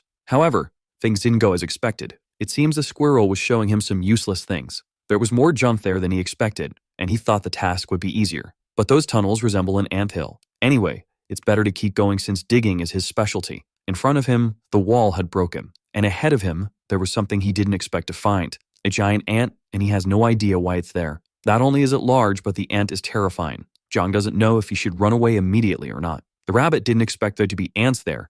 It seems he was right when he said it looked like an anthill. They flee, and the rabbit asks him to do something about it. But he doesn't know what to do now, and Alpha says they're not regular ants, so John congratulated him for being sharp with the obvious. They are witch experiments, chimera ants, but this information doesn't matter to them right now. The biggest problem is having to deal with those monsters alone. Tired of running, he decided he was going to fight them. So his body began to channel the strength of the boar. Soon, the first ant received a kick to the head. John observes the result of his attack. His foot is the one in pain. That ant is really tough. The rabbit said more of them were coming, and they would need to close the hole. Several ants were heading toward them. The distance doesn't help, but he needs to make them stop moving. He threw the staff at one of their heads, but it ended up bouncing off and hitting the wall. Not even that was effective against them. Unable to throw it with more force than that, he doesn't know what to do now. Still, he took more staffs from his inventory, and he stuffed them around the tunnel, making a circle. While he continues planning, the rabbit is completely terrified. One of the ants charges forward fiercely, but it stopped in front of the staff. His plan had worked, and the rabbit was left clueless. The staffs prevent them from advancing because they can only walk forward. Although it was a simple idea, it worked, and that's exactly what he wanted. Using more of his abilities, the rabbit asked him what the purpose of this hole was now. If he closes all the exits, they might end up making one, but by making that hole, it will direct them exactly where he wants. Even though he understood, the rabbit has no idea where he wants to take them. Inside the tunnel, he sets up a few more traps with plants. They are all pointed at the hole he made, just waiting for the ants. The first one came out through the hole and was brutally hit by the seeds. The rabbit is impressed by his boss's quick thinking, who is pleased in singing his victory. On the ground, the snow squirrel tries to talk to him. He continued on his way, hoping that John would follow as well, and so he did, much to the rabbit's despair. They walk a little further through the tunnels. Finally, they arrive at a place that leaves him surprised. There is a chest there and some equipment scattered on the ground. He's wondering if they live there. But the rabbit doesn't think so. It still looks a lot like the ant's nest, and they must have messed with the things. It's hard to believe the ants brought the equipment there, but the rabbit says the ants only obey orders. Perhaps it was the witch who made it happen, and the hypothesis makes Alpha understand why the witches turn ants into chimeras. It's going to be hard to find out where the witch is, but now they're a bit safer, and the witch must be isolated from the outside world. The ants might not only serve for defense, but also to gather materials. Since they are being hunted, they're always doing experiments, the riddle is solved.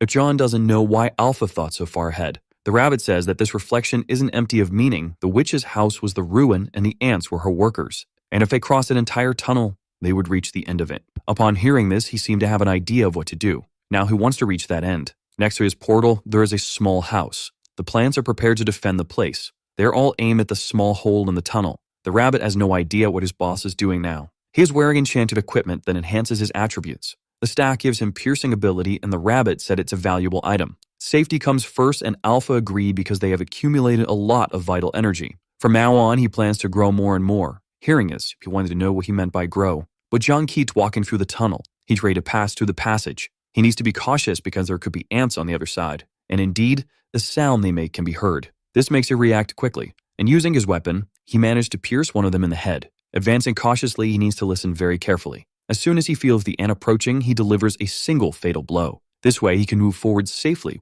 without creating alarm. And he disposes of the bodies using cursed sand. Repeating his pattern, he manages to advance safely, using the strength of the boar. While waiting, he kills the ants using the plants. It didn't take long for him to reach level 8. The rabbit wants to know if he will continue advancing, but Zhang said they might reach the ruins. Not to mention his skill must have increased, killing the ants is now even easier. On the way, he came across more equipment and asked the rabbit to pick it up. As planned, he continued advancing through the tunnel. The ants alone were not a big danger to him. Nothing could slow his progress now. The rabbit suggests that he use the golems. There was no need to take all this risk. But besides the tunnels being narrow, he doesn't know if the ground is firm enough. One mistake is enough to die. He should be more positive. Opportunities to improve skills are scarce. But it's only positive for the boss. The rabbit is terrified. What he thinks now is that he should have acquired another skill by now since he's pierced several ants so far. But that's not how it works. He's terrible at combat. It's like expecting a mute person to learn to speak just by moving their mouth nonstop. He said that even a rabbit could sing if he tried, and that gave him hope that he actually could. But he was soon scolded by his boss. A sound is coming from a tunnel they just found. He warned the rabbit to be careful because an ant is approaching. He patiently waits to finish it off. The ant's powerful foot stomps the ground. Its mandibles are much larger than those of a regular ant. This ended up terrifying Zhang. That is the chimera soldier ant, very threatening. Seeing it, the rabbit asks him to be cautious with it, as they've only seen workers so far. Then he opened his inventory to pull out an item. He set up a plant trap to help with defense, and ordered the plants to keep firing. The ant's armor is strong and the seeds pose no danger. Seeing as she remained unharmed, he ended up admiring her, much to the rabbit's despair, who asked him to stay focused. He knows he needs to focus and use the boar's strength. Heading towards her, he struck her head, but his weapon was unable to pierce the ant's exoskeleton. His strongest blow hadn't worked. The ant opens its jaws ready to attack. With a quick movement, it managed to disarm John. A loud noise followed soon after. What he was using as a weapon is now broken. He asked if the rabbit had witnessed that as well. But told him not to waste any more time and to flee as well. At the cutting surface, the rabbit noticed his boss's distraction. A clean cut and a hardness that could be pierced by metal. He wants those ants. The rabbit thought he had lost his mind. John wants all those ant parts. Motivated, he summoned a few more traps. He ordered the plants to bind the soldier ant to the rabbit's surprise. Faced with the scene, the rabbit couldn't think of anything. It was too much madness for him. Meanwhile, in the labyrinth, his friends are fighting. Stung is summoning his lightning bolts and used them to destroy monsters that were holding him back. Through the whisper, he asked if Jin heard the strike he had delivered. Once again, the labyrinth began to change. The boy heard him and asked Sun not to walk too far, to stay in the same spot. But it's hard for Sun to deal with the labyrinth. Jin told him to make a mess because he would find him somehow. If that's the case, now he feels much more confident. The vines are spreading through the tunnel. The soldier ant is completely paralyzed. After some time, its head is separated from his body. It falls lifeless to the ground. Zhang prepares to touch what he had been desiring. This made him so happy that even a rabbit felt sorry for the ants. Hearing this, he asked whose side the rabbit was on. Then a strong glow began to emanate. He achieved the conquest of clearing the chimera ant's cave. The reward is indeed interesting. You will receive ant eggs. At the tip of his finger is a very tiny ant. He can communicate with it and give it a few simple commands. It has no combatability, but at least it's obedient. It would be very useful if it were as big as the others. The rabbit says that for normal ants, this one is already very big, and as he tried to touch it, he got bitten on the finger. He realized that she's quite temperamental and big. Alpha is sure it's a chimera ant, but a baby. It's amazing that he has an ant that can survive being accidentally stepped on, but neither Alpha nor the rabbit like that comment. Trying to communicate with her, he said that ants communicate with pheromones and asked if she knew the way to the witch's house. But the rabbit says that it's just an ant that was just born. Zhang exits the portal and the rabbit wants to know if he made it, to which he receives a yes in response. He had taken the ant to the temple. His doubt now is what to feed the ant, and he thinks about giving her everything. But the temple is full of grains, and this is definitely a viable food for her. The little ant is amazed by the amount of food. Another group of players is also exploring the second dungeon, and they're complaining about the extreme cold. There's not much to do except keep walking. The girl says that this is the witch's house, but the guy still hasn't spotted it. Then he comes across what's in front of him. What they saw are Zheng's towers, and they mistook them for the witch's house. Maybe it's not, since there's no reaction from the keystone. In his opinion, that place looks much better than the witch's house. The girl wants to know how he can say that, but the old man had seen it before. A sign informs them that there are bathrooms there, and they can use the place to rest. This is an unexpected notice to see in the middle of a dungeon. Jean's reputation was becoming increasingly admirable without him knowing it. Some wants to know where the others are because he's already on the second floor. Jin said he shouldn't have gone as he was going to find him first. Even in the labyrinth, he's worried about Zhang and wants to know what he's doing and thinks he should return to the village. But he has a little problem. He's probably in front of the boss's room now. Inside the room is a hooded figure waiting for him. In one of his hands is a huge scythe. In the other, dark energy that seems to have come from hell itself. The one in the room is the King of Death, the guardian of the place where the witch disappeared, and he is also immortal. He told them to come in quickly because he has a life to curse them. Zhang asked if the rabbit heard that too, and he said yes, it was a call to enter. Sung is desperate and doesn't want his friend to go in there alone. Jin shares the same sentiment and asks him not to go in. He thinks they believe he would go in alone because he's crazy. Even the rabbit asks why he isn't preparing to leave, but Jong said he's still getting ready. He thought there would be a witch there, but the name of her house is obscured, and it's like a laboratory. But there's no monster in there, the rabbit says, because the figure behind the door is surely very dangerous. The old man had said that the boss of the second dungeon is the king of death, and it's impossible to get rid of him. However, there's something that can be done about it. He has a life vessel, but Jong didn't understand anything about that. Richie, which is the monster's name, has a bowl that contains life energy, and he keeps it in a place only he knows. Destroying that, it's possible to defeat Richie. The rabbit realized he would have to find that object. Knowing his task, he's not happy at all. Meanwhile, Jong collects several objects from the place that seemed quite interesting and asks what the rabbit was saying. He said it was nothing and would help him with the objects, preferring to empty his mind. Looking at the books, Alpha suggested he read them, as some witches have valuable magical books. Looking at one of them, he became very intrigued. The book was blank and Alpha said that was bad. If the temple's owner had been a wizard, it would have been different. He just didn't understand why Alpha made him feel bad about the situation. But the rabbit said that's where players pass through, and it doesn't make sense for a dungeon assistant to leave behind such dangerous knowledge intact. Besides, he didn't mean to feel bad since many of his abilities are magical. He said he would give him something else and told him to stop joking around. Jami asked how much paper the rabbit uses in his life. Even if they're blank pages, they have to use them. And since they were there, he wanted to collect everything useful, as it's hard to find wood in good condition. After a while, he collected quite a bit, and Richie said he couldn't wait to have a chance. The rabbit noticed something curious in the room. A single tile on the floor was higher than the others, which was very suspicious. They went to examine the tile and saw that it was loose, and in the space it concealed there was a mysterious chest. Contemplating the inside of the chest, he is intrigued by it. It's full of daggers and knives, and the rabbit thought Richie's life energy would be there. One of them ended up catching John's attention. One of the knives there is different from the others. The butcher's knife with level 3 slaughter and level 1 vampire. It's identical to the one the old man used to cut the griffin's carcass. That's why he wouldn't give it away easily, and the rabbit asks if he would have given it to him. From inside the room, Richie asks who's violating his treasure. Some realize that the walls weren't moving anymore, but everything started to tremble. Jin also noticed this and assumes that the labyrinth must be coming to an end. Additionally, it's getting colder and colder. Sun has an idea of what that could mean. The battle with the boss may have already begun. Around him, there is a cold mist. John wants to know if he was there the whole time, and if that kitchen knife is really that precious. A dreadful aura is released from him. The rabbit screams in desperation, telling him to be careful. An attack had already been launched in their direction. John needs to dodge or he will be hit. He quickly opens his inventory. Thus, he managed to place a cube of earth between him and the attack. Although he protected himself, the cube was pierced by the blow. It was as if it were magic. The cube was cut and frozen at the same time. Richie demands that his treasure be returned and that John throw it back into the room.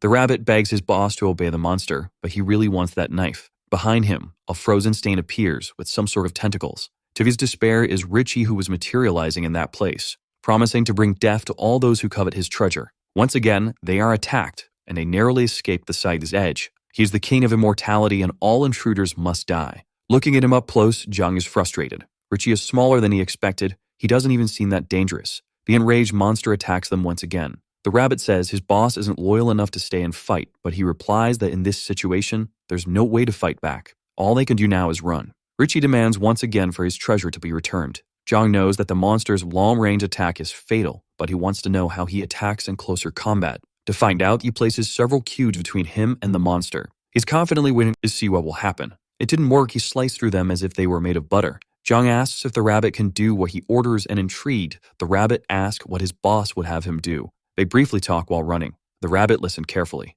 After hearing everything, he wanted to know if it was really possible. Jong says the rabbit definitely doesn't know him well enough yet. Now the rabbit just needs to do as he was told. Despite everything, he is more confident now. His idea is indeed quite clever. Assuming he's right, the rabbit begins to put the plan into action. As they change direction, Richie looks at the rabbit. Jong saw that the monster got distracted and started provoking him again. Then he demanded that his treasure be returned, while the rabbit headed for the portal. Jong had given 2 instructions to the rabbit. The first was for him to pass through the portal and place one of the golems in front of it. He needs to do this while Jong still has the stamina to flee from the monster, which is unpredictable. There's ice scattered across the floor and he ended up stepping on a frozen part. Richie is a crafty monster that wasn't there without reason. Jong slipped hard and even got hurt in the fall. As soon as he recovered, he was faced with something obvious. Richie was already on top of him, ready to end the fight. But the rabbit arrived, saving his master, asking him not to be scared. He had been even faster than expected. He had already done everything he was asked to do. This will now be the best match ever. He skillfully jumped off the ostrich. and started provoking the monster, calling him a sewer face. Now things won't go his way anymore. The rabbit's taunt seemed to have an effect. Pieces of his cape fly through the air. John looks at that, a little curious. The rabbit did as planned, and now they see Richie's true identity. The witch's experiment still intact. He is the king of all snow gremlins. Once again, he demands that they return his treasure immediately. John can only find his little face extremely cute, but Richie is determined to finish off these intruders. The rabbit screams in fear that he's coming. Riding the ostrich, John flees, pulling the rabbit by the ears. The rabbit wants to know if they're really going to run, but it's a strategic retreat. Heading to the portal, they will call more of their competent subordinates. As he circles around it, he puts the monster near the portal entrance. John gives the order for him to be crushed. Richie is exactly in front of the portal. A giant hand comes through, hitting the monster. The gorilla's strength is immense. The monster is thrown into the air but begins to recover. Despite being a heavy blow, he's still fine. That way, the golem didn't even need to be here to attack. Furious, Richie said he would kill them and bring complete death to them. A cold mist begins to emanate from him. John protects himself from that cold wave. Faced with this, he decided to set up another portal. That made the monster curious about what would happen. But without waiting to see, he advanced for another attack. John is surprised by his agility, a sight that was already being wielded with mastery. A slash is aimed at the invaders, but John managed to use more of his cute for protection. Richie now knows that the portal can be used to hurt him, so he reacted quickly. He tells the rabbit he needs to get down now to buy time, so they can set up another portal. The rabbit wants to know where to place the next one, but John asked him to trust his intuition and be as clever as possible with this task. He's confident the rabbit can do it, which left the rabbit flattered by his boss. It was time to act, and to be quick. Richie says he's going to finish him off now. If he's the king of the dead, it's possible that he's also undead. Recalling his experience so far, he can coat his weapon with purification because if it's like that. Richie advances to strike with his scythe.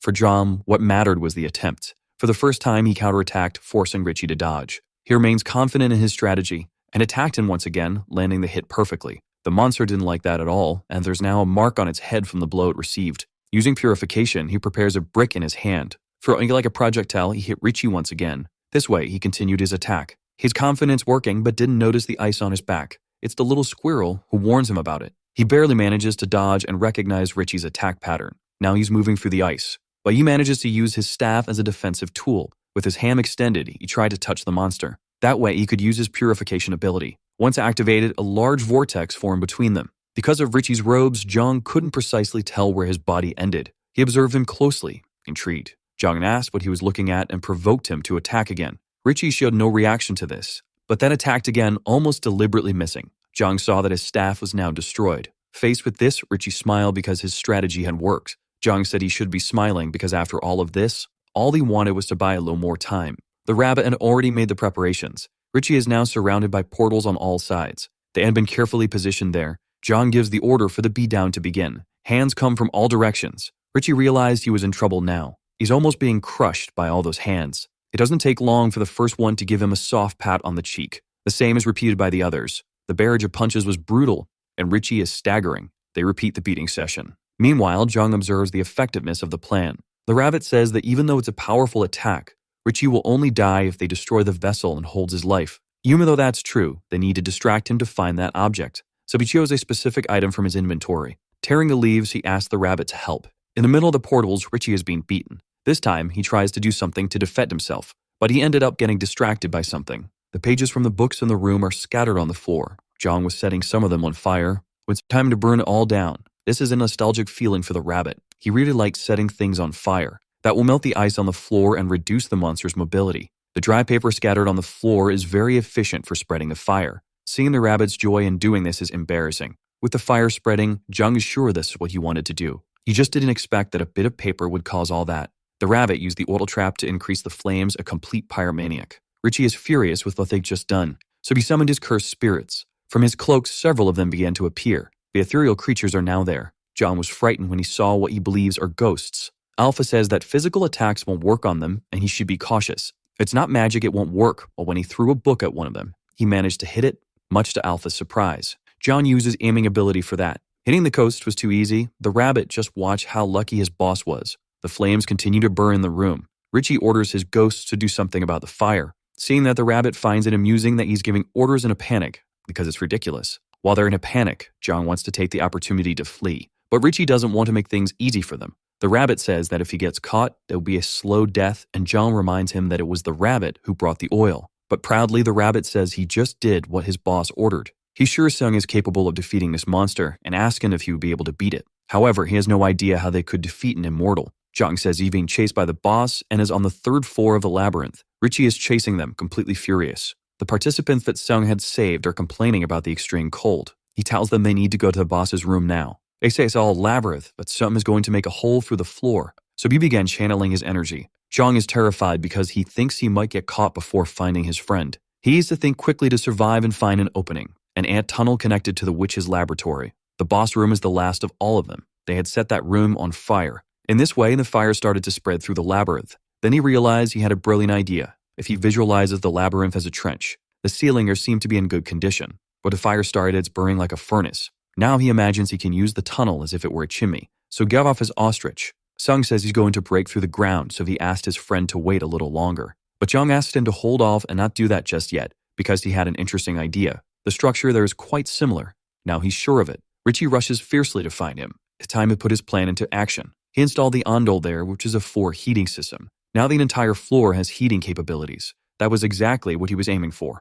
This way the temperature will stay above freezing and the water won't freeze. On the 2nd floor, the players feel it's getting warmer. Sun asks what happened because it's getting hotter where he is now. Shin asked if he had installed the ondol. With that, the gremlins can't do anything at all. His plan was a success and he wants to go up to the 2nd floor. Seeing that there was already smoke there, he thought the heat had increased a lot. He used purification on his face, creating a mask to protect himself from the combustion gas. The rabbit and the little squirrel also want masks. Creating a bubble for all of them, they continue on their way. Richie is definitely furious with them. The ruins don't have a climate that helps him now. It was time to defeat the boss. He threw a solar stone in his direction. The orb is almost hitting his head. This caused a strong explosion. Richie got a little singed because of it. John wants to know what his immortality can handle the heat. Even so, walking through the labyrinth is not easy. He needs to climb and figure out a way. The rabbit doesn't know what's happening now. John is trying to break the tunnel ceiling, so he started using his ability to break through the stone. It didn't take long for him to make a hole in the ceiling. Through it, everyone managed to pass safely. Richie doesn't want to let them keep running, so he follows them to fulfill his threats. Above, John was already waiting for the monster. He was going to give them some dirt cues. A pile of them fell, burying Richie. There's no way he could have avoided that. Upstairs, the old man has just met John. They don't know why they're there, but they ended up meeting on this floor. However, things are still not resolved, and there's something peculiar there. The old man is holding hands with a woman. John asked who she was and called him a traitor. While he's fighting for his life, the old man is flirting, but he ended up saving her, and that's how it happened. The rabbit says it's a trap, much to the old man's surprise. She's not human, and if he doesn't want to die, he better get away from her quickly. Jung doesn't know how to break the news dam. That woman doesn't even have feet. She must be a ghost. Realizing this, they are left speechless. A woman reveals her true appearance as she tries to attack. The old man became enraged by this. Devastated, he prepares to strike the deceiver. His strike is completely devastating. The monster says she could have killed him, and succumbs to her wounds, disappearing. Meanwhile, he laments what just happened. The rabbit says that thanks to the old man's first love, he found a good clue, and the old man tries to say it wasn't his first love. There's a trap that drains energy like she was doing to him, so there's a good chance the life vessel could be nearby. John realizes he needs to gather everyone that the old man believes the labyrinth will move again. But for that, John has a plan. Fimu whisper, he said he's on the 2nd floor and had found the old man. Sung wants to know exactly where he is. Jin is happy he found the missing person, but also wants to know how they'll meet up. Taking a mandrake, he asks them to follow the sound. The old man doesn't know what that plant is, and the rabbit says it's a mandrake. It's used as an ingredient by witches, but if it's stepped on, it starts screaming nonstop. Placing it on the ground, he asked the old man to do the honors. He closed his eyes, disappointed, feeling sorry for the cute little plant. He covered his ears, prepared to stomp on it. An ear-piercing scream was let out. Some heard the sound signal. Meanwhile, amidst the rubble, Richie was free and promised to kill that guy. But soon, he also noticed the sound. Once again, he summoned his ghosts. He can't wait to see how the invader will deal with this, because he's definitely going to kill him. He's going to destroy anyone who stands in his way. So he began producing a blizzard. One of the players heard that sound. Talking among themselves, they wonder what it could have been, saying they've never heard anything like it. It might be the boss screaming, and if that's the case, they decide to head toward the source of the noise. When the strong take the lead, there are always those who follow. Because of the noise, all the players headed toward it. The mandrake is just screaming nonstop. The old man wants to know how long he has to keep stepping on it. John jokes that he should keep doing it until he gets over the trauma of his first love. However, it's been too calm there since they arrived. While thinking, he felt the ground begin to tremble. In front of him, a large callus appeared. It was Richie, who had just arrived. Just by standing in front of him, the old man began to feel the cold that emanated from Richie. So John used his ability to preserve the ambient temperature. Thus, the heat started to return to the corridor. It's like a battle between a heater and air conditioner. Richie and his ghosts prepared for the attack. Defending himself against the plants, he said John was quite talented, but they were no match for what he could do. The old man stood before him asking if Richie couldn't see him. Then he hit Richie with a devastating blow. This caused Richie's head to split, but immediately returned to its correct place. The old man was terrified by what he had just seen. John warned his friend that this monster was immortal. Now Richie was ready to return the blow he had absorbed with his face. Avoiding the worst, the old man defended himself from the scythe, but the handle of his axe couldn't withstand the impact and broke. That was definitely a threatening, destructive power. He didn't expect John to be dealing with such a powerful monster. Since the axe was no longer useful, he dropped it on the ground. Wielding two knuckle dusters, he asked John to stay behind him, because he was going to handle this, activating his regeneration and physical strength boost ability. Stronger now, he was ready to hit the monster, and so he did with one of his punches. Unsatisfied, he kept moving forward, getting closer, delivering more and more blows. Richie is now slightly injured and dazed. Even so, the old man remained alert, knowing it wasn't enough. Reacting quickly, he avoided being cut. Even so, he received a cut that wasn't fatal. Regenerating, he took the offensive again. Once again, the one-sided beatdown session had begun. Richie took the blows without defending himself. Then he moved forward with his scythe to do something about it. Unexpectedly, the old man grabbed the scythe with one of his hands. With his free hand, he began relentlessly striking the monster, and he did so for a few moments, until he decided to let go of the scythe handle, backing away from the monster, which was dazed once again. And before it could recover, the beatdown session had started again. One of the punches sank into Richie's face. He was thrown through the air like a bag. His face is completely cracked after all that pummeling. Zhang is impressed with the old man's skill. Now that's close combat. For his part, the old man hadn't stopped hitting yet. His blows kept landing on the monster's face, which was writhing in pain due to the length of the session. The old man said he'd make Richie regret being immortal because he'd keep making him feel pain. If that's the case, Richie says he'll activate his trap. A magic circle appears beneath the old man. He hears a familiar voice in front of him. The woman he supposedly saved earlier had appeared there. She said she was worried about him because he had disappeared, and now she wouldn't let go of his hands, which were wrapped in chains. Her beauty made him dumbfounded, and he agreed without objections. Zhang had expected this, and the rabbit yelled in frustration that the old man was a complete idiot. Now it's up to Zhang to fix the situation. Accidentally, the old man stepped on the mandrake again, making it scream wildly once more. This made him realize that the woman was actually a monster, so he did his best to get rid of the ghost to the surprise of the onlookers. But the rabbit noticed a clue. Every time Richie recovers his stamina, he can see the energy flow. Now they need to figure out where it originates from. He definitely takes Richie's weakness and the altar where his life energy is stored. For having broken the old man's heart, he takes out his frustration on Richie's face. Meanwhile, the other two follow the flow of energy seen by the rabbit. But Richie knows what's happening, so he uses what strength he has left to get rid of the old man. Zhang looks back, curious about what he felt. Richie was chasing them, determined not to let them escape. He said it wouldn't ruin anything else there. Before he could finish speaking, Sung caught him. This time, he's definitely in serious trouble. Zhang was thrilled with his friend's heroic appearance. He had suffered a lot from running into dead ends. Because of all this, he's determined to make someone suffer, and that someone is Richie. The monster screams in terror because he knows he will suffer. Then his head is slammed into the ground forcefully. Sung delivers a powerful electric shock to him. This caused him to writhe in intense agony. While they're distracted, it's time for John to continue his path. So if you follow the rabbit, who was seeing the flow of energy, until he started pointing to a specific wall, Zhang prepared to break it. Throwing one of the stakes, he hit the wall hard. On the other side, there was a black sphere. This is definitely what Richie was hiding from them. Alpha says this is the vessel that holds his life energy. Further back in the hallway, Sung continues electrocuting the monster. But even while being attacked, Richie starts to react. Sung feels that his movements are changing. Richie is furious about what these humans have done so far. Emanating more of his power, he managed to repel Sung. Looking at the monster, Sung is incredulous that he's really immortal. The other players arrived at the scene, concerned for Sung, but he asked them to stay behind him. There are many drawn swords now, and Richie is about to reveal his true name before claiming their lives. He is the immortal Lich and king of the Ice Gremlins, who has already transcended death itself. He is Bahamut. The players are a bit frightened to learn that this is a named boss. Before them, the Lich smiles menacingly. He said he would make them all live there as his ghostly minions. There will be nothing but death for them for having damaged his body. Zhang arrives behind him, asking if he's still alive. The Lich turns, saying yes, but soon notices something peculiar. This made him immediately terrified. Then he began thrashing and writhing in agony. The ghosts that were trapped in his body were released. The old man looked at that, very impressed. The ghosts kept leaving his body, until all that was left of him fell to the ground. And all that remains is an empty and broken shell. Then it began turning to dust as it had no more life or power. The players, who didn't know what was happening, couldn't understand why he had died so suddenly. Sung says that his friend Zhang did it again, and the players realized it was the same person who had made the hot springs. Introducing himself, Jung said he was the one who did it. With what little strength he had left, Richie said he was upset and also sad. To fulfill his master's wish, he accepted the curse, but all of it was in vain with the destruction of the soul vessel. Jung said he hadn't broken it. He simply sacrificed the whole thing. He thinks Jung wants to make him suffer until he disappears. The dungeon had been cleared and all survivors were fully healed. They celebrate while no one heard what the Lich had said. With the challenge completed, everyone is happy. The old man feels the healing and recovery fled his body. Sung is content too, since everything ended well. Jung did an excellent job, and they ask where he had found the vessel containing Richie's life. The rabbit enters the scene and says it was him. A bluish light begins to emerge.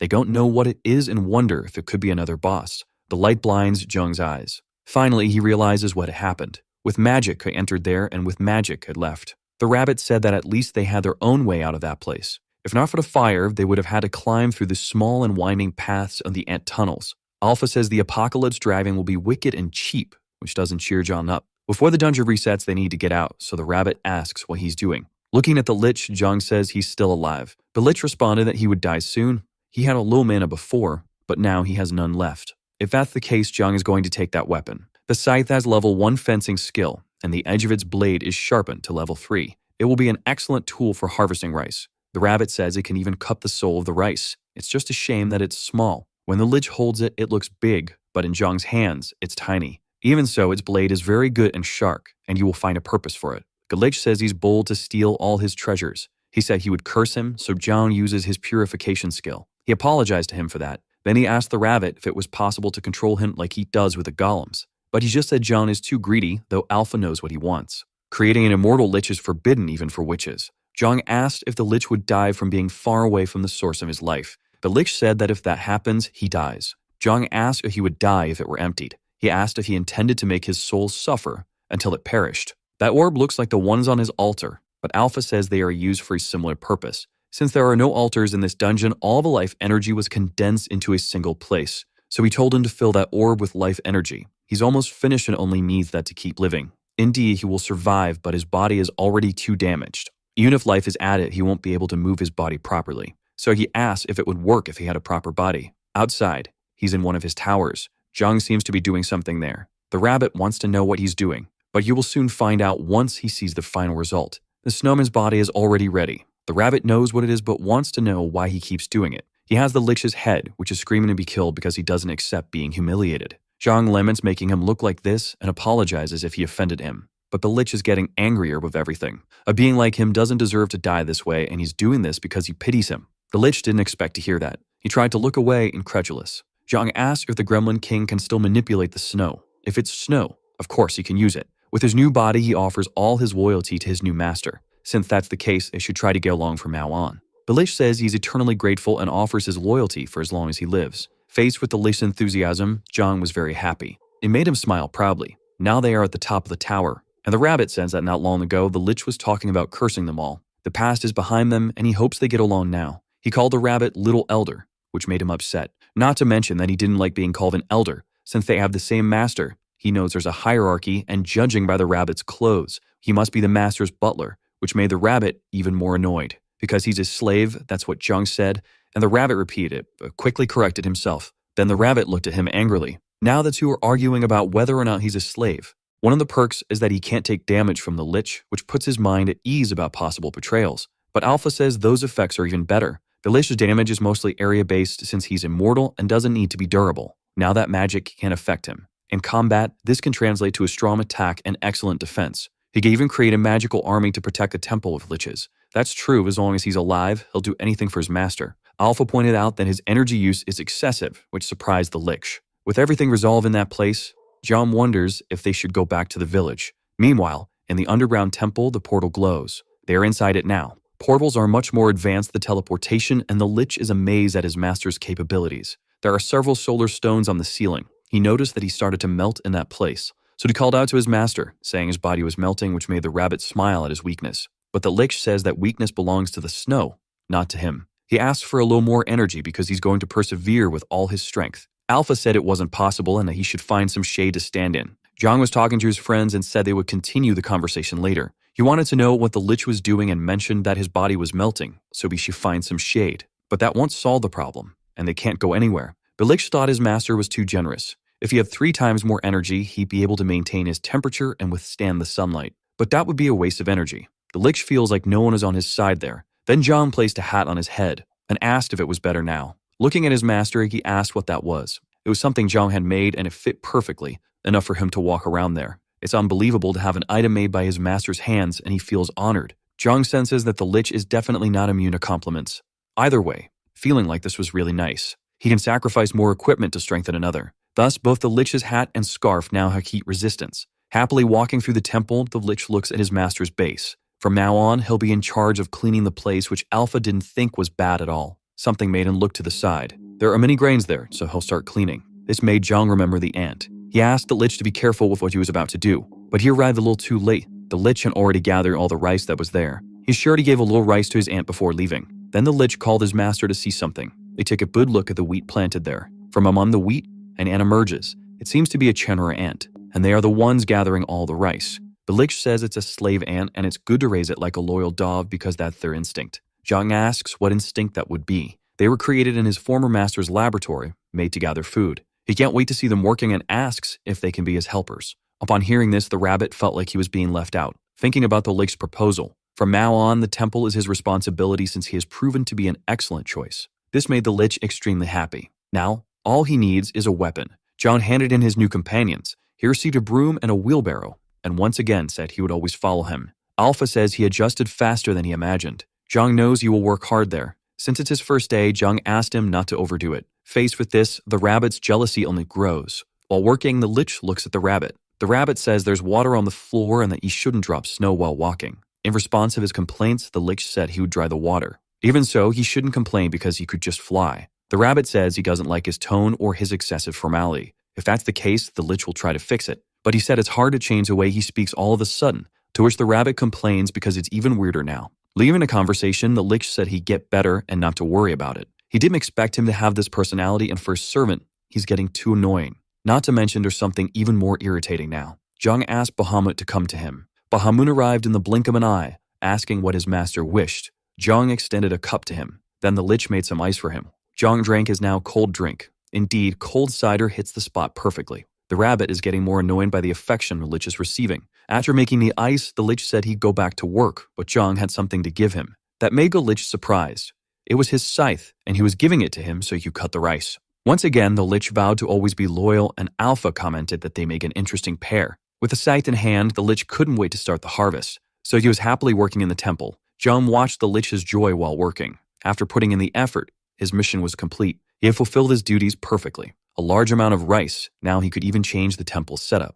He needed to do something to store the food and create paths for the ants to walk on. Since there's only one ant, the harvest speed won't be very high. He asked if she wanted to be the queen ant and can't wait for that to happen. The rabbit asks if he wants the ant to lay eggs, but Zhang thinks she's female. Even though he doesn't know much about ants, with one of his hands he creates a block, and does the same with his other hand. Finally, what he wanted was done. He had made a mill that the golem could use. The rabbit didn't expect there would be a grain mill at the temple. This way, they will have rice to cook and make cakes. But soon he notices something unexpected. He suddenly feels a craving for a traditional Korean rice cake, but he can't make any because he doesn't have chili peppers there. He needs to find out if there's something similar in the dungeon, and the Lich wants to know what the master is doing, and the rabbit says he'll get used to it soon. 2 days have passed since then. Sung and his team managed to return to the village. Upon leaving the labyrinth, they found the entrance to the 3rd dungeon. Debating whether they should attack or go back, they decided to return to the village. John welcomes them and notices they must have faced some difficulties. Jin immediately runs to hug him.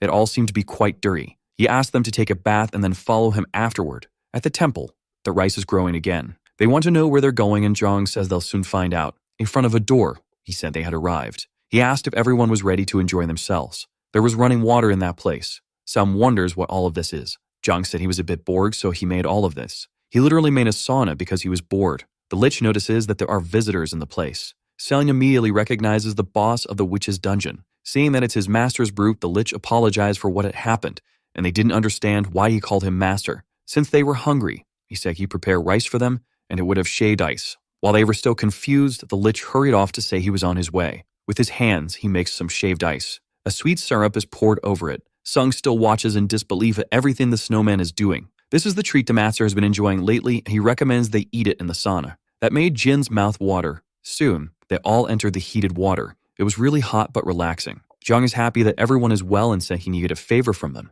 They look at Zhang, who just spoke. So he asks him to say what it is, and he'll do it personally. The old man agrees as well. Approaching the lich, the little squirrel sniffs around a bit. He doesn't know why he's being followed, but the squirrel smells bones. Then it climbed onto his head. That made him ask the rabbit for help to get the squirrel off his head. The rabbit told him to say please, and so he did. With a single gesture, the squirrel left him and went to the rabbit's hand. The lich was impressed by the rabbit's authority. Thinking about it, he realized his position in the hierarchy was really the lowest. It may take some time, but he needs to raise his purification skill to the intermediate level. They want to know more about it. His main skilled purification is still at the beginner level.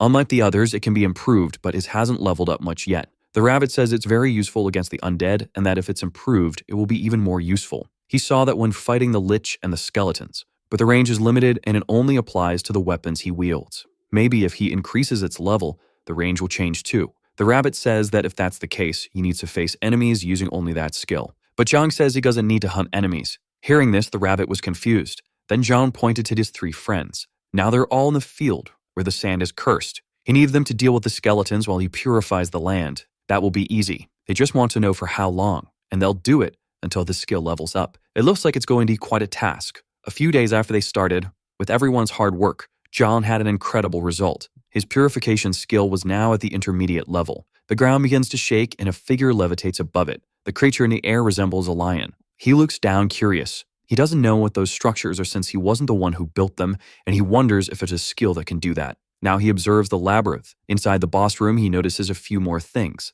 There's only the body of the lich that was there, leaving him furious. It wasn't moving, so he needed to check the orb that held its life. The true soul is no longer there. He lost his appointed boss. Without the soul inside, the lich is just a broken puppet. He's intrigued if someone made the lich use all of his power or if it was his soul destruction skill. Either way, he just needs to replace the dungeon boss. This time, it will be a completely different dungeon, and that might end up being fun too. The next day, Zhang looks up. He wants to know where the lich is and why there are so many ghosts there. He intended to go to the dungeon one more time before the reset, but now he wants to know what's going on. The rabbit says the dungeon had been altered. He had the boss replaced, and Zhang wants to know if that's possible, since the rabbit never did that. All senior managers have the autonomy to change traps, monsters, and the entire dungeon. Even so, Zhang is only focused on beating it now. Either way, the strategy to beat that dungeon is completely different now. Zhang wants to know how it can change so much like that. The rabbit says it's pure chaos and nothing more than that. They need to capture all the ghosts in the domain while they are on the offensive. Catching them all is going to be very tedious.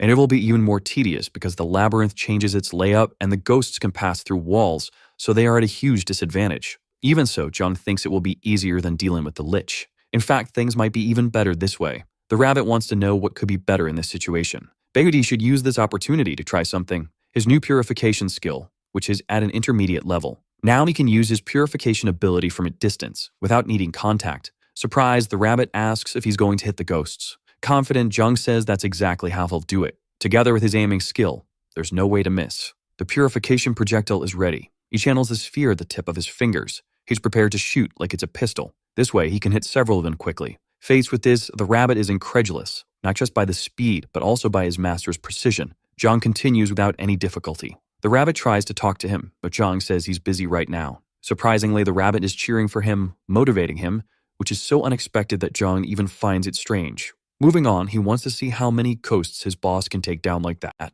Ghosts are a peculiar type of monster, difficult to deal with. Their attack is simple. With each contact, they drain 1% of the target's strength and temperature. If several of them attack at the same time, it's practically fatal. Being able to pass through objects, fly, and being immune to physical attacks makes them formidable. Even so, for Zhang, dealing with them wasn't challenging at all. Looking at the rabbit, he asked if he was counting how many he had destroyed. Despite everything, he was 57 so far and everything is going smoothly. Placing a mandrake on the ground, he asked the rabbit to step on it in case the ghosts got too close. He was finishing off the ghosts there. But as soon as the mandrake started to scream, they backed away. Now it's just a matter of waiting for them to come back so he can finish them off at a safe distance. The rabbit wasn't supposed to be incredulous. The strategy is good. He asked again how many it was, and the rabbit said it was 83. Since he was getting hungry, he'd stop at 100 and head home. But he wants to know if the rabbit knows of any achievement for defeating ghosts. Meanwhile, his purification ability leveled up to intermediate level 2. The ghosts were the perfect victims to evolve his ability. After hitting the 100 mark, there was no achievement,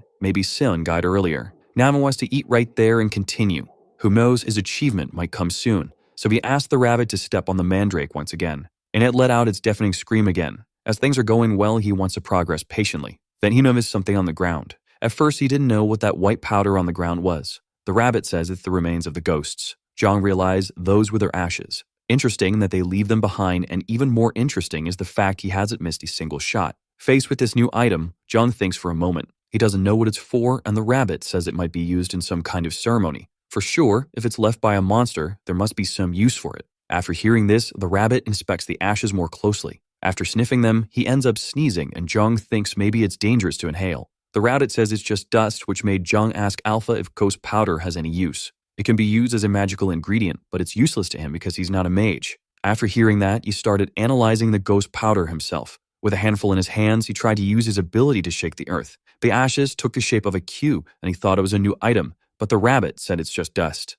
Ignoring the rabbit, he continued collecting more ghost powder. Maybe someday it will be useful to him. After eating, he went back to destroying more ghosts. With that, he ended up using all the mandrakes he had. The rabbit apologizes for having used them all, and Zhang says he almost stepped on all of them too. He knows he did that because he was enjoying it. He had collected them from the griffin's nest, and now he thinks about going back there to get more and plant some at the temple. In fact, it's possible the griffin has reset by now. The rabbit asks if he's thinking about capturing the griffin and becoming a tamer, but traps might help with that, and he hopes it's easier to deal with the griffin and the ghosts, but the rabbit says he's thinking wrong. So they head to the Mountains of Death. Zhang defeated the griffin once again and still didn't get any achievement. The rabbit says achievements don't repeat, otherwise they'd lose their meaning as a reward. Zhang says the dungeon is stingy, but the rabbit insists he's being greedy. That's why he's getting fat now. After hitting the rabbit, he asked Alpha if he could offer his excess fat as a sacrifice, and Alpha said he could. The rabbit said that if he wanted to lose it, he could let the ghosts attack him. So Zhang decided to go back there to do it, but the rabbit told him to reflect because that's not how it works,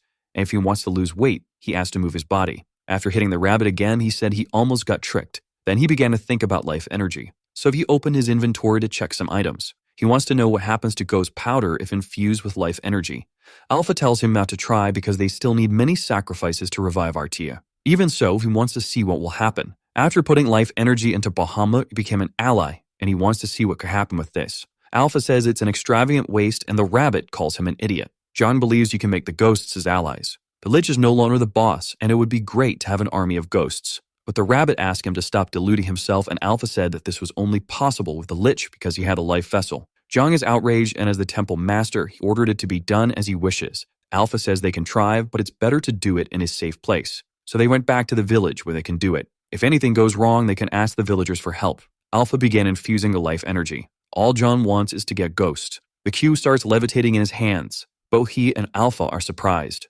Not even the rabbit expected this. Zhang thinks the cube is alive, and that's amazing. But it just keeps floating higher and higher. The rabbit wants to know why it keeps rising without stopping. They both watch the cube continue drifting away. It rose to never return, ascending into oblivion. With this disastrous result, the rabbit struggled to hold back his laughter. But he couldn't, and Zhang asked what was so funny about that. He said Zhang not only purified a ghost, but also sent it to paradise, meaning he killed the ghost twice. Alpha says all that's left in the ashes is the ability to float, and he's thankful he didn't put more life energy into it. This made Zhang think a little more. He keeps looking at the sky. A small ghost powder cube can no longer be seen. The truth is, he thought it was really cool. Even though he can't control it, he liked that it floated. That's incredible, and he asked if that was what was in the temple's lizard statue. Alpha wants to know if he's referring to the gargoyle.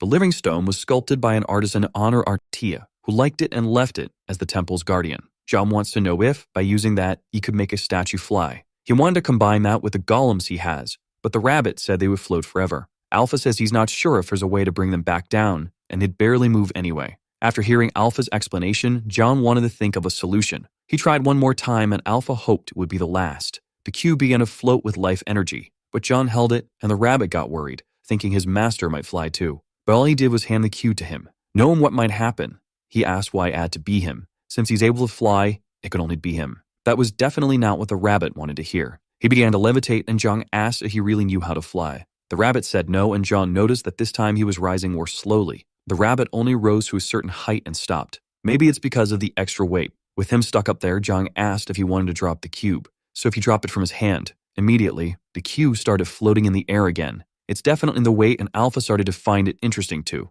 Then he asked him to come down and grab those extra weights. The rabbit said it was too heavy, but that's exactly why he asked. Carrying the weight, he struggled to get back to the cube. His little paw is almost reaching it. When he grabbed it, the extra weight made him descend even more. The first idea he had was to make a balloon so he could control height by using weight. Alpha says the sky is a dangerous place, and the rabbit agreed, saying that encountering a griffin could be fatal. Everything John thinks so he can't do, even though he thought his idea was brilliant. Now all that's left is to go back to the theoretical part again. With a larger cube, he imagines that if he puts the ghost inside, he would be able to move it easily. The rabbit wants to know if he intends to make more golems, but doesn't have to be for the invention, rather for the fun. To the rabbit, he was just pretending to be wise while talking nonsense. So he placed the smaller cube inside the larger one, and the rest was up to Alpha. That way he started to rise from the ground. He floated, but just a little. John asked Alpha to put in a bit more energy. This made the cube float even higher. A milestone was reached, the floating stone, as he caught a glimpse of one of the world's secrets. The secret of the world is something really interesting. This is the first time he has achieved something without a reward, and it's also the first time the rabbit has seen something similar. A world secret. But to the rabbit, it makes no sense at all. Reflecting on this, John wonders what he might have missed. The rabbit says he is wrong and apologizes to the dungeon. In the Rift Village, things remain normal. The old man is inside his cabin, and likes so people annoy others just by existing. For the old man, that person is John. He hasn't done any harm, but he feels his space is shrinking. Pacing back and forth, he was getting bored. Then he remembered that Sully and his team went hunting and he needed to make good use of their absence. He rushed out his cabin. This time, he was definitely going to get stronger, but he ended up coming across something unexpected. Hiding, he saw Jung lift a large block of earth. He asked the rabbit if he didn't look like a deity, and without much enthusiasm, the rabbit said he did. This scared the old man because, being the type to produce, Jung was lifting something that weighed more than a ton. Jung made a few jokes, spinning the cube in his hands to the old man's despair. It was simply too much even for his understanding. Resigned, he decided to return to his cabin. Jung thinks he's reaching some kind of conclusion. He was understanding more and more of its characteristics. There are two main characteristics. The more energy deposited, the more the object floats. For the same amount of energy in the floating varies according to the object's weight. By adjusting the size and energy, it's possible to limit its floating capacity. It's interesting, but with a caveat. The rabbit can't think of any practical use for it. Jung told him to use his head and not just think in terms of combat. For example, if they needed a fixed position. So they went inside the temple, and Jung began breaking some stones there. The snowman wants to know why his master suddenly started destroying the stairs. Once again, the rabbit complains about the way he talks. Finally, he had destroyed the stairs. Now he just had to try one thing. The snowman realized it was spiritual energy, so he started watching what his master was doing, and concluded that the boss was working like an alchemist. But the rabbit said he wasn't an alchemist, just a professional at wasting time. It was harder than expected. He needed to adjust the weight and energy very carefully. To the snowman, it was alchemist work, and his former master liked to do similar things. However, the rabbit said Jung wasn't an alchemist, just playing around. He asked Alpha to memorize the amount of energy needed for the stairs to stay at that level,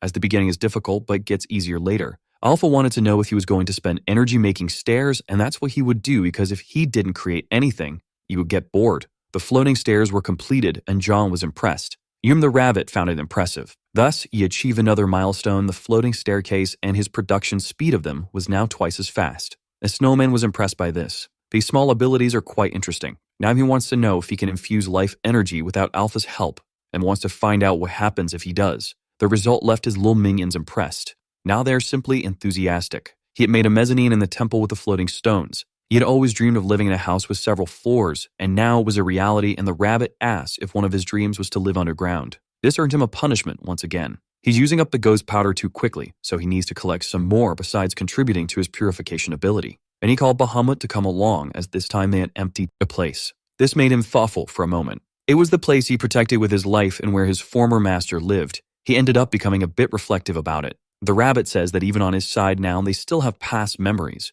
Jung is insensitive. Thus, he referred to his master. He said he knew all the traps in the place and that it should be left to him. To the rabbit, there are no normal people there. Inside the forest, they are near the entrance to the second dungeon. Through a whisper, he speaks to Sung, and he wants to know if Jung is going to the dungeon alone. If that's the case, he asks him not to take too many risks. Jin tells him to run if he's in danger, and Uncle advised waiting for them if he can't escape. They are all quite paternal. They were training their abilities because they can't return to the dungeons they completed. Jung says they don't mean to worry about him that much, and that he would soon talk to them. Their visiting dungeons is something only he can do. The rabbit feels that a sacrificial child used to get a bit of water, but seeing what his master does, he doesn't think it's just that. The child had definitely grown. Now it's the ghosts who are paying the price. While they are there, some ice gremlins appear. They are ready to repel those invaders. The purification ability isn't effective against them, but the snowman says he'll take care of them. He's armed with his scythe and butcher's knife given to him by John. The gremlins are completely terrified, and Bahamut is eager to slice them up. Zhang didn't imagine he was capable of all that. The little one is agile and fast. The gremlins have no chance against him. His strikes with the scythe are precise. Taking down the gremlins made him happier than expected. Now the rabbit wants to avoid irritating that fellow at all costs. Meanwhile, he watched his master, who was happily collecting ghost dust. Bahamut protects him while he does his collection. When the ghosts arrive, they switch roles. Nothing will be wasted in that place. He and the snowman make an excellent pair. This way, they manage to cross the tunnel safely. Now the labyrinth is completely clean. It almost seems like they are the managers of the place. After all that work, his purification ability leveled up once again. The rabbit says that's almost cheating, but John can't do anything about it. Indeed, his master is very lucky. But no matter what they say, he has always worked very hard. Now they had to continue and collect more ashes. Even the rabbit liked this attitude of his. John wants to know how much better his purification ability has become. He's able to make 3 spheres at the same time. He assumes that at level 10, there will be 10 spheres, as he's currently at level 3. The quality of purification also increases, which will make ghost hunting even more efficient. The rabbit says leveling up here will get harder. Then he comes across some stairs. The snowman says they lead to the first basement, and they should be cautious. They had done the route backward, and ironically for him, the most dangerous was the first stage. That floor in particular, the first basement. It is known as the Witch's Garden. Impressed, John wants to know if there are flowers there. He hopes to find some edible vegetables. Once there, he wanted to know what could be safely consumed. The snowman says there's a poisonous fungus there, and if ingested, can be dangerous. Mayum Purification worked on it, but the rabbit says just looking at it, you could tell it's not edible. Pointing to another, the snowman says getting close to it causes the spores to be released. He keeps asking questions, much to the rabbit's displeasure. After analyzing a few more things, he was disappointed.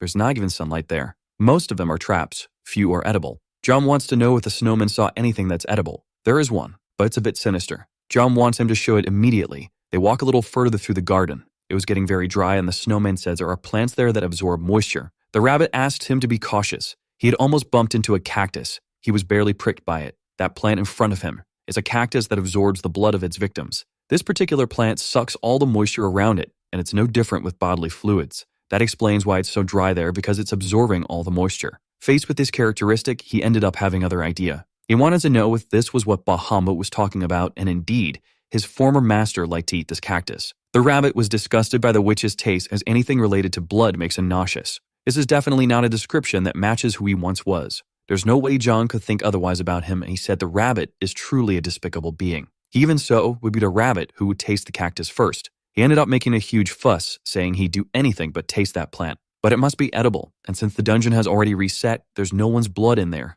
This information is confirmed by Bahamut, who says his master drew the correct conclusion about the matter. He said the rabbit had nothing to worry about, but even so, the rabbit remained resistant and suggested Bahamut try it. But since Bahamut's body is made of snow, the plant would surely absorb all his water, given that his body cannot come near it in any way. Being mischievous, the rabbit had an idea. He then approached some of the plants. Near one, he pulled out just a single thorn. With it in hand, he started eyeing the snowman maliciously. Then he began chasing him with the thorn in hand, much to the snowman's despair. He kept bothering him, telling him to change his tone when referring to him, but Bahamut said it's the rabbit was bad manners. Seeing this, John had difficulty understanding why Bahamut was afraid of his simple cactus thorn. So he decided to test a few things himself. Approaching the cactus, he did the same thing as the rabbit. It's possible that small thorn could be used as a needle. Soon he made some protective gloves to be able to work, and the rabbit couldn't understand how they were made so quickly. But Zhang said he had already started making the glove earlier, and the rabbit wondered why he perfected useless skills before his main one,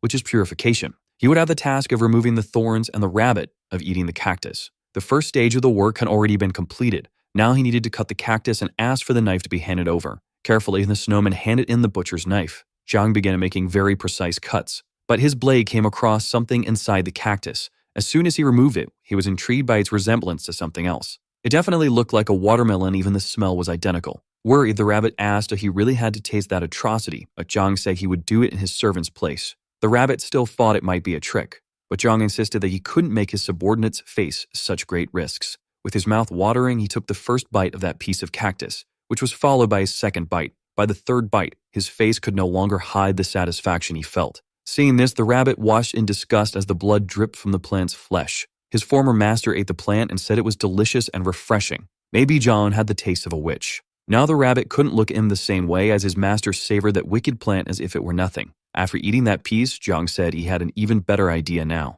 He made a precise cut with a knife. As a result of his action, he had cut off the top of the cactus. With a sort of bowl in hand, he poured some cider into it. His servants watched that action, unsure of what it was, wondering what that liquid could be. Watermelon is the best fruit for making punch, and from now on, this is the watermelon cactus. In the middle of the flesh, there were even seeds. He then took one in his hand and examined it closely. It was definitely much larger than a watermelon seed. The snowman asked him to be cautious with the seed as it can absorb a lot of water quickly. It would be easy to plant them at the temple, and Alpha couldn't believe he intended to take that sinister plant there. But the more traps, the better. Not to mention that the sauna already has a lot of moss growing, and Alpha agrees that's a problem. Planting them near the sauna would be a way to reduce the humidity, and Alpha liked the suggestion. With the idea in mind, Jung opened a portal to return to the temple. He ordered his gorillas to pick the cacti and take them to the temple. He asked Bahamut to cool his punch, but Bahamut said he didn't have the energy to freeze everything, though Jung only wanted it colder. So Bahamut did as his master commanded, who said it's very useful to have him around. Now his watermelon punch was slightly frozen. The dungeon granted him another achievement. Now the watermelon punch will be 10% tastier, and it grants 20% more resistance to heat. This impressed him, but the rabbit was incredulous. Every silly thing his master does becomes an achievement. So he asked if someone else could do that, not to mention that it's a waste to eat everything alone. He sent the rabbit to gather the others and bring them to the temple. The rabbit did as his master commanded and told everyone everything. Now it's best that everyone returns to the temple. Since they were tired, they decided to head back immediately. As they passed through the portal, some remained standing still. And so he stayed even after his companions had already returned. The rabbit stayed there until he realized that Sun hadn't passed through the portal. So he asked if something was wrong or if Sim wanted to make a complaint. Looking at the rabbit, Sung said that he still couldn't trust him. Since there wasn't much the rabbit could do, he told Sum to do as he pleased. But there was something that made him curious. He wanted to know why Sung let Zhang live, as he would normally have killed him given that he did so often. The rabbit didn't want to tell him that he couldn't do it because of the system.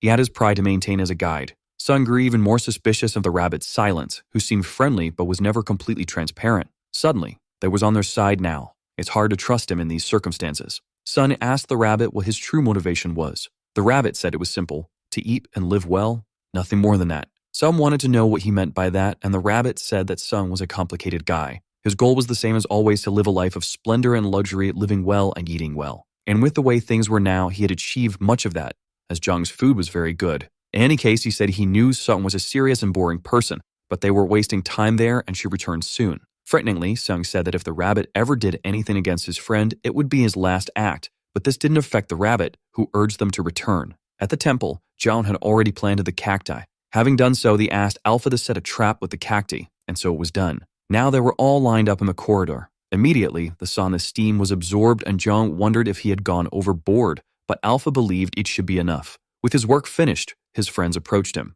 They asked if this was the same as what was in the witch's house, and Jim warned him to be cautious as he had heard that these plants sucked blood. But now they were temple traps. They still waited, but should be dangerous to them anymore. Jin wanted to know if this applied to the dragon apostles, and Alpha confirmed that it did. But they still didn't know how Uncle would be affected by it, since he's the only one among them who isn't a dragon apostle. Jokingly, the rabbit said that in his case, all he needed to do was flex his muscles and nothing should happen. But Uncle replied that the cactus wasn't a mosquito, which made the rabbit wonder if that's how he avoided insect bites. Zhang told him not to worry, and then he summoned the floating stairs. Now each of the cacti was levitating in the corridor, much to their surprise. Offering the cold punch, he said it was too early for them to be surprised. Pieces of ground floated in the air, and watermelon punch. The day passed without them being able to say what was more surprising. Zhang's daily life is quite interesting. Early in the morning, he wakes up in his bed. Then he goes to the sauna for some time to himself. At lunch, he has stew, rice, pork, and watermelon for dessert. The rabbit wants to know if the pork is salted now.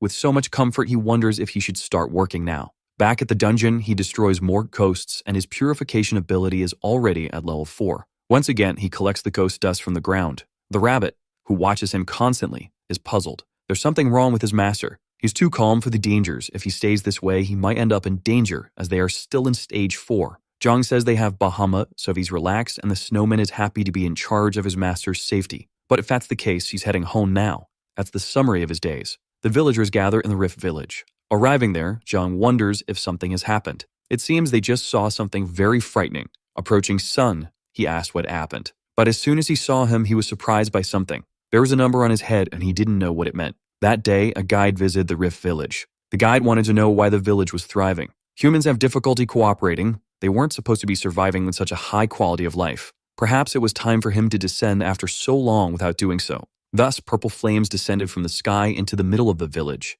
That apparition left the old man terrified. He asked the elder if they were comfortable because it seemed their luck had changed, but the elder denied it. Serpa is the name of the guide, and he noticed that the elder had gained weight, surprised that he had made the village prosper so much, however. He asked the elder if he had forgotten the one reason that still kept him alive there. Immediately, the number 0 appeared on his forehead. Serpa told him not to forget his number because he could sentence him to death at any moment. He's aware of that and knows that his calling is to be Serpa's replacement. His job should have been to explain to humans how the dungeon works in place of Serpa. Instead, he started living there normally. The other players were terrified to realize that he was a guide. Serpa is lazy but clever, which is why he placed a human to do his work with other humans. But after Joan appeared, the number of people trying to clear the dungeon decreased. The village was too safe. Of course that would happen. People don't want to take unnecessary risks. It seems they lack desperation, and Serpa intends to add something fun among them. This is the Elder's last mission. He should take everyone to the dungeon. Some there pointed their weapons at him. Serpa sentenced them to death. This left them completely anxious. Soon, the same number started to appear on everyone's forehead. On the woman's forehead, the number begins to change slowly. What used to be 30 is now only 29. Jung didn't expect the guide to do something like that. Alpha says he behaves like a disciple of the dragon and is a fool, and Jung asks if the guides can simply kill people. The rabbit says there may be some condition they don't know about, and Jung doesn't believe a mere guide is doing all that. But the rabbit says he's the only one who can call him a mere guide, and Jung wants to know whose side he's on. Everyone is very distressed in the village. The only way for them to stay alive is by completing the dungeon in 29 days. Even so, they're still anxious about this fact. Jung tries to use his purification ability on Sun, but has no effect. He wonders if this is because the curse is too powerful. Just because the ability purifies doesn't mean it's stronger than everything, and there are levels in one curses. This is the mark of the sacrifice, the most powerful curse available where they are. Basically, it announces how many days until they become sacrifices for the death dragon.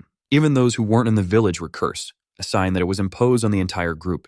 Jung wants to know if by leveling up his purification ability he could do something about it. It's possible as long as the purification is stronger than the curse. It's unlikely he'll be able to level up the ability and find out it can do anything. And now hunting ghosts isn't like before, it's too easy for him to continue progressing. Sun wants to confirm what the number means, and the rabbit says it's like an expiration date. It means that in 29 days their time will be up, and when a countdown ends they become useless. That's the situation of sacrifices who don't intend to clear the dungeons. Those who lose the motivation to play are annihilated. The guide can kill these people at any time, and the elder confirms this truth. The only way to avoid this is for all of them to complete the dungeon and move on to the next level. For the rabbit, it's simple. They just need to keep clearing the dungeons because that's what they were doing before the village. Indeed, that's what they need to do, but the elder wants to know how long they'll remain in suffering. And the rabbit confirms that those who win can be teleported wherever they wish. Those who die in the process become sacrifices, and those who win remain alive and leave. With a situation like this, they decided it would be better to go to the third dungeon.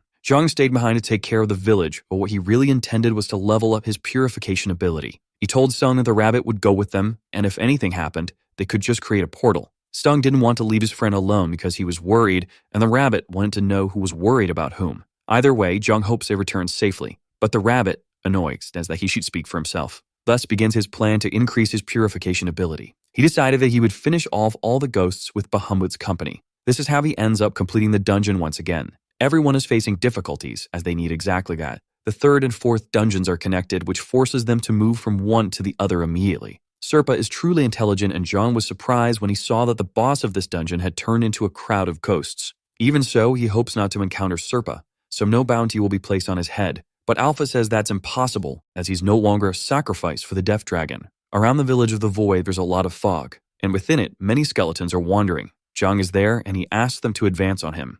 But it's all part of his plan to use his purification ability. There are plenty of skeletons to do so. Since he can use it from afar, it's much less risky, and Bahamut is impressed by his master's skill. Even after all his efforts, he's still at level 4. He would keep at it until he got results, but the situation changed, and now his time is short. Alpha suggested that he purify the poison clouds that hang below the sanctuary, so he headed to the mountains of death. Upon arrival, he decided to purify the clouds that were in his path to the top. His range now was much larger than before, and the result he obtained was quite interesting. Finally, his ability reaches level 5. He's very pleased with the result and wants to keep going, but Alpha says there are no more clouds there, even though he can do this from a distance. The purification spheres soon vanished. It's as if there's a limit, and he had cleared everything within his reach. That's an obstacle. If he could fly, he would need to do this. But thinking about it gave him a great idea. Elsewhere, the guide wonders what's happening there. The winch's lair has been cleaned again, and he wonders why the players cleared the dungeon again. Besides leaving no traces, the floor is spotless, as if it had been swept. This made him question their strength and whether they're humans or monsters. Jong is quite happy and feels like that this is going to be a lot of fun, so he placed several blocks in front of him. In his inventory, he pulled out a golem core. His question now is what the appearance of this new golem will be. On the ground, he makes some markings with a twig. If he only uses the levitating stones, the golem will just float and nothing more. They need to think about how to handle movement and balance so it doesn't become unstable in the air. Alpha says it's possible to infuse life energy into ghost powder, but you can't collect that energy again. He would only get back if he sacrificed the material. So Jong starts thinking of ways to control the golem's weight. Thus, he arrived at the first possible design. Seeing what his master had drawn, Bahamut is surprised. His master is very talented at drawing too, and that cockroach looks amazing. Jong tells him that it's actually an octopus. He didn't like the snowman's comment, which made him fear being punished. He says his master is a genius but was born in the wrong era, so he ends up being misunderstood. Jong told him to stop with the flattery. He was determined to fly in an octopus and would make the interior hollow to stay inside. Alpha praises the idea as it blocks the poison clouds and the excessive wind. Not to mention that if he wants to descend, he just adds more dirt, and if he wants to ascend, he simply removes it. Its mouth will be the entrance and the cannon from which he will fire his ability. Bahamut wants to know what those holes are, and Jong says they are the spots. Hearing this, Bahamut thought he could become the captain of that vessel. But his role is to operate the engine. With the design settled, it's time to start building. He handles the earth skillfully. While working, Bahamut brings water to him. Jong refreshes himself a bit with a cold drink. And to top it off, Bahamut releases a softly cool breeze over him to revitalize him. After finishing everything, he asked the snowman what he thought of it. The octopus was finally ready. For a moment, Bahamut was speechless, but it was truly impressive. The interior is warm and the tentacles have been reinforced with a potato plant, and it can be maneuvered in any direction. Alpha says it's very big, but Jong has enough material to make it lift off. Strategically, he begins positioning them around the golem. It was time to inject life energy into it. The tentacles began to vibrate for a moment. Soon, he began to completely lift off the ground. The octopus was in the air. Took a surprise. To finish everything, all I was left was to place the golem core as well. He needed to build a staircase to reach the octopus, but he completed the final step. Then he ordered the golem to rise. His eyes began to glow, and the golem was finally alive. In front of that thing, Bahamut said it could even be a dungeon boss and congratulated his master on the achievement. Now it's time to test the flight. The octopus was in front of a huge cliff. From inside, he gave the order for Bahamut to start working. The first in charge said they were moving out and then blew a small breeze outside. He generated enough force for the octopus to move out of place. Finally, the golem was moving, leaving Jong fascinated. The feeling was great and made him feel like a captain on the seas. Since they were so high up, he placed some blocks inside to reach a height of the clouds. Soon, the octopus was already very close to them. This way, Jong could use his purification ability with greater reach. He kept doing this from inside, but traces of the clouds entered his nostrils. Feeling lethargic, he made a mask for himself using his purification ability. This made him realize he needed to be cautious. The octopus flew through the air, eliminating the poisonous clouds. Alpha said that Jong could carve stones, earth, and now even clouds. After working, he thought about taking a break and sealing the airways with some earth. After a few moments, he started feeling unwell. The feeling he had now was definitely uncomfortable. He asked Alpha if they could open a portal there, which was possible if the coordinates were fixed, so he ordered Bahamut to stop. Soon, he was back inside the octopus. He went to strengthen the leather, which now better absorbed impacts. Now traveling with the octopus was much more comfortable as he felt fewer vibrations. Lying on the ground, he ended up falling asleep. A crack opened in the hull and the poison began to enter. Bahamut closed that crack with some of his ice so he wouldn't have to wake his master. Since he had worked a lot that day, he thought about anchoring the vessel himself, and he would do it as smoothly as possible. He managed to get the octopus stuck to the cliff and wish his master a good night's sleep. Finally, the morning of the next day arrived. Jong got up from the ground, surprised. He tried to understand for a few moments what happened. It had been a long time since he had slept so well, and he wondered if it was the effect of the poison, because if it was, he would get addicted to it. Since he had rested well, he thought about starting work right away, but there was something to do first. So he asked where they were. Apprehensive, Bahamut said he had docked on the cliff because he was worried they might lose their position in the middle of the night. And indeed, they were already lost and far from where they had been before. The purification ability was still at level 5 of the intermediate stage. And what he wanted today was to make his work productive. Thus, he began the process of purifying the clouds. After some time working, he began to think. Bahamut wanted to know what was worrying his master. He thought his spheres only flew in a straight line, but he was wrong. He pressed it a bit with his hand. As soon as he let go, it curved, as if it had an effect. Even though it was just a small thing, he was happy to discover that. This made the snowman happy as his master was mastering magic. John was surprised by this comment, that he could control magic. Bahamut said it's possible to use magic in different ways, even if it's the same magic. Since that's the case, he wanted to see how much he could make his spheres curve. Practicing, he managed to make the next one curve even more. He used some baseball terms, but the snowman didn't understand a single thing, so he tried again with a 90-degree launch angle. Practicing a bit more, he was already able to make semicircles with ease. After a while, he felt his head throbbing. Alpha said he had overexerted himself and that he wasn't a mage like Bahamut. Controlling magic demands a lot of mental strength from the individual. Bahamut bowed, saying it was all his fault and now his master's body was sick. But Zhang said it wasn't that bad. It was like the fatigue of cramming for an exam. He tried to explain better with different words. All he wanted now was to do nothing and sleep. 2 hours later, he woke up feeling refreshed to the snowman's delight. The octopus continued flying through the sky, and Zhang kept trying to control magic. Making half of a circle turned out to be difficult for him. This is frustrating him and he can't keep trying as it might end up giving him a headache. Bahamut says that for mental recovery, there's nothing better than the screaming plants. Zhang asks if it's the one he made tea with, and Bahamut says yes, that's the one, and he had already mentioned that witches used it to make medicine. Alpha doesn't recommend doing that, but he's already done plenty of unadvised things, and Zhang remembers that the taste wasn't bad at all. Bahamut says that the efficiency of magic increases when body and soul are aligned and the drained mental strength will soon be restored. Now he can't wait to have a cup of tea. The fire is already heating the water in the kettle. Zhang cuts the mandrake to make the tea. Soon, the drink is finally ready. He pours some into the cup. Before drinking, he inhales a bit of the aroma coming from the beverage. Just the smell makes him feel like he's getting healthier. Alpha says it smells like bad luck, but Zhang tells him to be quiet. Finally, Zhang drinks the tea he had made. He never imagined he would be drinking tea above the clouds. It's really relaxing. One of the side effects of the tea is that it makes the body expel impurities in the form of tears. Before, he only drank it for the taste, but now noticing the effects, he's happy because he no longer has a headache. Now he's ready to use magic with his body and mind rested. The purification ball flies perfectly. He made a perfect half circle, which even made Bahamut celebrate. Now he wants to keep drinking the tea and practicing, which made Alpha curious about why the angle interests him so much. Zhang simply tells him it's fun. The goal now is to make a full circle, and Alpha misses the rabbit, who always has a comment ready in these situations. Meanwhile, the rabbit is with the others. He's feeling extremely hungry. The players are fighting the dungeon monsters, but for him, it's just too boring. Meanwhile, a man screams for help. Everyone needed to be very cautious there. They couldn't afford to lose their torches under any circumstances. The third dungeon, the Abyssal Ocean. That place is filled with the densest darkness. It wasn't an ocean as the name suggests, but full of mud and covered in a thick black mist that shrouded everything, with ferocious monsters dwelling there. The darkness of that place hated the light and at the same time feared it, so the torches protected them from the monsters. A small ember fell on one of their hands. Since he's a complete coward, he let the torch fall from his hands. It went out as soon as it hit the ground. Without the light, the rabbit imagined what would happen. It's certainly the end for that guy. Without the torch, he could no longer see anything around him. He asked if anyone had any spare torches when a huge monster appeared behind him. What followed was an audible sound of chewing. A bluish glow made the rabbit squint from the brightness. The lightning man is working hard today. Sung had covered his body with lightning and started annihilating his enemies. He is skilled and dedicated, doing everything he can to overcome that dungeon. In light of his efforts, he earned the title of Knight of the Shining Light. For the rabbit, if he keeps using lightning like that, he'll soon exhaust his mental strength.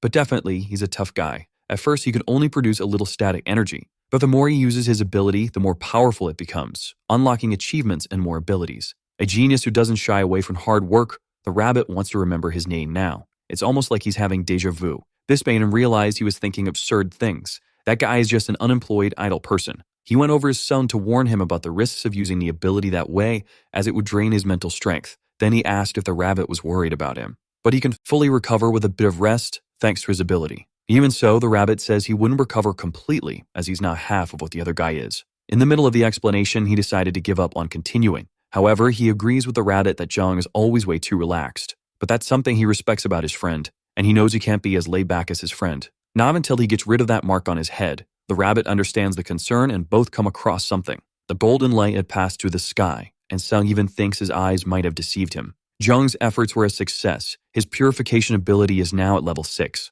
Bahamut congratulates him.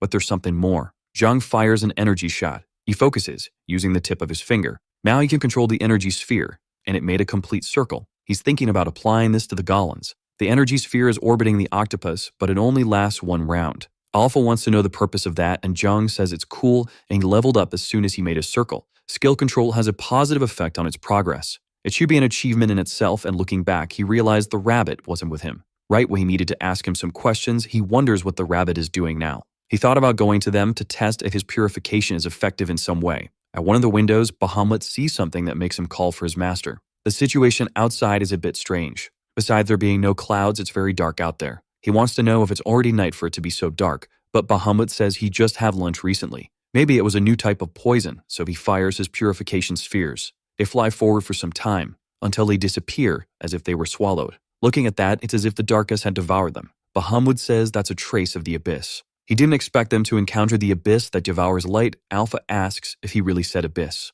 This is a forbidden area that the witches were researching, a dangerous and sinister place filled with chaos. Zhang says Alpha's description is bad because he had said mandrakes were dangerous too. Bahamut says, as he had seen before, the abyss devours light. To be more specific, light that has power, like the magic Zhang used. The black fog of the abyss that devours the power of abilities. That's the identity of that darkness. If that's the case, Zhang thinks the fog can nullify abilities. Alpha says if that's true, they need to leave because they're in trouble. The portals would be destroyed if they touched the fog.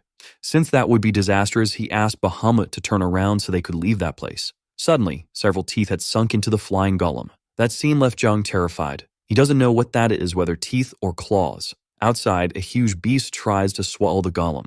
Now it's being attacked by several of them. After much persistence, one of the beasts managed to get inside the golem. Zhang draws his staff ready to defend himself. With it, he strikes the monster. With a single hit, the monster fell to the ground. Vapor began to rise from it as it writhed in agony. Then it turned into a fish, to Zhang's surprise. That's unusual, and he doesn't know why there would be a fish in the sky, and Bahamut says they are abyss fish. If that's the case, they need to get out of there immediately. Bahamut does his best to get the Dawoon out of that place. Meanwhile, Zhang climbs up to the hole in the hull. He sticks part of his head outside to get a sense of the situation. Due to the extra weight, they are losing a lot of altitude.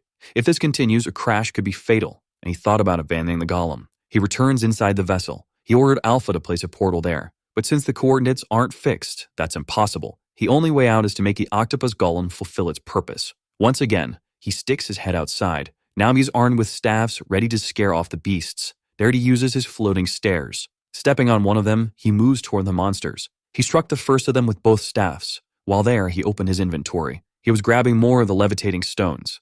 The monster opened its mouth in fury. To his surprise, he threw the stone into the monster's mouth. It started to float uncontrollably. That had been very effective. He's at a height and speed that would make a normal person lose consciousness. But Zhang kept his composure and managed to react to the immediacy of the situation. A feat he achieved after defeating the griffin, his courage. The courage of the Prince of the Skies was passed on to him, and he didn't lose his dignity. Zhang isn't going to let the monsters stay there. He drove off another one with a blow from his staff. Most of them had already been chased away. Now, there was only one left. Soon, all of them had been eradicated. After the worst had passed, the octopus flew alone in the sky. Zhang is relieved and hopes they can keep flying now. Bahamut praises his master's work, who, with a bit of earth, repaired the golem. Staying there is very dangerous, and Zhang wants to open a portal as soon as he can. Bahamut says he will get them back on course as soon as he can see the sky, and Zhang praises his work. The snowman was trying to understand. He imagines it's using ordinary fire, not magic. Through observation, he saw that the mist moved away from the torchlight. After positioning the torches, he saw that more abyssal monsters were approaching. The beast got close enough to be illuminated by the light. Zhang observed as it had stopped moving. For no apparent reason, it backed away, completely ignoring the golem. The darkness must be like water to these creatures, and they needed to move. With something in mind, he told Bahamut to go inside the vessel. Showing him a sunstone, he said the place would soon become uncomfortable for him. The stone's brightness was so intense that it blinded the snowman. Zhang placed the sunstone in a cube of earth. Now he had a floating cube capable of lighting up thanks to several sunstones. With 4 of these floating stones, similar to lighthouses, the octopus had become the perfect tool for exploring the abyss. Even though now it looks more like a glowing jellyfish than an actual octopus, Alpha says that despite the appearance, the functionality is exceptional, as the sunstone's light is not tied to magic. Not even the abyss can absorb this light, and Zhang wishes he had been informed of this earlier. But Alpha says he is ignorant about the abyss, and it's no sin to know the limits of one's knowledge. Bahamut thanks his master because now he can see through the windows and asks what his master will do about the slacker. Zhang was surprised since he didn't have any slacker. A fishtail was moving. That was the fish that had been purified. Without the darkness around it, it was just a fish, nothing more. Bahamut asked if he had ever seen an abyssal fish before, but until now, he had only seen something similar, not an actual abyssal fish. Finally, he remembers what that fish resembles. It looks like a giant anchovy. This gave him a few ideas, and Bahamut asked what was distracting him. The only thing he's thinking about now is how intense the flavor of an abyssal fish might be. Zhang has the butcher's knife in hand. He intends to eat the sashimi while it's still fresh, and Alpha suggests taking the meat to a safer location. But he says he's doing this to survive and he can't delay a meal. He was resolute in eating the fish. With a hammer, he wondered if he should knock it unconscious first. Then a loud crack echoed through the vessel. With the knife, he began the process of removing the scales. Then he started the process of evisceration. After that, with precise cuts, he removed the excess skin and fat. Finally, the most interesting part remained. Bahamut wanted to know what that liquid was, and Jung said it was fermented soy sauce. After plating the dish, he admired the composition of his meal, as it was very well presented. So Bahamut is master as an efficient torturer because he did all this to a live animal. Jung asked if he had never eaten sashimi before, but Bahamut, being a snowman, couldn't eat anything. Jung lamented Bahamut's limitation and asked him to blow a slightly cold wind on him. The Ibis Ocean is humid and very hot, so Bahamut's abilities in this context are extremely useful, because he's basically a walking air conditioner. The first piece he plans to savor without any seasoning. He found it very good, as it was the texture and flavor he imagined the fish would have. Now he plans to try the piece with the fermented soy paste. Combining the seasonings he has available, he really liked the results. This made him realize that he could make some vinegar to have on hand. He created a jar with cursed dust to have a fermentation pot. He placed various dungeon fruits and a lot of sugar, as the fruits there have very strong flavors. Infusing the pot with power, he managed to speed up the process, having fruit vinegar ready in just a few moments. Mixing it with the soy sauce, he liked the result, but wished he had some wasabi, and thought about what could be similar. In his hands, there was some watermelon cactus rind. With a knife, he began scraping the outer layer. Bahamut wanted to know what that was, but Jung was just trying to enjoy the moment. At the tip of his chopsticks was a green paste. He finally tasted what he had made. There are moments of luck in life, and this was one of them. That paste tasted like wasabi. Watermelon cactus wasabi mixed with soy sauce should be good. Finally, he had what he wanted for a complete sashimi experience. He called the rabbit, so he would eat with him. But he realized he wasn't there and felt a bit of longing. Suddenly, he appeared on the ceiling, saying that if they had seen that, they would have thought he was dead. John wants to know why he came, but it was Alpha who called him, and he was nearby. He can't believe Joan went there without knowing that place was the third dungeon. Alpha knew there were more people trapped in a place of darkness, so he spoke separately with the rabbit. The rabbit says now he knows why his whispers weren't answered, because his master spent the whole time eating delicious food. John told him to stop making a fuss and try some as well, and he asked what the rabbit thought, feeling a bit guilty about it. Alpha's telepathy could no longer be heard, it faded away, and John was distracted and didn't hear them. He had loved the sashimi, but said it wasn't the best time since his friends were in danger. This made him agitated, and he asked why they only mentioned this now. But the rabbit tries to downplay it, saying it wasn't an urgent matter. John doesn't understand how something dangerous could not be urgent. Even so, he limits himself to saying that John will understand once he sees it in person. Agreeing, he calls for Bahamut, who is already in command of the vessel, and they are setting off. The rabbit impatiently taps his foot outside. He told him to follow his directions, as it's very easy to get lost there, but he couldn't stop thinking about when they had made that new golem. Thinking about it, he felt relieved that his master didn't take the path by land. In that dangerous fog, it's necessary to have light, and handling a torch is extremely important, because in the darkness, the abyssal fish attack immediately. Moreover, they aren't the only danger lurking in the darkness. A random character stepped on something slimy that triggered trap. Structures similar to his shell began to emerge from the mud. He was immediately swallowed up. This is the iron armor oyster, which lives in the darkness. Once closed, there's no way to open the oysters. They are extremely dangerous.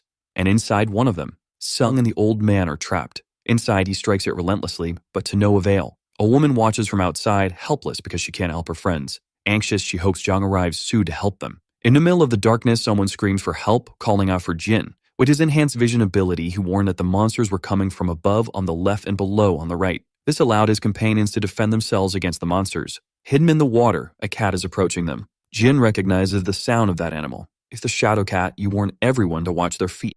With a precise jump, it managed to extinguish the woman's torch. Of all the things it could have done, this was definitely one of the worst. Jin realized that the cat was only attacking the torches. Inside the oyster, the old man is already exhausted from hitting it so much. Of everything that tried, the only thing left is for Sinum to use his lightning to try to break out of the shell. But he can't do that inside. Concentrating his power, he believes he can destroy it, but it could be risky for his friend. He knows the risks, but if they do nothing, they will die, and with every passing minute, there's less oxygen for them to breathe. Confident in his healing ability, he asks Sun to try to break the shell. But Sun doesn't want to take that risk and prefers to wait for Jung to arrive and help them. Even so, the old man says they can't rely on that, and opening the shell with sand golems might be impossible. Hearing those words, Sun became a bit thoughtful. The old man sighed as well, as no solution for them is easy or safe. They are trapped in a dead oyster because they killed it from the inside. If it were alive, they could have made it spit them out voluntarily. Faced with this difficulty, Sun believes that if it's Jung, he'll definitely come up with a solution. Since they know he's coming their way, they decide to wait for his arrival. A bright light begins to appear in the darkness, blinding their eyes. One of the players wonders if that glow is coming from the dungeon boss. The closer the light gets to them, the easier it is to see what it is. That shining thing is definitely on their side in this. Jin asked Zhang if he made some kind of golden carriage. Descending from the golem, he asked if his friend was okay. Now that place is as bright as day. Approaching, he placed his hand on the small one's forehead. He immediately used his purification ability on him. Even with his stronger ability, he couldn't lift the curse. If he had known things would turn out like this, he would have attacked the dungeon with them. But the rabbit says that rewards aren't always proportional to effort. Zhang prepares to punish him for the comment. Seeing that he didn't get hit, he asked his master what happened, and Zhang said he felt a bit nostalgic for him to the rabbit's surprise. The boy hopes Zhang will handle the situation as Sum is in trouble, but Zhang is confident he can help. After everything is over, he wants to hear from him about everything that happened there before he arrived. Placing his hand on the ground, he created another portal. It appeared in the middle of the darkness, and a golem started coming out of it with a simple order to protect the people. A player wonders who that is, and a girl affirms that he's definitely not from the Rift Village. So you should take a closer look, because that is an incredible person. Finally, he approaches the oyster where his friends are trapped. Finally, he began his work cutting the shell. The material is really tough, and he had to use the strength of the boar. This made the force applied to the scissors enormous. Even so, he accomplished nothing but destroying the item he had crafted. However, the hole had gotten bigger, and Teozao asked where he got those scissors. He said he made them himself, and now that the space is larger, he suggested passing the item to them to cut from the inside. Finally, Teozao had the scissors in his hands. Unfortunately, on first attempt, the scissors broke with the boy's monstrous strength. Persevering, they managed to get out of there after breaking 4 pairs of chimera ant mandible scissors. Outside, Teozao is deeply grateful for being saved. Some whispers that not long ago, Teozao was incredulous. This made him try to make amends, saying that he had faith in his companion. They gathered to check if everyone is okay now. Since they are outside, Some wants to test something, because it won't be dangerous for anyone under these circumstances. In his hands, a devastating blow is prepared. The other players watch in disbelief that someone could have so much power. On their side, the rabbit isn't even impressed anymore by Sung's talent. On the other hand, Teozao is grateful that he didn't convince Sung to do that while they were both trapped in the oyster. His hand touches the shell, causing it to crack. Right after that, the entire material shatters. He's very happy at work, while the others are impressed by his power. The rabbit says he's just a show-off and should have done that when he was trapped. He said that from now on, he'll handle the oysters, and if necessary, he'll stay trapped inside them alone. John goes to the remains of the oyster to examine the material. Looking closely, he began to think about the possibilities. Indeed, it looks a lot like metal. Approaching him, the rabbit wants to know what foolishness he's distracted by now and if he plans to make a shield. Smiling, he asked if the rabbit knew what Raiden was. The strength demonstrated by his golems is similar to that of a dungeon boss. Besides being powerful, they never tire. Not to mention they have the ability to regenerate after taking damage. Even so, no matter how solid they are, Earth is still Earth. In other words, against stronger monsters than Earth, they're not capable of much. A Raiden is a piece of craftsmanship made from oyster shell. That gave him an idea to overcome his golem's weakness. If he made armor for them, it would significantly increase their defense. It's plausible that they would have full plate armor, but Alpha corrects the rabbit, saying it would be scales. Faced with their discussion, Zhang prefers not to participate in the semantic disagreement. The snowman tells his master that it's really a genius idea to make armored golems. But the rabbit said Bahamut is slow and armored isn't the right term. But John loved that name and decided they would be called armored golems. Looking at the oyster, he saw that it resembled a mussel and Raidens were often made from them, which he understood as a divine sign. Looking at the design, the rabbit asked if they wouldn't fall off the golems, and if he planned to tie each one. There's no need to use ropes as he's going to coat the golems with this material. They aren't glued, but the structure itself causes them to stick to one another. The rabbit didn't understand the explanation, and Zhang wasn't sure how to be more explanatory. He doesn't know the answer to everything, but he's certain that this material will be useful for the task. Looking at the black liquid, the rabbit asked what it was, and Zhang said it was ant saliva mixed with oyster shell. With the idea in place, it was time to start gathering the raw materials. Sung was destroying oysters with his lightning. Zhang was tasked with finding the oysters, and soon after his friend would come and destroy them. After a long time, the strongest warrior was working alongside the best worker. With that, they had destroyed 6 oysters in total. Upon this, the rabbit cheered, calling Sung the Thunderman, to which Sung asked not to be called that. After the battle, the other players gathered the pieces of oyster. Everyone was engaged in helping in whatever way they could. Watching the rabbit said they would all be very good in their own areas, but now they were all workers in a production line. After that comment, he received a punch from Zhang, which caused the rabbit to fall face first to the ground. He got furious, asking why he was punched. Zhang said it wasn't the time for him to slack off while everyone else was working, and that he should find something to do. Pointing to Bahamut, he said he wasn't the only one slacking, but he's the only one getting hit. In his defense, Bahamut said he had no hands and couldn't help even if he wanted to. Outraged, the rabbit said he was just pretending to be busy to avoid working. Jung defended him, saying Bahamut couldn't do that being made of snow, but the rabbit reminded him that he wields a scythe even without hands. John was already irritated with the rabbit, who even so insisted on being petulant. Then he asked if the rabbit could be an air conditioner. That question left the rabbit without an immediate response. Being more specific, Jong asked if he was capable of doing what Bahamut could do, which made the rabbit so angry he nearly had a stroke. Bahamut offered his master some cold cider to help him compose himself. While drinking, Jong asked once again if the rabbit could do that. Now the rabbit was desolate, as the snowman was closer to his master after only a few days of the rabbit's absence. He was losing his favorite status, which left him deeply distressed. This situation messed with the rabbit's mind, who at first didn't even want to be a favorite, but knowing he wasn't left him dejected. Jong asked if he was in a bad mood. Clearly in a bad mood, the rabbit sped up his pace to get away from Jong. This made Jong want to irritate the rabbit even more, so he started pestering him, calling him constantly. The rabbit said he wasn't in a bad mood, just irritated, something someone in a bad mood would do.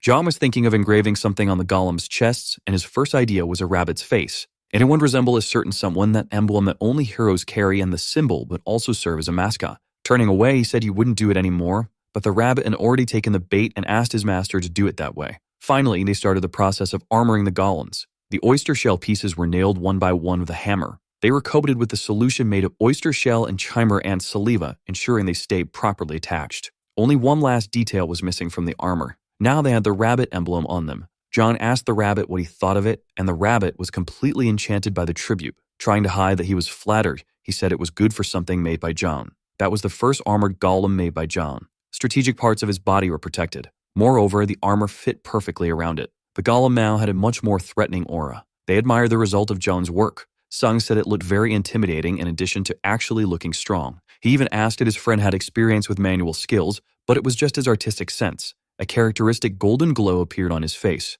He earned the achievement of creating armored golems, and with that, the armor was now part of the golem's body, and it would regenerate without the need for more raw material. That is more than expected, as the armor will regenerate on its own. The rabbit says that it's so amazing it feels like favoritism, but John asks him to just look at that masterpiece. The rabbit can't disagree, especially since his face is engraved on it. What's strange is that Jong isn't a mage and he keeps creating more golems anyway. He's puzzled as to how that's possible, and maybe it's only because he's an anomaly. Alpha says there's nothing wrong with that. The beginning of golem creation was with manual skills. Using magic for that came much later. The rabbit asks if, at first, they were made the way the human does, to which Alpha confirms. Since there was no magic, life was infused into those constructions. It was something considered to be within the domain of the gods. Now the rabbit is surprised that the conversation started with golems and is already talking about deities. That's what he thought at first. Cars and airplanes are made by human hands, and golems shouldn't be any different. The rabbit wants to know how Jong knew that if he just heard it from Alpha, but Jong simply believed it,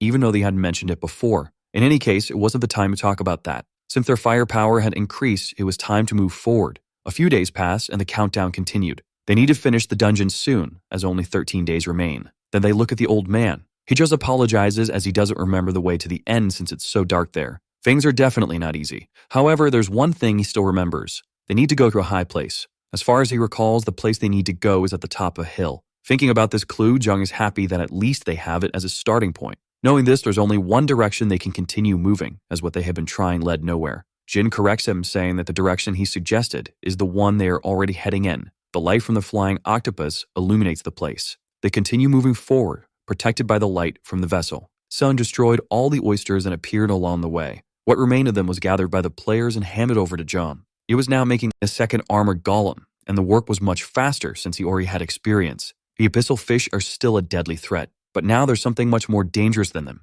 It's John's armored golems. Their hardness was such that the fish's teeth broke when they tried to bite them. Those fish are no longer a threat to them. From atop the octopus, he observes the power of his creation. The rabbit says they are protected even in the dark, but Jong says it would be useless if there were a fish bigger than the armored gorilla there. The rabbit wishes Jong would praise him more. Someone shouts that there's a shadow cat there, but they couldn't catch it. It heads toward the flying octopus. Its paws end up touching the sunstone. That contact triggered a reaction. The cat managed to extinguish the sunstone. One of the girls manages to grab the feline, but he finds a way to escape from the girl. Jong comments that it was quite interesting and that he would never have imagined the animal could extinguish the solar stones. The ghost, upon seeing the shadow cat, warns everyone to be careful when sleeping, and the boy asks why. He then explains that it was one of the remnants of the abyss, a shadowy creature that swallows all light and generates nightmares with horrible endings. The rabbit mocks, saying that now they couldn't even sleep in peace. Next, the young man asks if there's a way to get rid of that shadow animal, and his companion replies that it probably can't even be killed and always escapes when found. After that, the rabbit warns that another one was approaching and moves forward to scare it away from the tentacles. Upon seeing that, the protagonist says he finally found his colleague's talent and tells him to go catch some cats for him. After a while, the boy begins to wonder why the felines only appear near the tentacles and starts to remember that no shadow creatures appear while they were flying. The young man then starts to understand the situation and realizes the cats only approach using the shadow that the tentacles cast when they're on the ground. Soon after, the octopus begins to fly again to resolve the problem. The rabbit lies down exhausted from spending so much time chasing those cats away. However, they discover there's still one feline aboard the octopus, and they realize it can't move well there because it's too well lit. John wonders if he can tame it. A group of people become frightened by what they were seeing because some undead were approaching them. The boy recognizes one of the zombies as his mother, and suddenly the woman bites his neck. An old man there tells everyone not to make eye contact. After that, he starts to notice that some of those monsters were his allies that he had lost a long time ago. The man then explains that all those undead were just memories from the past that persist in that land, making him realize that seeing those hallucinations meant they had reached the Hill of Nightmares.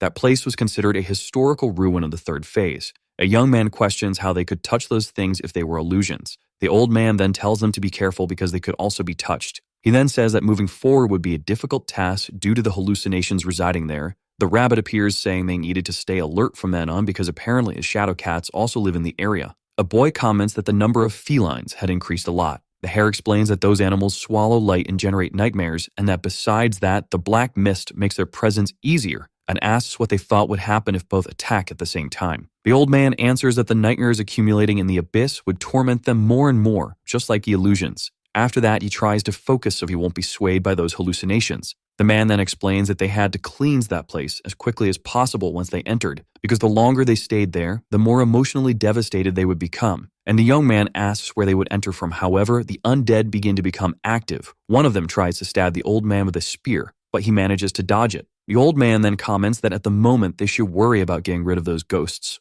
Soon after, one of the zombies uses magic, and a boy wonders why the illusions were using abilities. The rabbit in turn says he didn't care about those monsters, and that his real goal was the shadow cats. The participants and the rabbit were helping each other by fulfilling their respective roles. However, there is one person who is subtly focused on his goal, as they're trying to forget what was happening outside, focus only on putting all his efforts into creating the armored golem, since he trusted Sung and his allies. After the constant progress driven by the trust among them, the group comes across a huge structure. All the participants who saw that construction, which until then had been hidden in the darkness or paralyzed, a knight compares it to a giant shell. The blue-haired boy reaches his leader asking if that was what he meant earlier when he said they had to enter there with a terrified look. The old man turns and says he has no doubt they are going to die. Now that they had reached the historical ruins, the leader's memories resurfaced. Next, the old man explains that the place is full of all kinds of hauntings and that they would need to face all of them to reach the top, and that as soon as they enter, hundreds of cats would charge at them. Right after, the man says they won't leave a single trace of light behind. Someone comments that there's no reason to be afraid since they had Jung on their side, but soon realizes that the golem is too big to enter that shell along with them. The protagonist appears impressed by the size of that shell. However, he notices that the entrance is quite small. After that, he asks the leader if the structure is big on the inside, because then he can bring the golem through a portal. The leader, in turn, says it's almost the same as the witch's home. Upon hearing that, the young man says it's going to be complicated. He even orders them to try breaking the walls of the shell. A group of monsters appears to carry out his order. Someone from the group wonders when the boy created those things. The creatures then begin their attacks on the structure's wall. Surprised by it, the group comments that if they accidentally destroy everything, they won't be able to complete the dungeon. Jung smiles and says there must be a way to complete it, even with it broken. Soon after, the young man realizes that even after ordering the monsters to attack, they still could make a single scratch on the structure. The protagonist begins comparing it to shells made of iron, then wonders if that thing can be melted. The rabbit tells them to stop stalling and go in already. Jung asks the leader what's at the top of the tower. The old man begins to tremble and says that the Queen of Darkness will be waiting for them. The guide of the fourth floor calls that place the castle of the Queen of Darkness,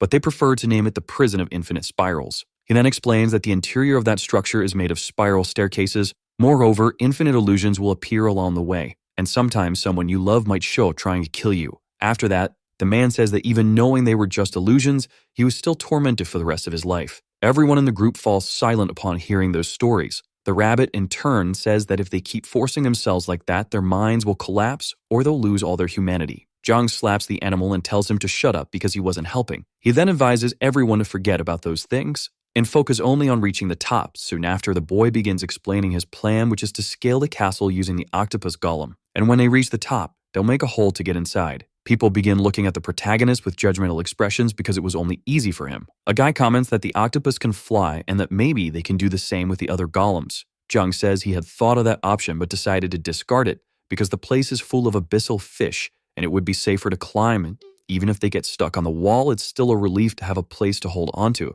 After that, the rabbit asks what they're going to do about the other golems that were summoned earlier. The boy replies that he's going to embed them with floating stones and they'll probably be able to climb on their own if their weight is reduced. Then he asks Alpha to inject a bit of life energy since they're going to make them lighter instead of making them fly off. The boy then starts placing floating stones on each arm of the golems. However, the centaur will have to stay behind because his body wasn't made for climbing. After that, Zhang tells the others they'll have to fight while using the golems for support, and he smiles because it will be easy for them since they're fighters. Even though they're desperate, the others say they'll do their best. Then the protagonist asks if Sung can create an entrance with his ability, and he replies that he believes so right after the boy draws his sword and strikes the wall of the structure using his powers. John becomes happy to see that he managed to pierce it. He then summons the Armor Gorilla version 3 and the Standard version 1. After that, the boy says now they're ready. While climbing a shell from the outside using the octopus golem, the soldiers fight against the flying fish. A young man charges at a creature and slices it in half, and he is prevented from falling by one of the summoned gorilla golems. After that, he comments that he felt it was getting darker the higher they climbed. Sung says that the number of abyssal fish is also increasing, and that if it weren't for the light that golem emits, they would all be in trouble. Right after, everyone in the group continues fighting the beasts, and now there was no turning back as they had already made it halfway. And at that point, there were only two ways to die, being devoured or falling. Cooperation is no longer an option but a necessity. After that, the protagonist shows the others that there were beds inside the golem. The women begin to praise it because the material is very soft, and the young man says that's due to level 2 impact absorption. The number of beds for the others to rest increased to 5, and so the participants divided themselves into 3 shifts, fighting, resting, and then returning to battle while staying in good condition. Right after, Zhang uses the meat from the fish to make various dishes. The people begin to eat and feel happy. Along with the food, the boy serves some scream plant tea to calm the mind and heart. His teammates in turn wonder if they were in paradise. After that, Bahamut approaches his master, asking how long he's going to keep that cat in his shadow. The boy becomes curious if the snow doll was having nightmares because of the feline, and he comments that he never sleeps so he can't have nightmares. The solar stones around Bahamut prevent the cat from moving to other shadows. Zhang asks his companion to hold on a little longer and says he'll refill him with snow when he can next. The protagonist asks if the shadow creature is being fed, and the little doll says yes. And then he throws some crumbs of solar stone on the ground, which are used as food for the shadow cat. The feline comes out of Bahamut's shadow and starts eating. Seeing how cute the animal is, the young man thinks about how he's going to tame it. Alpha appears, commenting that shadow cats are sinister creatures, and the boy says that things always seem better when Alpha says something is scary. After that, Zhang asks his companion to keep trying to control the animal, because if he can tame it, his weakness will be compensated. Then the protagonist smiles and tells Bahamut to cheer up upon seeing that the small creature is impressed, and says he was foolish to think the boy had placed that burden on him on purpose. But after realizing it wasn't like that, he decides he will keep trying until the shadow feline becomes his servant. Meanwhile, the rabbit flies over the battle looking for more cats, but since he finds none, he decides to enter the golem and asks what the protagonist is doing, to which he replies that it's something important. The rodent becomes curious about what could be so important. Zhang serves some dishes to the people who were resting there, and also places a blanket over someone who was lying in one of the beds sleeping. Upon seeing that, the rabbit wonders if that was really important, and says that the protagonist would be more efficient on the battlefield instead of making others feel comfortable. The boy in turn says it's not his fault if people like his food, and the animal then comments that maybe his teammates are only worried about the golems stopping if something happens to him. Right after, Zhang says that even if he wanted to fight, this was more urgent. The rodent questions what the young man is doing, and he replies that he's practicing his floating stare abilities, because soon it will be something decisive. The boy comments that he's testing other materials as well, and that besides that, he discovered it's possible to add vital energy later on. The rabbit, in turn, says he doesn't know why his friend is explaining all of that, but if he's happy, then there's no problem. But before the animal leaves, the boy says it's time for him to help. After flying outside his shell, the rodent says they're almost at the top. The protagonist stands up and asks if his companion did what he asked, and he replies yes, but advises him to go out and take a look from the outside. The wall that the octopus golem is climbing is tilting, becoming almost completely vertical. Alpha comments that they should retreat because the place looks dangerous, and the rabbit agrees since the abyssal fish were moving in a strange way. Right after, a creature approaches from behind the protagonist. However, he is saved by Hoyle, who cuts off the monster's head. The man says he was using an abyssal fish bone as a weapon, and that it was more useful than he thought. After that, Jung summons some floating stairs to help his companions move, and says that the top was getting closer. From afar, a mysterious creature wonders who possesses an ability like that.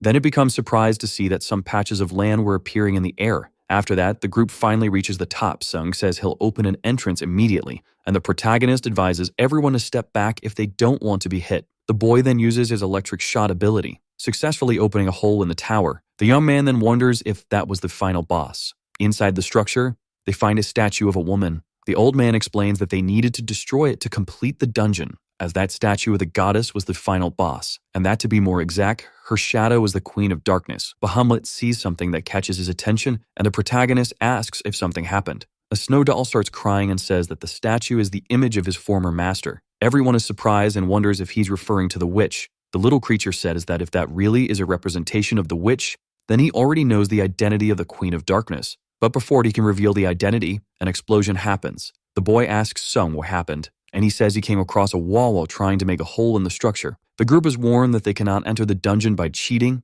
and the rabbit, in turn, says that this barrier was expected, because a guide would never let participants follow an alternate route so easily. Looking upward, the people see the creature that was watching them from afar. The old man calls that thing Serpent. Next, the monster comments that this time the participants were damn intriguing, getting irritated because he never imagined someone would try to enter the dungeon from the opposite side. That was the guide of Phase 4 named Serpa, who closely resembles a lion. After that, the rabbit says that apparently the monster had just installed the barrier, and they would have managed to enter if it weren't for him. John becomes curious if that meant they couldn't enter through the top, and his companion says that only he could since he's in error. However, the protagonist decides not to go alone because he doesn't want the guide to know who he is. After that, Alpha tells the boy not to be afraid because Serpa cannot harm him, and explains that even though he looks strong on the outside, he's still a mage. The Rhoda remembers that the lion has a limitation that prevents him from killing everyone, and that his is likely something like a numerical mark, and the fact that the curse didn't work on the boy shows that he won't be defeated so easily. The boy asks his friend what he thinks about them continuing with their plan, and the animal,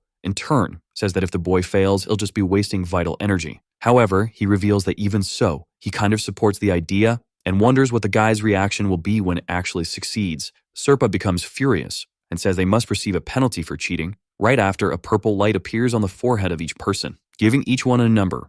Everyone falls into a state of despair in the face of that unexpected situation, and their eyes immediately turn to one person, the one who brought them comfort with powerful reinforcements and also serenity in the merciless dungeon. That is Zhang, who begins to doubt if he'll be able to meet everyone's expectations. The protagonist then closes his eyes while taking a deep breath and asks his companions to gather because they're going to initiate Plan B. The participants are shocked to learn that there's another way. Sub in turn says it's better to do something than to just stand there watching. The boy then says that his companion will have an extremely important role in that plan. Serpa observes the situation and wonders who that human is, and is surprised to find a participant who managed to reverse his curse. After hearing the plan, Sum remains silent and asks what his companion is planning to do. With a smile, the young man says it's a secret because if he fails, it'll be embarrassing. Right after, the boy draws both of his weapons, and he asks the protagonist if he believes they can buy time against that creature. The boy replies that if they do what the guide hates most, it's possible. Sung says the monster blocked their access by creating a barrier at the last second,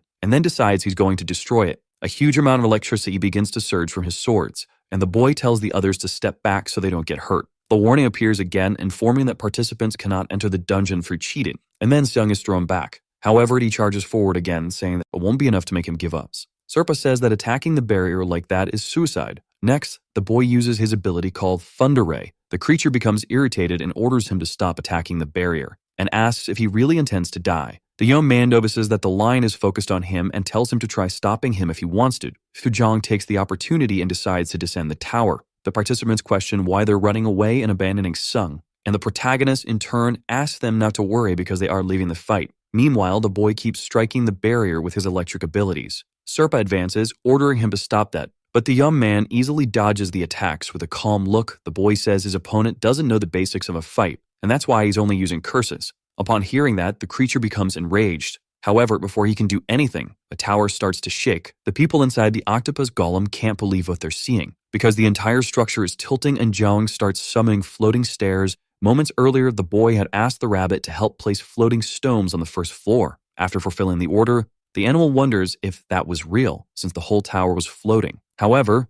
the protagonist still asks his companion to place more stones on the first floor. The old man questions what the boy is trying to do. Jong in turn explains that Serpa's magic is that structure itself, so he'll take down both with a single move. Right after, the boy uses his ultra-vital energy consumption to summon floating stairs. Some laughs and says there's no guide who would just sit back and watch such madness happen. The monster becomes furious again, and the young man in turn tells the creature to give up because they already won. The condition to complete the dungeon is to destroy the statue of the goddess, which ended up being destroyed due to the impacts from the falling ruins. The structure that grew by feeding on the pain and despair of the participants collapsed into the sea, and all thanks to the protagonist. People begin to cheer up after the towers fall, and celebrate even more when they realize the numbers on their foreheads have disappeared. The boy is informed that all the curses have been removed. Zhang is happy and says now they can relax more. After that, the boy's floating stair ability evolves to level 5, increasing production speed and energy efficiency. And the protagonist gets excited because his boar strength ability also evolved to level 9. After all the chaos, the rabbit comments that he didn't expect the plan to work, but apparently he was wrong. While watching the boy from afar, the old man wonders who would complete a dungeon in such a way, and then starts to understand the unease he felt when he first saw the young man. Serpa keeps staring at the structure now collapsed on the ground, something he had never seen before. The rage turns into confusion, then into uncontrollable laughter, and that same laughter is turned into maddening provocation. After that, the guide approaches the group saying he never thought you'd end up in such a crazy situation. The boy says they already completed the dungeon and asks why the creature doesn't just leave. Serpa replies that he can't do that since he's interested in a lunatic who's among them, and comments that the lost soul was a great joke. The protagonist starts wondering if the guide knows who he is. Then the guide remembers something Dawoon told him about a lost soul on the first floor who ended up turning the dungeon into complete chaos, and then approaches Jom, saying that if he is that soul, it would make sense that the curse doesn't work on him. But before the guy can do anything, the boy's two companions step in and tell the beast not to come any closer. Serpa asks if the protagonist is the leader of that group.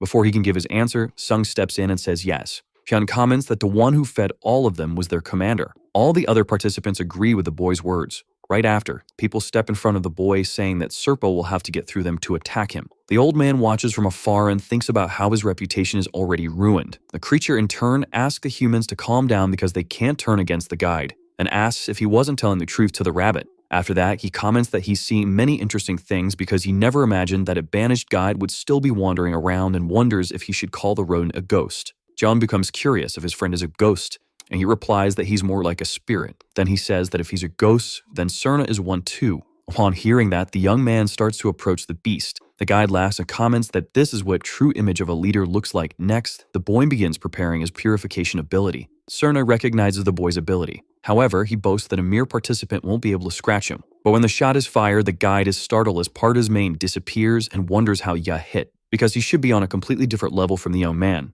After that, Jung continues trying to hit the beast with his purification shots. Right after, the protagonist says he's not just a mere participant, because he's also an administrator, and if you analyze it, he and Serpa are on the same level. After saying that the boy fires once more, the guy gets nervous but says all he has to do is dodge. However, the young man changes the direction of the attacks, hitting the lion directly. Jam comments that he had been practicing some curveballs. Serpa says it makes no sense at all for the protagonist to be an administrator. The rabbit joins the conversation and says that he is also an administrator. Upon hearing that, the beast becomes furious and wonders how trash like that became a guide. Alpha appears saying the best administrator is the one who owns the temple. The monster becomes completely terrified after hearing that. Then the people are informed that they are also capable of hurting guides. Upon learning this, Sum activates his electricity and asks for Kyung's help. The man then uses the strength of his arms to launch his companion forward. With that, the boy lands a direct hit on Serpa and says the battle is just beginning. The beast prepares a counterattack with his claws, but the archer quickly fires an arrow to protect his companion,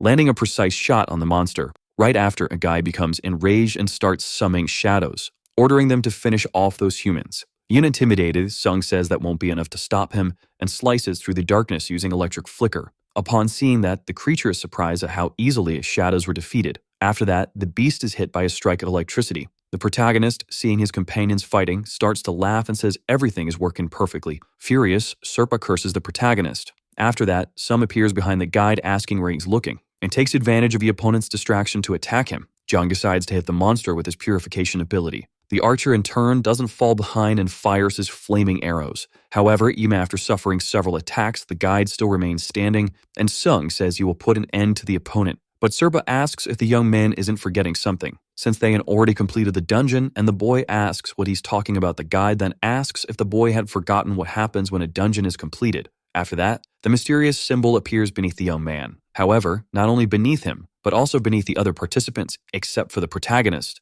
Serpa explains that whoever completes a dungeon is automatically teleported to the next one, and then everyone vanishes, leaving only Jung, who wonders where the others went. The rabbit comments that he's still there, but the boy replies that doesn't make him feel any better. Right after, he thinks he must return to his altar as quickly as possible because his wounds were deeper than he thought. The rabbit comments that the opponent looked like he was going to flee. Alpha informs that the guide is a mage, so he recommends using long-range attacks. Upon hearing that, Jung decides to use his purification shots, lambing all the attacks on the lion's back. After taking the hits, the beast summons his shadows, causing several shadow cats to appear. However, the young man uses his floating stairs. In the air, the boy mocks the cat's faces. Serpa wonders what that human even is, then decides to open the dungeon's portal, and a huge opening appears behind the guide. The rabbit says he knew the opponent was trying to find a way to escape. Before entering the portal, Serpa lets out a laugh and then says that one day he will destroy them all. But the boy orders his people to pull the creature out of there. And then several gorilla golems appear from inside the portal, pushing the lion back out. The monster, in turn,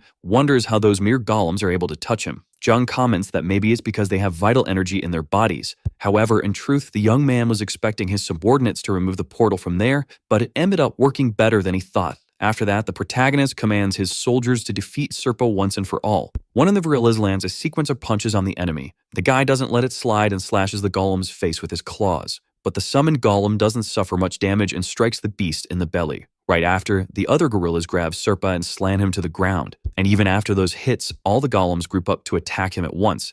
After defeating the guide, Jung asks where Sin was sent. Even while wounded, the creature laughs and curses the protagonist, who decides to purify the lion once and for all. The boy comments that the opponent had a rather kind ending compared to the aura he gave off, and the rabbit says he never imagined he'd get the chance to see a human annihilate a guide. With the completion of that mission, the boy earns the administrator's relic and wonders what it was. Right after, the protagonist receives a message for Hyun. Jung says he finished off Serpa and asks if his companion also received any achievement, but he replies that he didn't earn anything. The rabbit says he believes that's because his friend isn't an administrator, and says that the reason the protagonist received one is because one administrator eliminating another is something that eventually happens. The boy then asks why they would try to kill each other, and the animal says it's purely due to ambition, because as long as a person has magic, they'll lack nothing, essentially becoming immortal. After that, the rabbit says they should get out of there immediately, because John needs to take over as administrator on the third dungeon, and the boy grabs a bell. But the item makes no sound, and he wonders what its purpose is. His companion mocks him for being a temple owner who doesn't know what that bell is for,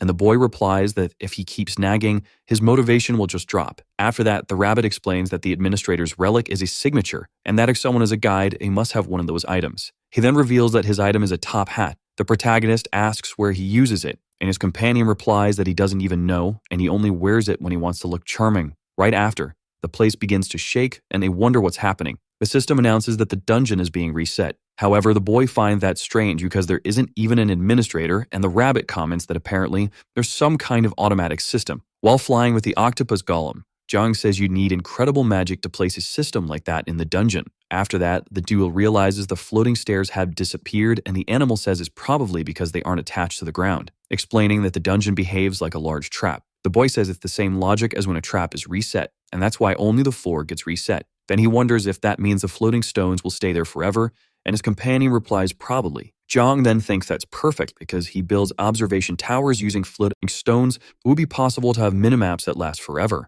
However, the rabbit says that if he does that, the cats will come to eat the light again. Seeing the situation from afar, Bahamut comments that he feels like everyone forgot about his existence, and that made him sad. After that, the rabbit asks where the snow doll was, and he replies that he was fulfilling a mission his master gave him, which was to take care of that shadow cat. The protagonist congratulates his companion and comments that it probably wasn't easy at all. Upon seeing the boy holding that bell, Bahamut is surprised and asks in a sad tone if Serpat is dead. The boy asks if his companion knows what that item is, and he replies that he was originally the witch's butler, and that the item belonged to his former mistress. Upon hearing that, the young man assumes that the bell belonged to the witch. A long time ago, there was a witch who researched in the field of forbidden magic, and by her side was a small gremlin butler who took care of the house. The lady wipes the face of her servant, which was dirty with cleaning dust, making the creature very happy. There was a black cat who only slept all day. Its routine was basically just sleeping and eating, and watching its mistress while she did her research. The name of that lazy feline was Serpa. Right after, Bahamut says that after a long time, the cat became capable of using magic. However, the little monster's companions showed disbelief at that story. The creature then comments that cats closely imitate their owners, and after the witch found out her pet could use her magic, she became very happy and gave him that collar. The woman places the bell on the feline and says that when he becomes stronger, it would be of great help. After that, the protagonist begins to feel bad because he eliminated a cat that could speak. The rabbit, in turn, says the creature was more like a ghost of a lion. Then Bahamut asks if he can continue telling his story, making it clear that he and Serpa had different goals. After that, he says that after his death, he continued protecting his mistress's residence, but the cat lost his memories and became a wandering ghost.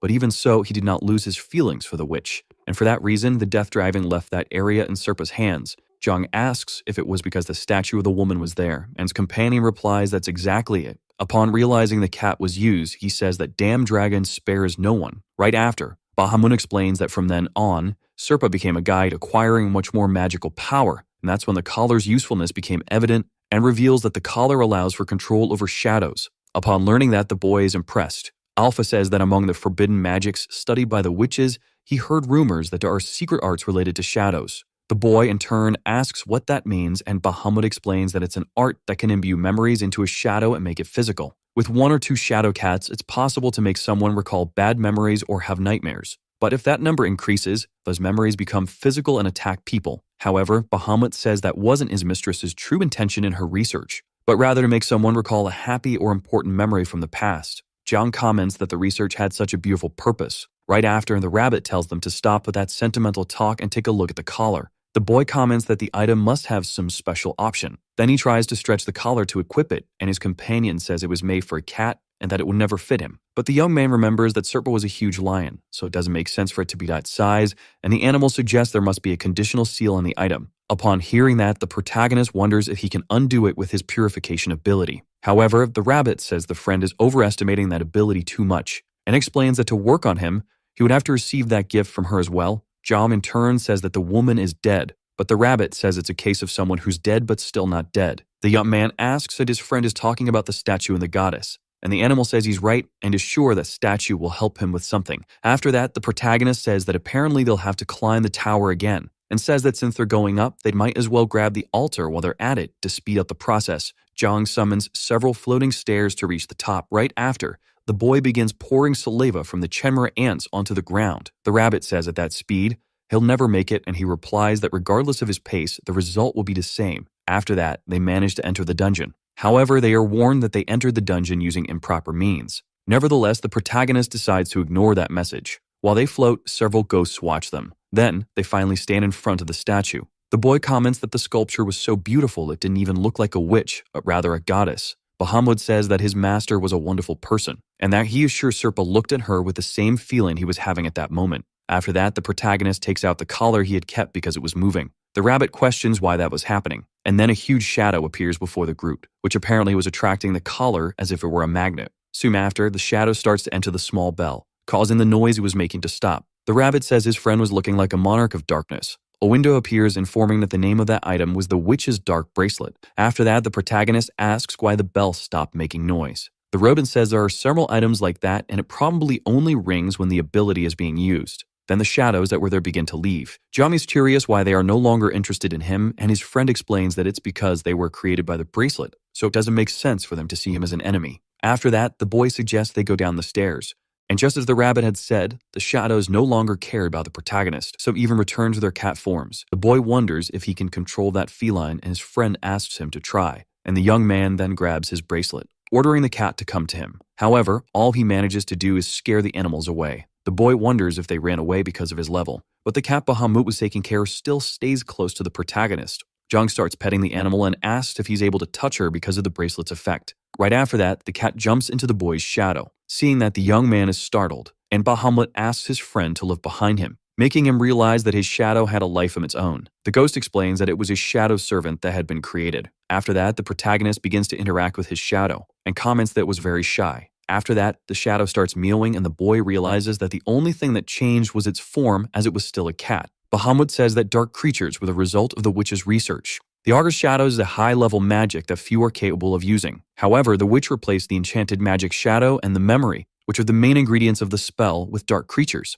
Among them, felines have a natural habit of collecting memories that cause nightmares, and that's why they were perfect for it. The rabbit asks what they could do with a shadow servant. Bahamut in turn responds that it can do anything, and says it will move exactly like a protagonist. The young man is surprised to learn that the servant can copy his movements. Then the rabbit comments that the shadow is not useful for combat since its master is not a fighter. After that, the servant starts moving the ground, making the rabbit laugh because it was already messing with dirt, and says it looked a lot like its master. Zhang asks the shadow to use some ability, and Bahamut explains it is incapable of performing any kind of magic, only able to copy movements. Meanwhile, the rabbit keeps laughing as the shadow continues to play. After that, it finishes making a ball out of earth. Upon seeing that, the protagonist remains silent, but realizes that it was actually quite impressive, and asks the others to take a look too. The rabbit, in turn, finally realizes, and thinks that the shadow acts like another lunatic. Young comments that the earth ball had been very well made. On another day, the protagonist falls to the ground after sculpting a gorilla golem and says he urgently needs manpower. However, he knows that if he received help, it would take a long time to teach his techniques,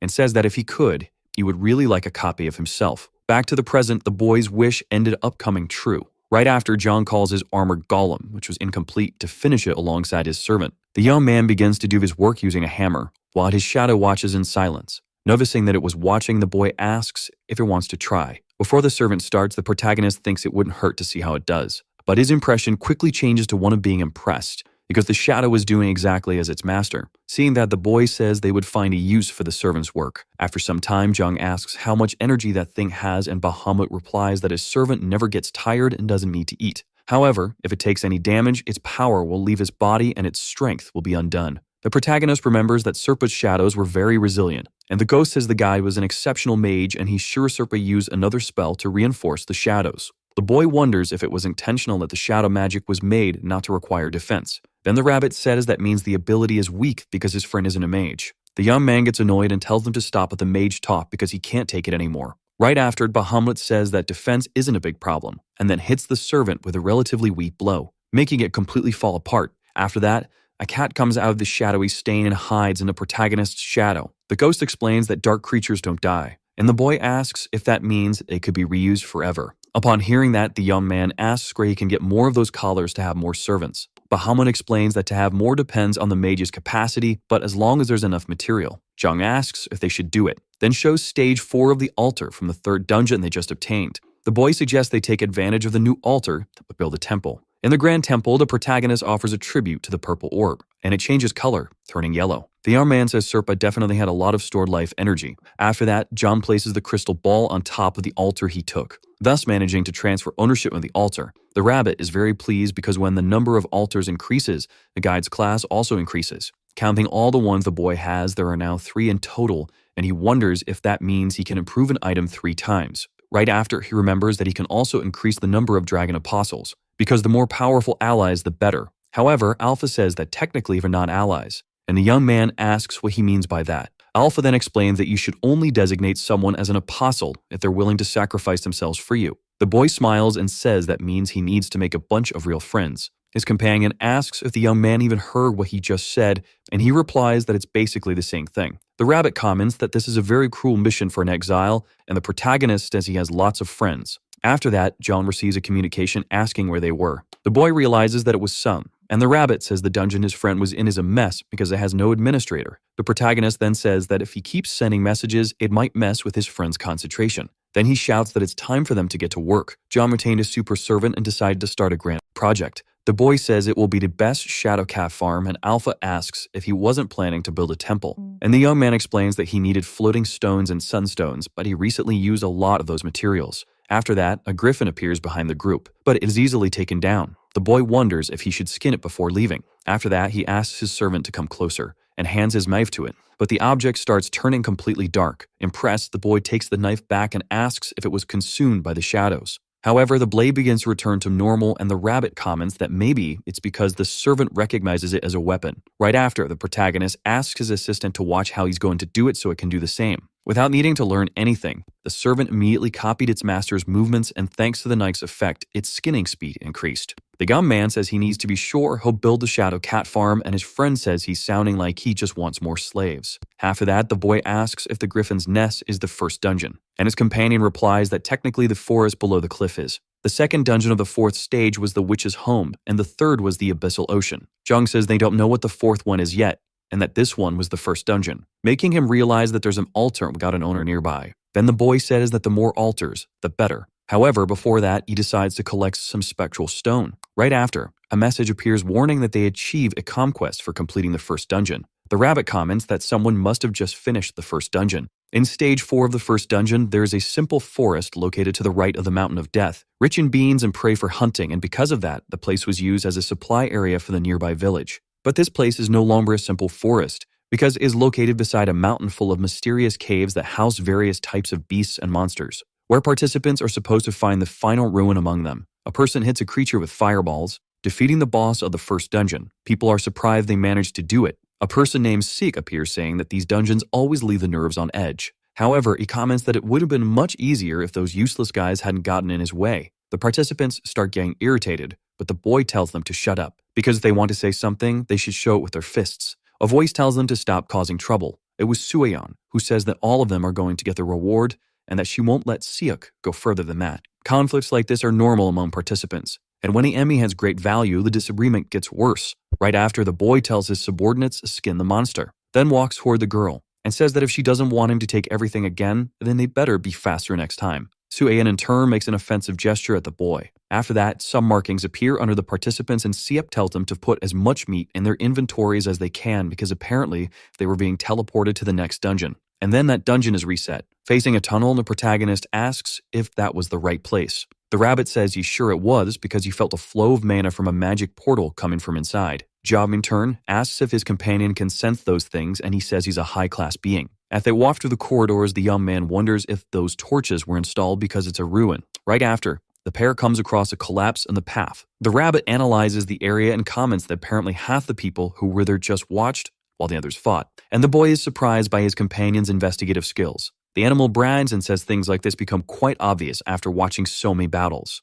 After that, the boy walks while thinking that the altar is his priority, but he laments the fact that participants are fighting each other. After walking a bit more, they finally reach the altar. The protagonist then begins to dislodge the stone and tells his gorilla golems to carry that thing because the reset was almost ready. However, a loud roar is heard by the group. It was the boss of the first dungeon, the two-headed ogre. The participants begin to get scared upon seeing that beast. The rabbit suggests that Jung stay alert because a griffin is already strong, but an ogre is much more so. The creature almost lands a blow on the protagonist, but he manages to dodge just in time. Then the boy decides to set up a portal. Upon seeing that, the ogre charges forward, managing to completely destroy the portal that had just been placed. The rabbit explains that the boss has magic resistance, so it can destroy abilities with brute force. After that, the protagonist slaps the creature's face, saying he should have been warned about that earlier. Then the monster keeps advancing, leaving the boy cornered. Seeing he was trapped, Jung thinks about how the boss is quite intelligent. The rabbit asks what they should do because if they make the golems fight, there's a chance the cave won't withstand the shockwaves.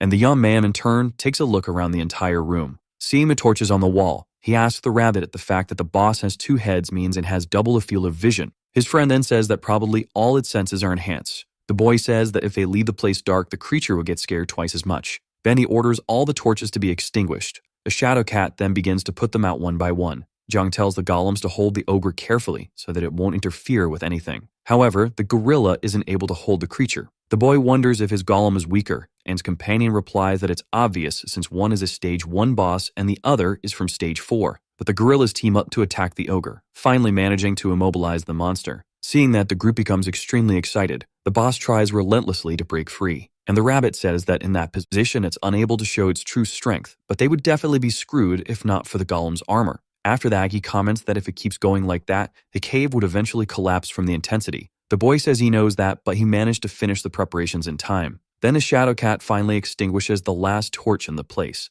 leaving the environment in complete darkness. The protagonist then takes his bracelet to use shadow arts, making the feline transform into the boy's servant. John hands his knife to the servant, asking if it still remembers how to skin. The shadow takes the weapon, turning it into a black blade once again. The young man explains that the opponent was a bit different from the griffin, but that it could cut it the way it remembers. Right after, The servant stands in front of the creature and begins to deliver a series of slashes. The rabbit comments that it was a bit too violent, and his friend says all the meat they ate before wasn't collected with kindness. The animal asks if bear meat is good, and Jong says they'll find out soon. After that, the ogre tries to land a blow on the shadow, which disperses to avoid being hit, reappearing in front of the beast. Later, the protagonist uses a crystal ball to light up the place, and sees that the servant had cut the monster into several pieces. The boy says that servant is very useful and managed to do exactly as he has shown, and even skinned the hide as well. Then the boy smiles because if he made clothing with that, it would have good magic resistance. The rabbit says making clothing isn't a bad idea, but it wouldn't last forever.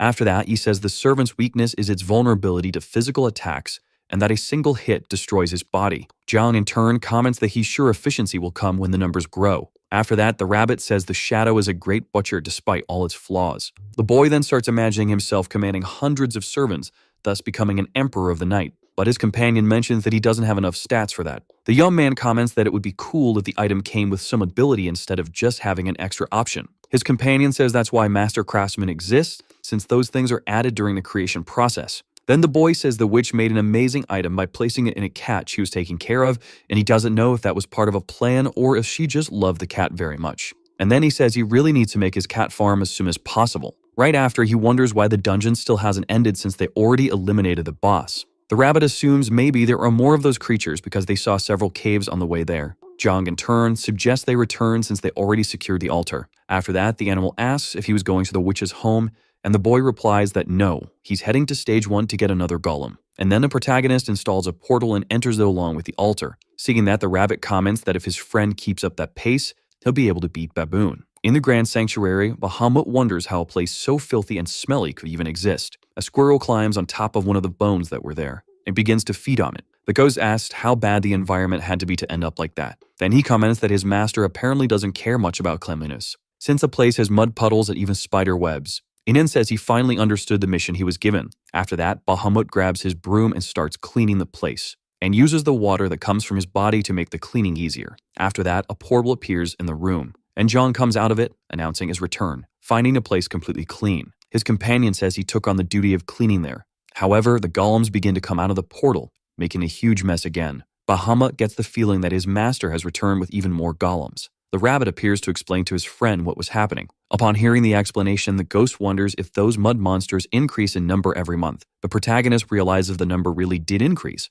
but thinks it's because Dawoon isn't around, so the demand for golems isn't as complicated. Currently, the group has 4 gorillas and 4 armored centaurs, an ostrich along with the octopus golem, and also an elephant from which the boy removed the core. The rabbit asks that his friend is trying to build a zoo. Right after, the young man says he's out of ideas, so he decides to help with the cleaning, and his companion in turn tries to escape the task, but the protagonist grabs him by the ears and says he's going to help too. The animal says he'll take care of the boy's pets because they're important too. Seeing that terrible excuse, John comments that he's not even good at lying. The rabbit lies down on a shelf hoping not to be found. After that, he starts thinking about how they haven't seen Dawoon, and then he can sense his presence in stage 1. However, his thoughts are interrupted by sleep. The protagonist finds his friend taking a nap, hidden on the shelf, and uses the boar's strength to force him to work. Outside, the group finds naturally dried anchovies, and the boy asks the golem to keep fanning them gently. The rabbit asks why he's messing with those fish, and he says he wants to dry them well to turn into powder, because there's a soup made with that which is really tasty. After that, the squirrel that was on the young man's shoulder starts climbing down his body, but ends up getting startled by the cat in the shadows.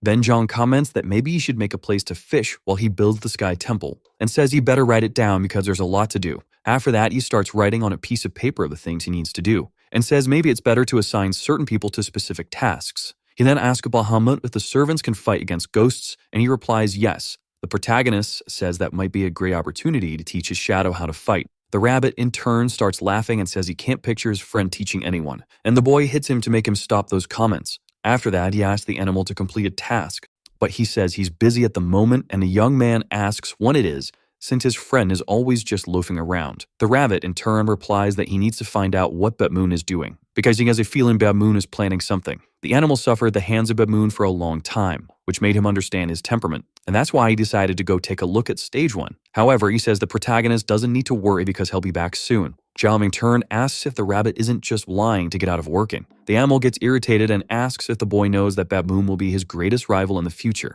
and the young man becomes curious about what he did to be rivals with someone. Realizing he said more than he should, the animal gets nervous. Alpha asks if his friend was implying that Baboon might interfere with Artia's resurrection, and the rabbit confirms that was it. The boy then allows his friend to go to stage 1 and asks him to keep him informed. With the rabbit's task approved, the protagonist asked Bahamut if he can take on the task of going to the abyssal ocean with the golems, which he agrees to, only asking for a bit more life energy. Alpha allows what the ghost asked since he helped with cleaning the Great Temple. Then John checks his notes to see what's left to do, realizing that only cleaning the Great Temple remains. Bahamut comments that the place was almost clean already, but he couldn't remove the skeletons because they were too big for him. The protagonist then decides to leave that task to the golems. However, he wonders if they can work with those huge hands. The boy equips the gorillas with fingers made for cleaning. Staying mad, the rabbit feels disgusted, and his friend explains that it's just temporary. The golems then begin to remove the bones from the place. After that, the young man asks his companions to do what they were assigned and always keep him informed.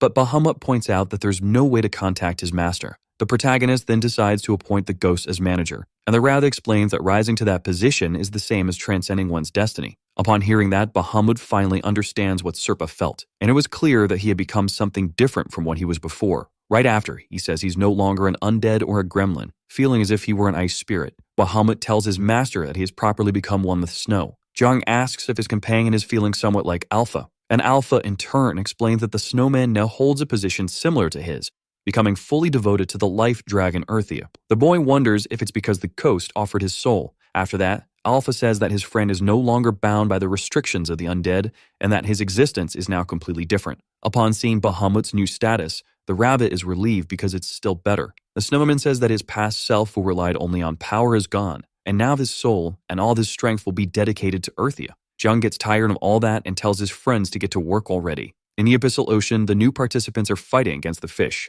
and they wonder why there are floating stone cubes around. After that, a portal appears at the location, and Bahamut comes out of it riding a golem. At first, people think the new manager is an enemy. However, the snowman is more concerned with digging up shells. Bahamut didn't become obsessed with power, but was introduced to authority. The participants wonder if that was the boss. Seeing that those participants are of the same race as his master, the snowman decides the best thing to do is help them. He then starts shooting snow in the direction of the people, and unsure whether it was dangerous, they decide to stay on the defensive. After that, all the snow transforms into mini Bahamuts. The snowman asks the participants to follow him, and that way, they would reach the ruins. But the people don't believe him, and Bahamut asks if they'd rather accept his help or keep wandering through that deep darkness. A guy says they're really not in a position to argue and thanks their savior. The snowman says that if they want to show gratitude, they should reveal where they found the shells along the way. Not understanding the situation, the participants ask if that's all he wanted. After getting the information he needed, Bahamut leaves. At the temple, the protagonist says that stage 1 is finally complete. This time, he managed to mold a golem the size of Huayal,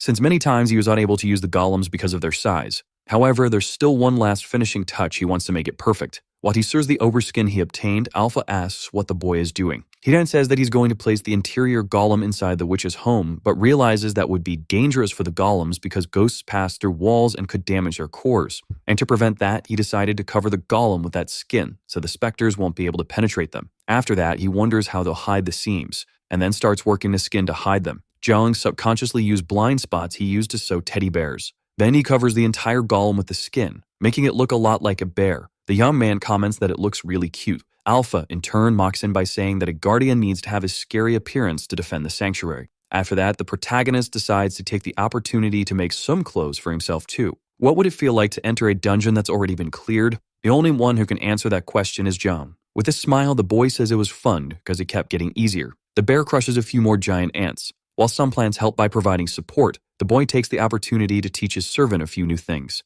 advising him to find the salivary gland as soon as he rips off the insect's head, and that way, he'll be able to remove the fangs and separate them. Right after, he leaves the shadow to deal with the ants alone. After that, the boy receives a new skill. Taking a look at it, the young man comments that it's actually pretty good and that it's similar to the boar's strength, and says he definitely has to show it to the rabbit. Upon hearing this, the animal is surprised, and the boy says that was exactly the reaction he was expecting. The rabbit says that no one was supposed to be able to complete the ant nest 3 times. Then he comments that the antennas might be useful in battle, but it would be pretty weird seeing the boy using them. The protagonist then decides to equip them to see how it would look. After putting on the item, the sonar echoes throughout the area, and the boy thinks about how he can feel that his senses have intensified, being able to sense the presence of his golem behind him. But after 10 seconds, the antennas evaporate, and a young man comments that maybe the duration will increase if the skill evolves. Right after, he decides to go to the witch's home and encounters ghosts flying around the place. and they charge at the boy. However, they end up being repelled by his body. With a smile, Jung says that doesn't work anymore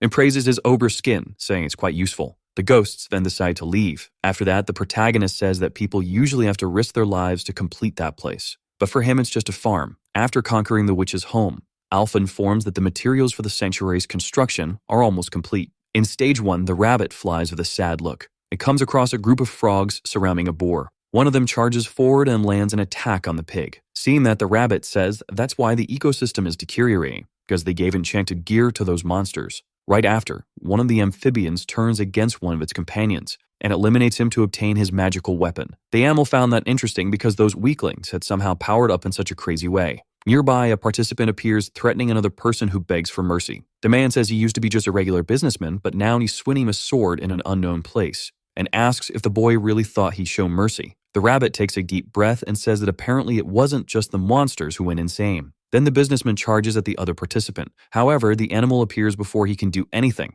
and asks the man to calm down because he doesn't want to see situations like that. The boy, in turn, asks why the rodent is talking like a person. And the rabbit then says that's not important and that they should focus on completing the dungeon and asks if they don't want to go back home. Crying, the man asks if they can really return to their lives. The animal is surprised by that reaction because they seem like they had never heard that before, and the businessman explains it's because they really never had. Right after, the rabbit asks if they had no idea they could go home if they completed the dungeon, and they then say that no one told them that. Upon learning this, the animal realizes that Dawoon was neglecting the participants and not even telling them the basics. After that, he asks where the other people are. In Rift Village, the protagonist receives information that apparently Dawoon is no longer interested in stage 1 since the altar appeared. The boy, in turn, is confused because Dawoon would also be losing if all the participants died in the first stage. And the rabbit comments that he was wondering the same thing, so he decided to wait for the dungeon to reset and a new game to begin. Then he discovers that Dawoon has been giving enchanted items to people. Jog asks if that was a way to increase the participants' chances of survival.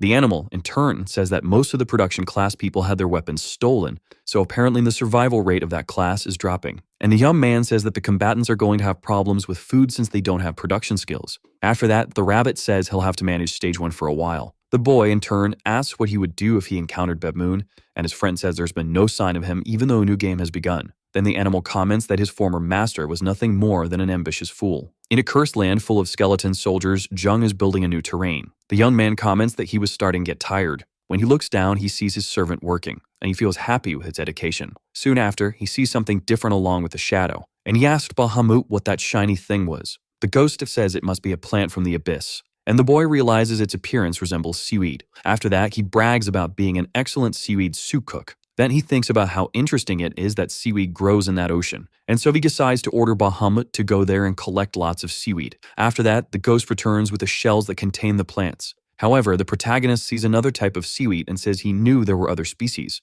and then he lays out all the plants stretched out to dry them in the sun. After that, he roasts them over the fire and adds a bit of perilla oil. And finally, he mixes them with rice and adds a bit of soy sauce. Upon seeing that, the rabbit asks if they had a new menu. Surprised, the boy asks if his companion hadn't said he would take a while to return, and he replies that hunger wouldn't let him. Then he says he did what he needed to and decided to come back. Jung says it's good his friend came back because he really needed a little help. After that, he asks if the rabbit wants to eat because since ancient times, those who didn't work didn't eat. And then he orders the animal to prepare the seaweed. When he picks up the plant, the rabbit comments that the texture is disgusting. The boy says they would eat it on his birthday. Jung takes advantage of the topic and asks when the rabbit was born, and his companion says that for them, it's the same as being reborn. The young man then says that today is the rabbit's birthday and congratulates him. And the animal, in turn, asks why he should be happy about that. Soon after, he asks his companion to cut the seaweed into medium-sized pieces and to prepare a bit of detox plan. Since there was no steak, Kaboin decides to use ogre meat. Jung says he loves the smell of the food and that they should add a little salt and sauce.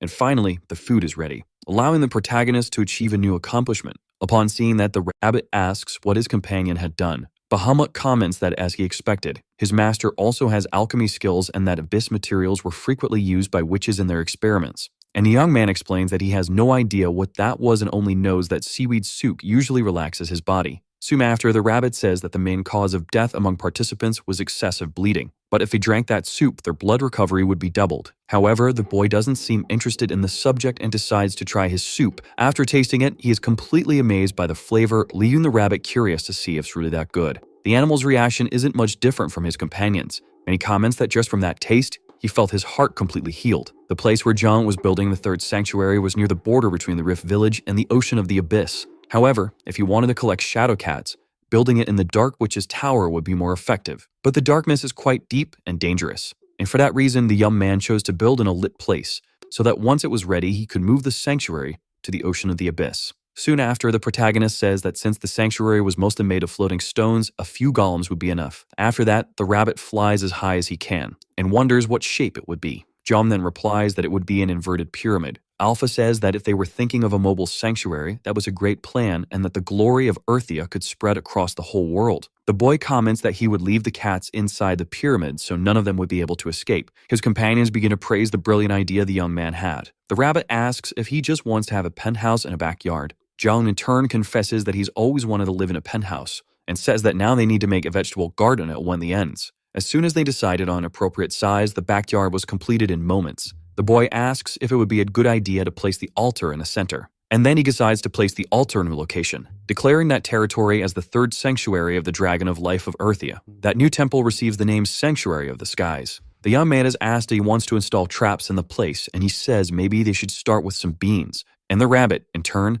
suggests they place them on the sides so they would attack from up close. However, the boy says that won't work because they would wilt quickly since they wouldn't be receiving any sunlight. Bahamut suggests the dungeon potatoes as they would prevent invaders from climbing the sanctuary if placed right on the slope. The young man in turn really likes his companion's idea. Then the rabbit asks what's the point of placing so many traps if none of them would work anyway. During the night, the group sleeps peacefully. But peace quickly comes to an end as apparently the invaders have arrived. Startled, the protagonist asks where they were and Alpha says they were at their base in the Rift Village. Days earlier, the place to which the participants who subdued the beast forest were sent was the entrance to the same village. The girl and group defeats some skeletons, making them wonder what place that was. Then more skeletons approach. Soyeon asks the others to block them for now, but her companion comments that the opponents weren't as tough as he thought. Even so, the skeletons keep coming. The girl suggests they look for a place to take shelter and orders the tankers to draw the monster's attention while the others should help the production class. And so the participants continue fighting the creatures. After that, they come across a huge wall made of clay and decide to climb it to escape. From up there,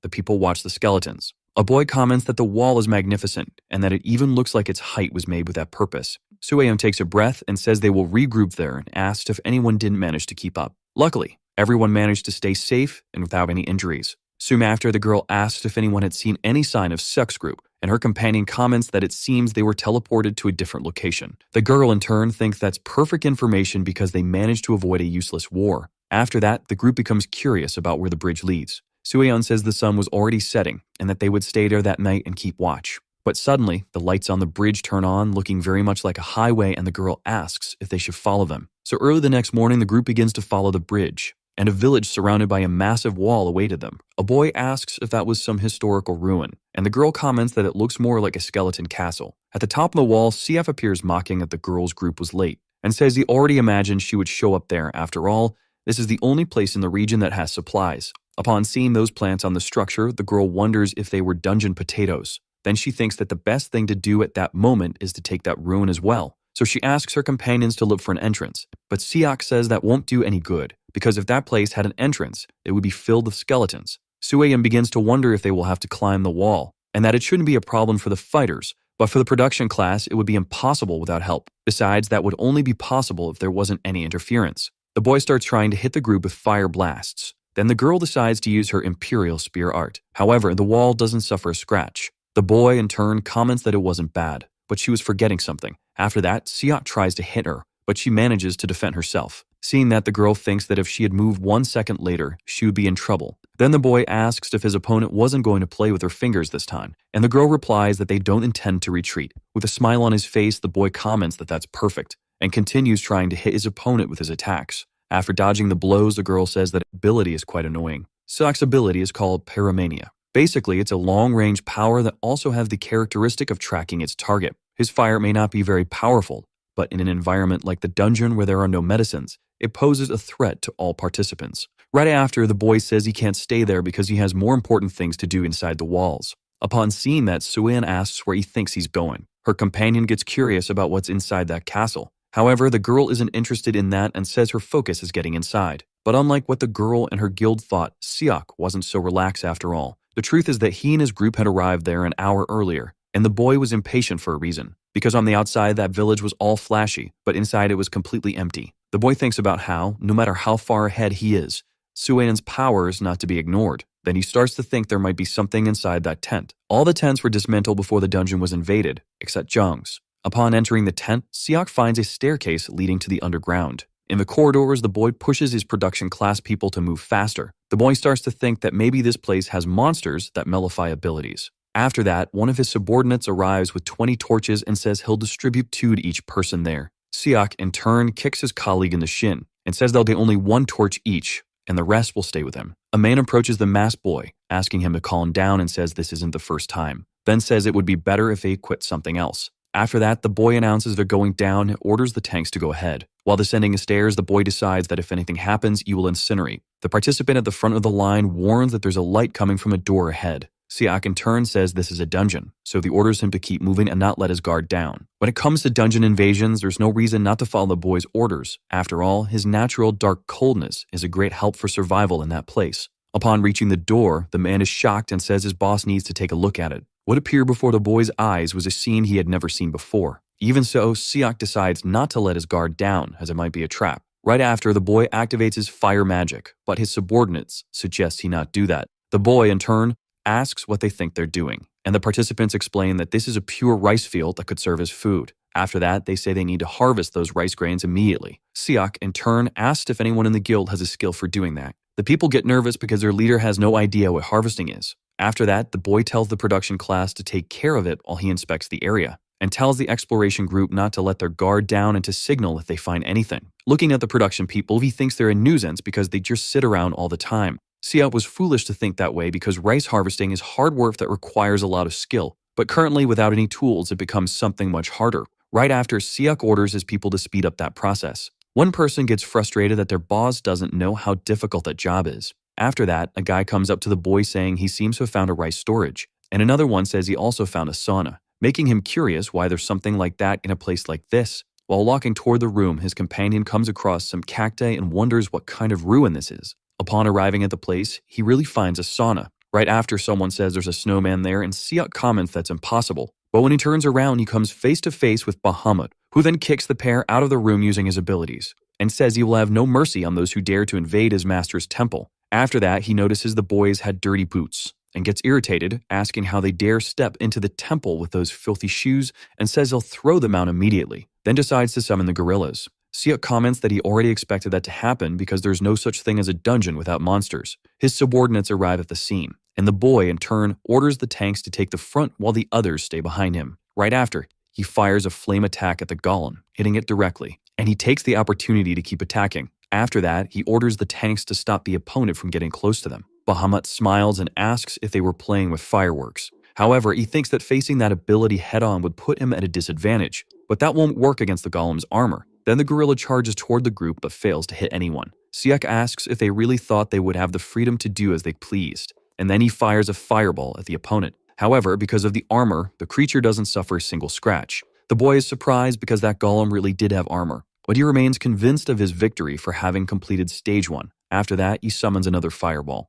and says he knows everything about golems, even their weaknesses, and then he attacks the gorilla's leg, managing to completely destroy it. Because of that, Bahamut and his servant are knocked down. Siak tells his companions to take advantage of the opportunity and search for the core to destroy it. The participants begin hitting the fallen golem. The boy's attack method was a standard procedure. However, it only worked against one gorilla. Seeing that, the boy gets scared because there were too many of them, and his tactic wouldn't be effective against that whole army. For now, Siak suggests that they retreat to the ground level, but Bahamut appears behind him asking where his opponent thought he was going. With a sinister laugh, he says that once someone enters that place, there's no escape, and says the boy only has 2 options: become his master's slave or die. The boy, in turn, begins to wonder if he'll have to defeat that snowman to complete the dungeon. Then he fires a fireball again, but the shadow cat appears, protecting his companion. Upon seeing that, the boy is completely in shock. While his subordinates are surprised, the feline managed to block their leader's attack. After that, a voice comes from behind the group saying they seem to be having fun. The rabbit appears, commenting that he was enjoying watching them fight too,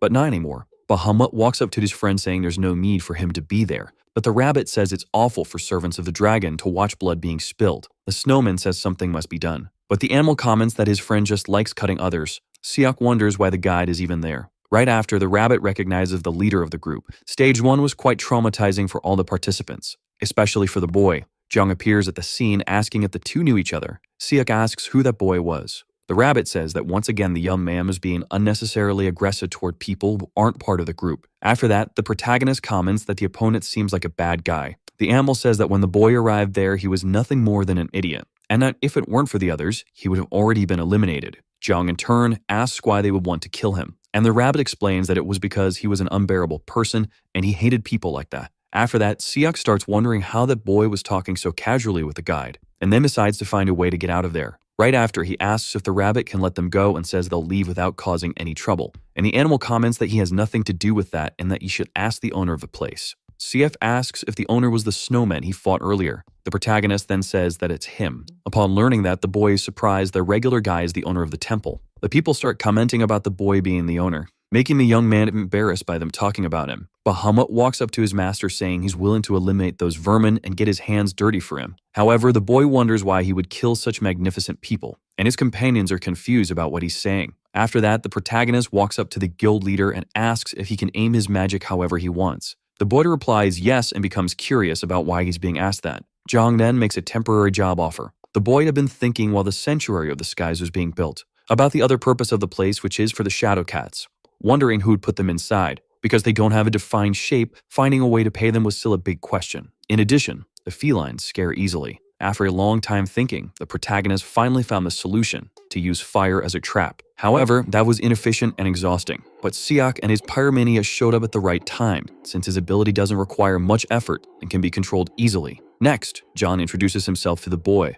but he remains silent. Seok was sweating from that sudden situation, and wonders who that guy was, and why he was looking at him as if he were a gift. After that, the protagonist says he won't bother them for invading his temple and proposes a deal. Bahamut, in turn, suggests practicing slavery, but his master doesn't agree with the idea since they were people and he was only interested in a few days of help with production. Seok finally realizes why he was startled by the boy's expressions and wonders if he's being asked to work in production. Then he asks himself if he should take advantage of the boy's lowered guard to kill him, because if he eliminated him, the Golons and the snowmen would no longer be a problem, and so he decides to attack him. The rabbit and his companion are shocked by what they just saw, but the boy wasn't hurt because he was wearing armor, and he comments that the item made from a two-headed ogre works really well. The production class members are impressed and say that the person who made that armor must have perfect hands because it was very well crafted. Jung smiles and says he never expected there to be people who appreciated that. The rabbit approaches, asking if they were just going to keep chatting, and the boy remembers it was a time for small talk. After that, he says the guild leader tried to attack him and walks toward him. Once he's close, he asks which class he thinks is more used to seeing blood,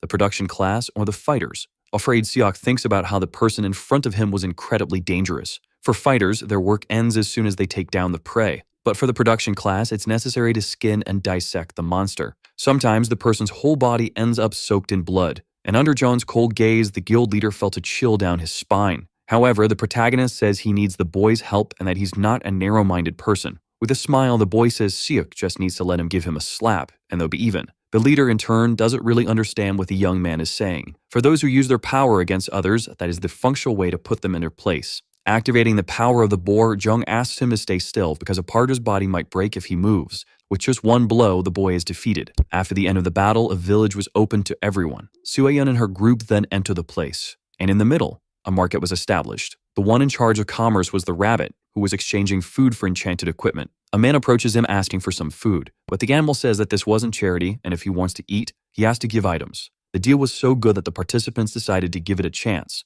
A companion asks Soyeon if she wants to go trade with the guide, and the girl responds that she'll just take a look. Well, when he sees the girl, the rabbit gets excited and gives her some meat on the house. Right after, the young woman asks why the guide left with the protagonist. The animal then hands over more food in exchange for her forgetting the past. Sueyeon was one of the participants to receive a favor from the rabbit. Possessing good combat skills and an open mind in the guide's eyes, she was a praiseworthy person. After that, the animal asks where the girl's boyfriend was, and she replies that he had died. The rabbit comments that they were really cute together. The guide wasn't the best person to pick up on the atmosphere created, but even so, he was good at business. Soon after, the group is flying on the octopus balloon, thus arriving at the sanctuary of the skies. Seok comments that the place looked like a farm because of the plantations. When they land, the boy asks where they were. Bahamut appears behind him saying that this was hell, the place where he would die. Then he comments that if it were like the old days, he would turn him into a spirit and torture him forever for attacking his master. Jung tells his companion to stop with the intimidation because they were already leaving. The boy asks where they were going since they had just gotten off the octopus. Then several golems appear after hearing their master's call, and they begin to lift the bottom part of the structure. The protagonist gets excited to see that it was moving.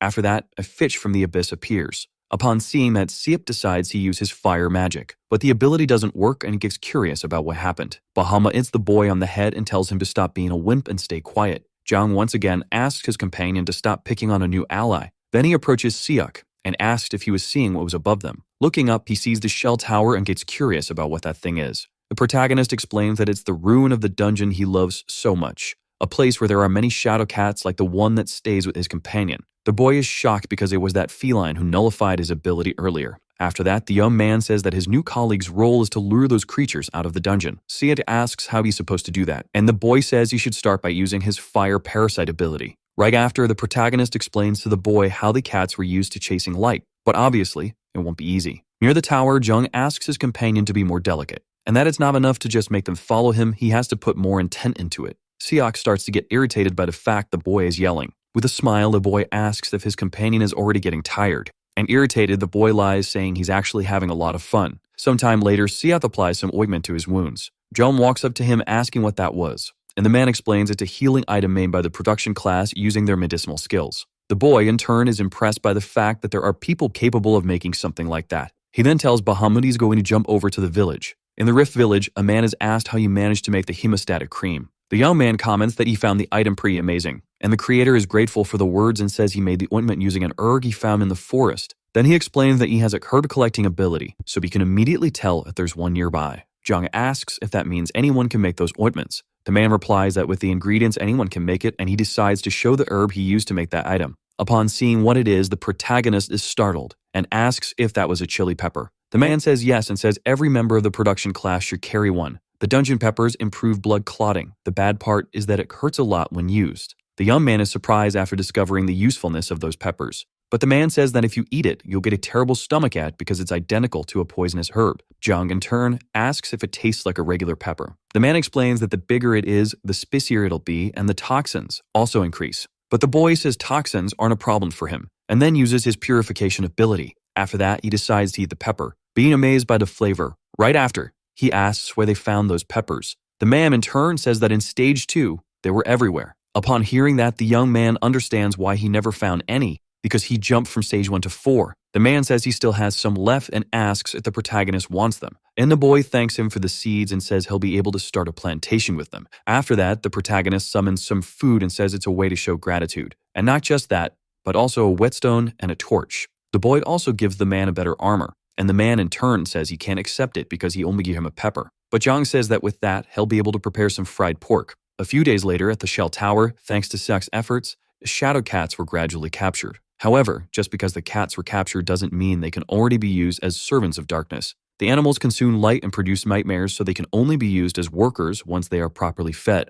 Alpha says the magic isn't so bad if they're drained, and the boy says the process is just a bit of a hassle. Right after, a second shadow servant appears. The rabbit wonders how long it's going to take to put the rest in the basement, since it took so long just to make one, and his companion asks him not to be so impatient. After that, Sirak says he's already captured 60 cats and that at this pace he'll reach 100. The guy gets curious about why the boy is so cheerful like that, and Siak gets nervous because he realizes how fun manual labor actually is. Then the protagonist watches his servants working, saying he was fascinated by just one, but the speed at which the two of them can work is incredible, and he wonders what other ways he could use them. After that, he becomes curious whether he can copy other people's memories. The rabbit reminds his companion that he's level 1 in the shadow arts. Jung, in turn, comments that Serpa could also use it, and the animal says he was a mage. Soon after, the young man says he has other plans for doing things even if they don't work. In a Rift Village, a man is asked to give lessons on how to use a bow, and the boy says he won't pay cheaply for the teachings. People start asking each other if any of them knows how to handle a bow, and John wonders if no one can use that equipment. Suddenly, someone speaks up. It's Sueyeon,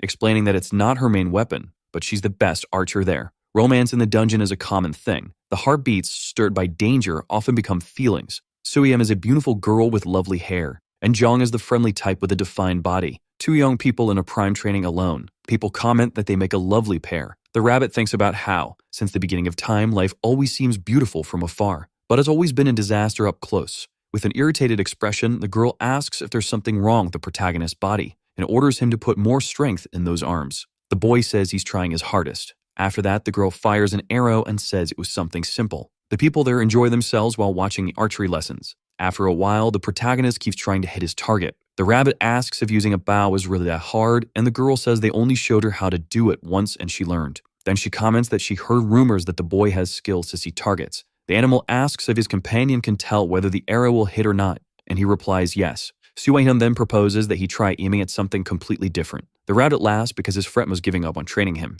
and she says she's just being realistic, and the animal says the only realistic thing there was how bad he was at using his body. After that, the boy hits his companion with a shot and says he'll practice a bit more. Sometime later, the rabbit asks if the boy had improved at all, but Soo-hyun says his posture is still wrong. The guide approaches the protagonist, suggesting he make a bow trap instead of just trying, and Alpha says he can't because traps can only be used for sanctuary protection. Jongnan says he'll keep training with his bow, and that he only needs to hit the target once to learn from the sensation. However, his attempts are still in vain. The rabbit laughs at the situation and says there are things that don't work when you try alone, and he wasn't entirely wrong. But the image of someone giving their all is already enough to move another person's heart. Soo-hyun says the way he positions the arrow before launching is already a starting point. Because if something changes, the result should also change. After that, she asks him to find the position that gives him a solid base. The girl comments that currently, every time he shoots, his posture is different from before, and insisting like that will only keep him from creating a foundation. If he gets perfectly when pulling to his chin, next time he'll also have to pull the same way. A simple movement and the arrow takes a different path. The girl says he always needs to be in position, and training aim comes afterward. The boy finally understands that once he adjusts to that, the rest will be easy. Then the rabbit asks if the boy has potential, and Soo-hyun replies that he'll have to repeat that process many times. The animal then smiles and says that repetition is the boy's specialty. After that, an arrow finally hits the target dead center. With his perseverance and effort, the boy finally accomplished his goal. Soo-hyun asks what those shadows with the boy were, and the animal explains that they were the reason he was so fixated on the bow. After that, the protagonist gives the girl some food as payment for the lessons, and says that he taught his servants how to shoot. After that, the rabbit suggests they tame another cat. But before they leave, the girl says she has something to tell them. In his shell tower, Jung fights a shadow that looks a lot like Soo-hyun and barely dodges the attacks. Seeing that, the rabbit comments that his companion is going to end up dying if he continues like that. Before taking a hit, the young man orders his servants to protect him. After being struck by the arrows, a shadow returns to its cat form. A few days earlier, the boy receives information from an Imperial Lancer. The girl explains that he will help him and is also compatible with the Shadow Worker's abilities.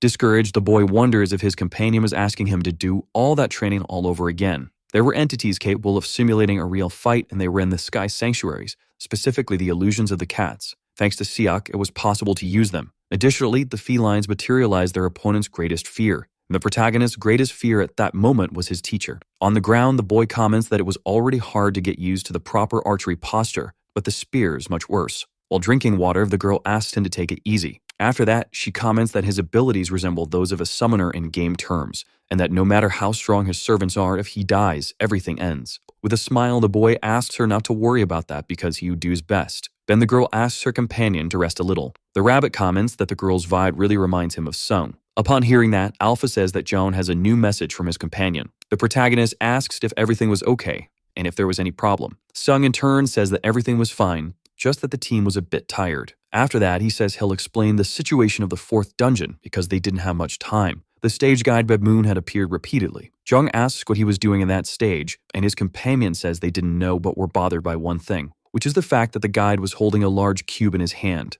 that allows him to control the fourth dungeon as if all the monsters were under his command. Right after, the rabbit says he believes it's an altar. The boy asks how he could have an altar that fits in his hand, and the animal says he must have used some magic to make it smaller, and that was the only way to control the dungeon. Because Baboon had always been jealous of the other dungeons, and he probably realized Serpa was dead, deciding then to take action. After that, the rabbit starts thinking about how he never noticed that before. The young man comments that he possesses the first two altars, and that the witch's home doesn't even have one. However, his companion says that from the looks of it, they had lost the fourth dungeon because it wouldn't be easy to take the item from someone's hand. Alpha says they had no other option but to eliminate Baboon. The rabbit says that analyzing the current situation, they had suffered a major loss, and that the fact the guide had the altar meant he had no intention of managing the dungeon. He could change monster spawns and activate traps whenever he wanted. Baboon was planning to take revenge on everyone before taking the dungeon for himself, and he also wanted vital energy, which meant he was going to kill all the participants. Sung in turn asked his friends not to worry so much because the guide had already flowed,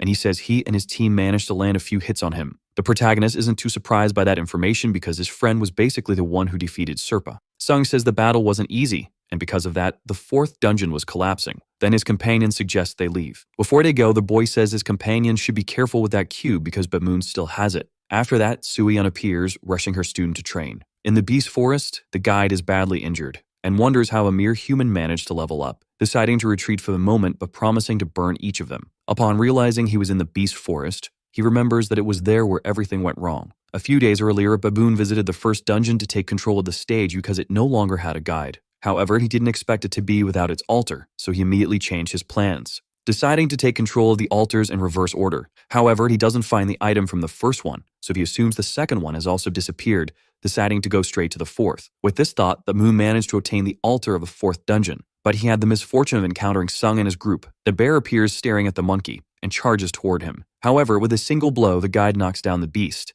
and uses a magic spell, saying that it would help him. Right after, he says he advanced a little to already have the altar. After that, the moon sweeps through the entire forest and ends up finding a magic circle on the ground, realizing it has something to do with Serpa. Upon touching the circle, he discovers it was the hiding place of the former guide and decides to enter the portal, determined to see what kind of treasures Serpa was hiding. Baboon is frightened by what he sees because it was a room full of statues of the Dark Witch. The monkey then starts breaking the sculptures while saying that Serpa's death was more than deserved for not being able to overcome his past. Then he finds a purple stone on the ground, wondering if that was the curse of the mark. In a shell tower, the protagonist is tired of training with a spear. After that, the boy starts to remember the advice his companion gave him and wonders why he was remembering that. The rabbit suggests that his friend should give up already because if he had talent, he would have gained his skill by now. Bahamut tells his master that martial arts require total harmony between body and soul. After that, John lies on the ground and says he'd prefer if they stayed quiet. The rabbit asks his friend if he really believed he could do what Suyeon asked with that attitude. Then the young man remembers that the girl had ordered him to strike 1,000 times with that stance.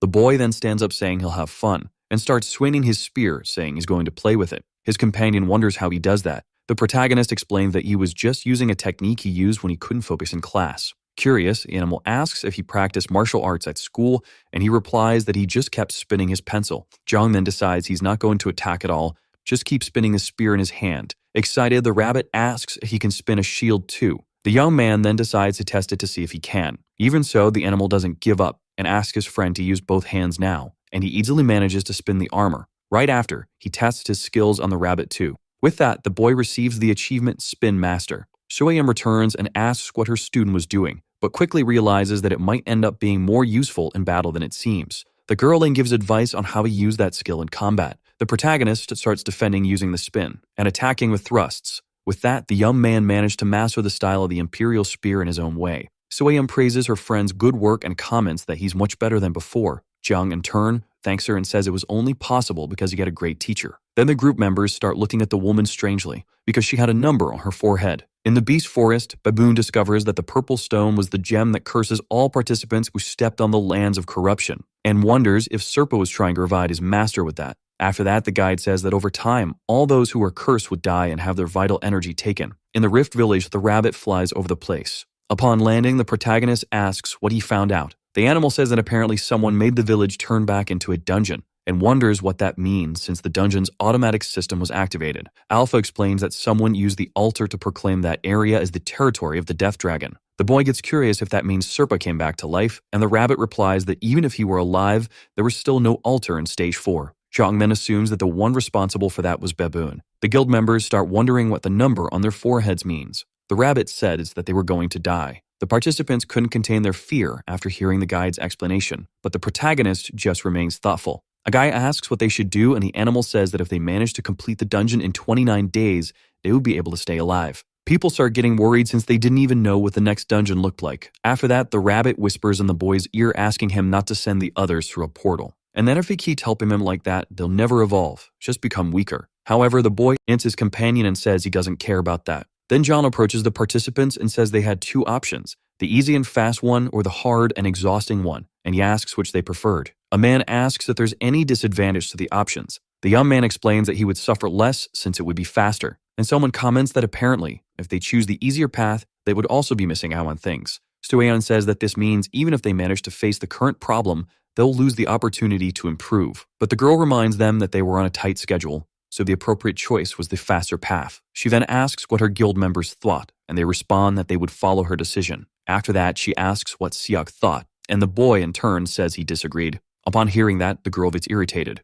The protagonist starts thinking about the idea of forcing his companion to go along with them. Seok stands up asking to be heard, and says it's nonsense to worry about urgency and critical timing. Right after, he asks how they plan to evolve and finish the dungeons if they always come up with excuses. And he thinks that Jung wouldn't be doing that without wanting something in return. After that, he asks the protagonist what the fast option was. The boy explains that they would use a portal to get to the historical ruins, thus significantly reducing travel time. Seok remembers that the young man had already told him that the giant shell was a ruin. Suyan comments that they had no reason to refuse. However, the protagonist says that the faster path wouldn't be free and that he intended to charge a fee. The girl asks if he wants some enchanted items in return, but the boy says the payment would be the participants themselves because he needed manpower. After that, he says that Baboon would be coming there soon, and that they were going to defeat the guide. Upon hearing that, the whole group is in shock. Seok asks if the boy was really planning to hunt Baboon. Jung in turn says he knows it's madness, but there's no way to end the curse without killing him. The boy comments that that's the craziest idea he's ever heard.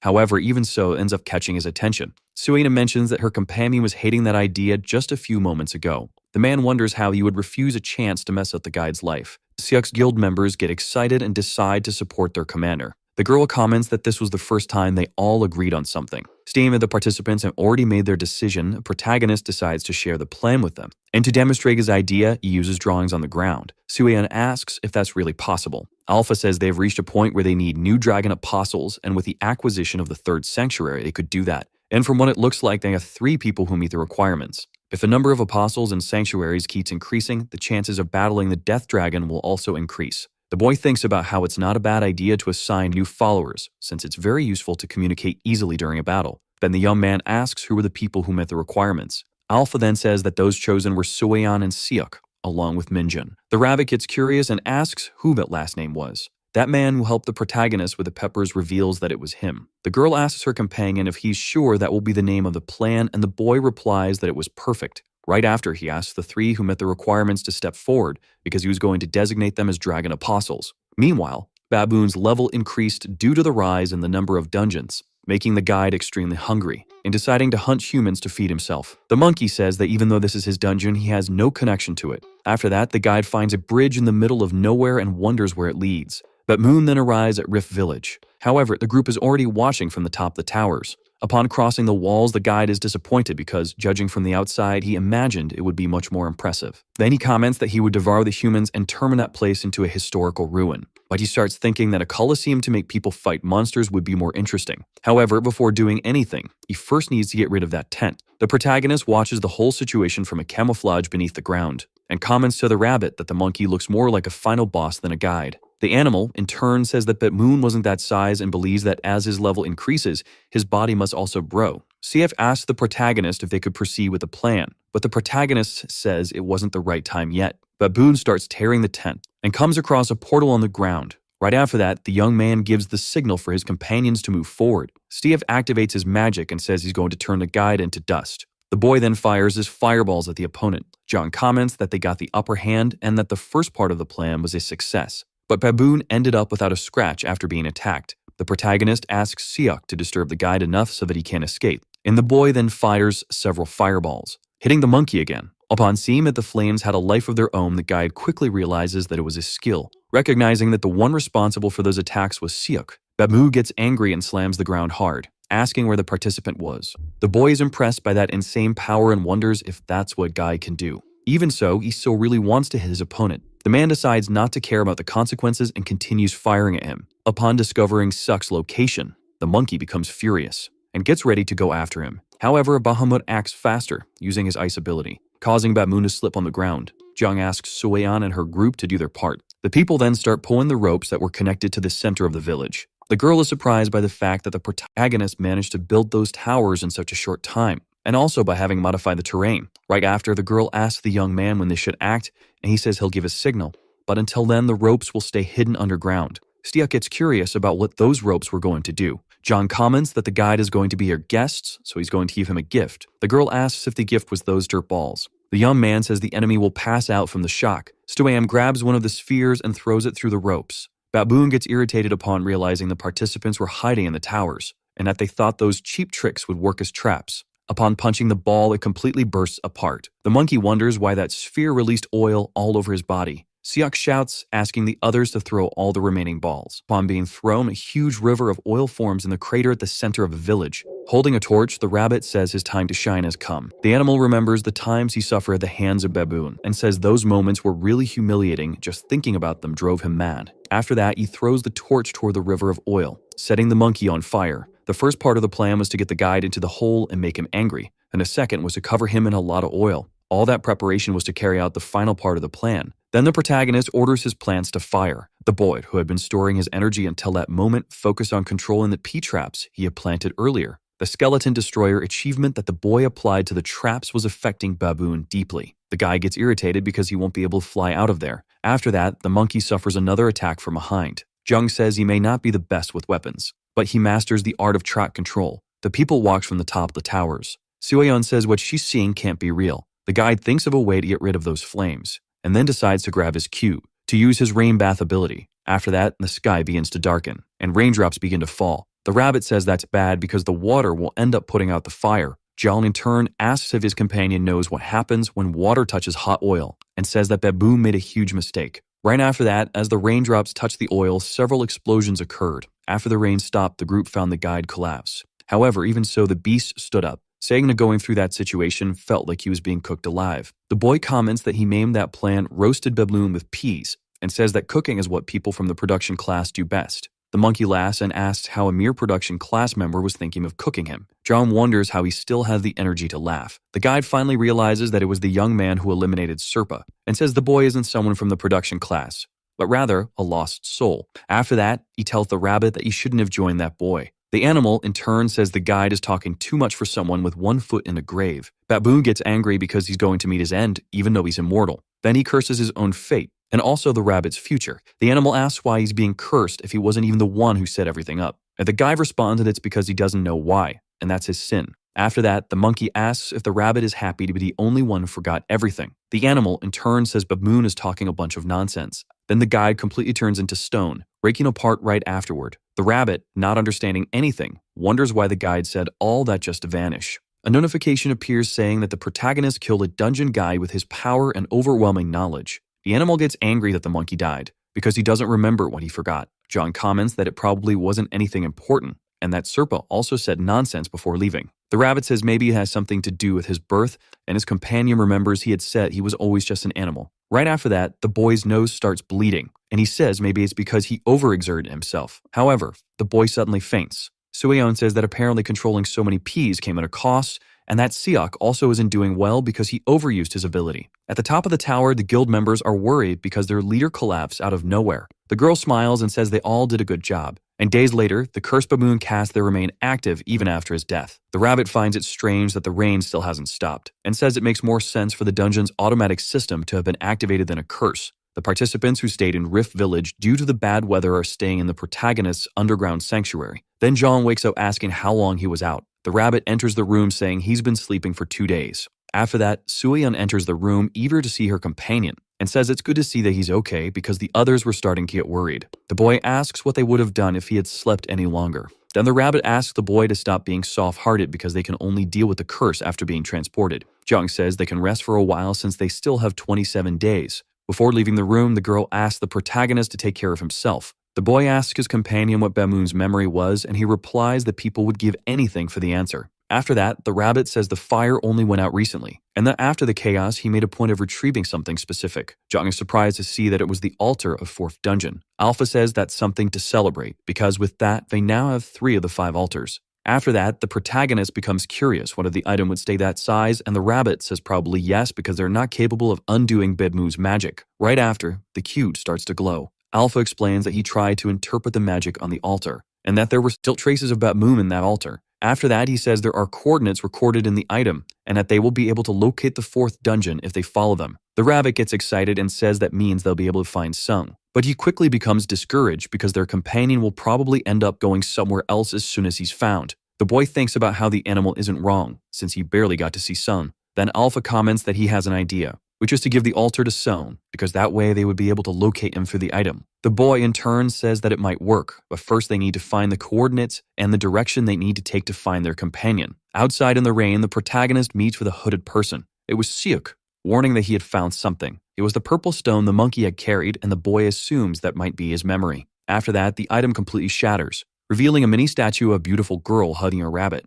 The young man asks if that was some kind of reward. Alpha says that the object still holds traces of a curse, and that it doesn't belong to the guide. The sculpture appears to be the curse of corruption placed over Rift Village. The rabbit then asks if that means the object belongs to Serpa. Then the young man asks for the information to be checked. It was an old wooden sculpture. Upon seeing the details, the boy says it seemed to be something quite significant. And Alpha says that the object has already been fully used and unfortunately holds no value. The rabbit gets frustrated and says that if the item had at least 10 durability points, they could have sent it to the upgrade system. John comments that the totem was intact on the outside and yet it's broken. Alpha believes its magic was forcibly removed, so the chance that the power which was part of the sculpture itself was destroyed is high. Then the rabbit says Baboon probably removed the curse from the sculpture and placed it into the dungeon's automatic system, and then it's obvious it's broken. But even so, he asks the protagonist to give it to him. John gets curious and asks why, and the animal says it's because of the toy the girl was holding. Because the plushie looks just like him, and if you look closely, it's even wearing a tie.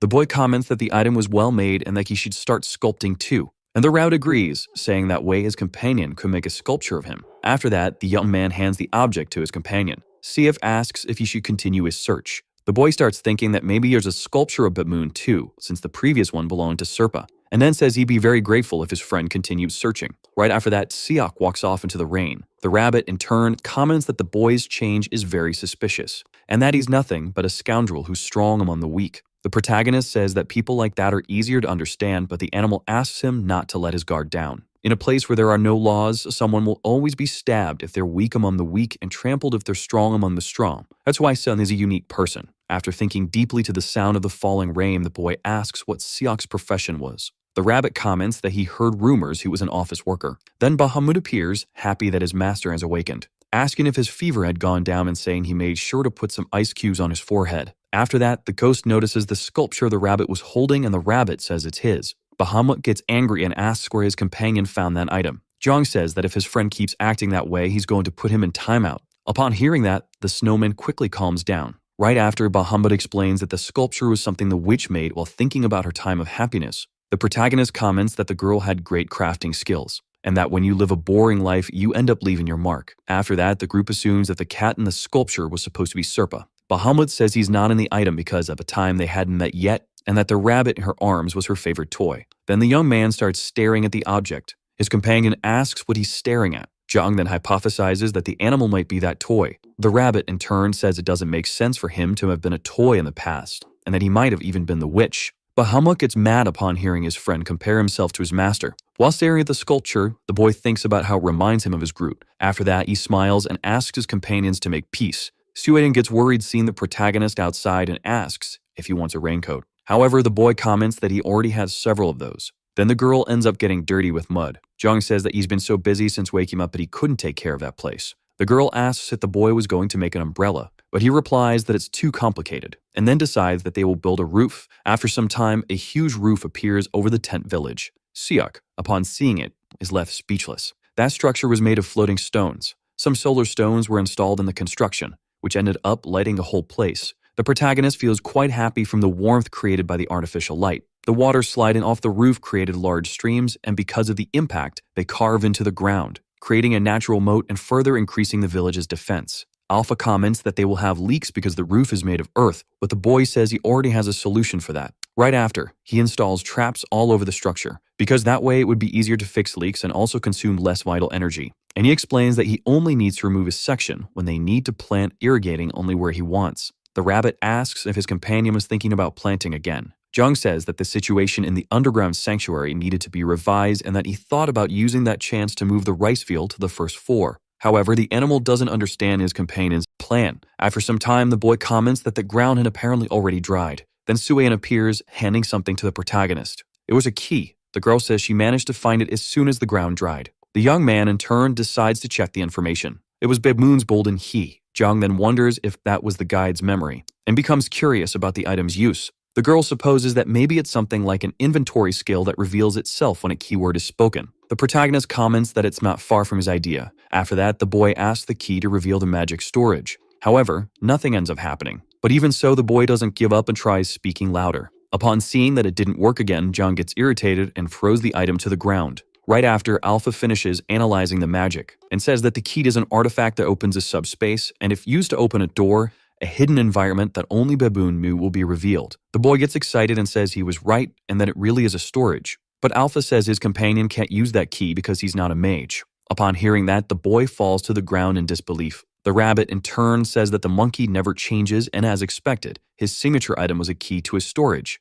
After that, the protagonist asks if his companion isn't able to use the item, since he's also a guide, and the animal explains that they don't like people invading their secret space. Jung is surprised and asks if everyone has a storage, and his companion reveals that even he has one. Then the boy becomes curious why Dawoon didn't use that space to hide. The rabbit comments that maybe it's because the guide didn't have enough magic and portals consume a huge amount of energy. After that, the boy remembers that Bahamut is a mage and might know something. But the snowman bows to the ground apologizing because his teleportation uses ice and snow, so unfortunately he has no idea how to use that key. The boy, in turn, comments that apparently the battle didn't yield many profits. But he ends up remembering that he was told he needed to open a door with the key and asks if he just needs to create a new door. The rabbit, in turn, doesn't understand anything his companion is saying. Zhang says that if he opens a secret space using magic power, he'll be able to enter it whenever he wants. Then he says that he's going to use that curse magic he can't use against itself. Alpha supports his companion and says that if he manages to create a structure that matches the key, he might be able to get something. After that, he says that first the protagonist needs to connect the key and the coordinates of the magic circle, and that if he activates the magical sequence with the key, it's likely the subspace will be revealed. The boy is excited to see that his plan worked. Bahamut says he expected no less from his master. Alpha asks if he's sure he can create it. The young man replies that with a few adjustments, it might work, and says he just needs to make a lock for the key. After that, he gets excited and comments that the task will be fun. After some time, the coordinates from the mini-altar analysis were finally established. Alpha explains that the arrow will point toward the 4th dungeon, but Jom decides he won't leave immediately because he has a few things to resolve first. Right after that, the protagonist summons all the participants and installs a portal behind him, saying it was time to depart. At the witch's home, the rabbit escorts the last person through the portal. Stoana comments that she's not sure it's a good idea for them to advance in that way. The guide asks the guild members not to let their guard down, and says that for them to complete that dungeon, they need to annihilate all the monsters. Very smugly, the rabbit asks if everyone understood his orders. People get nervous and reply yes,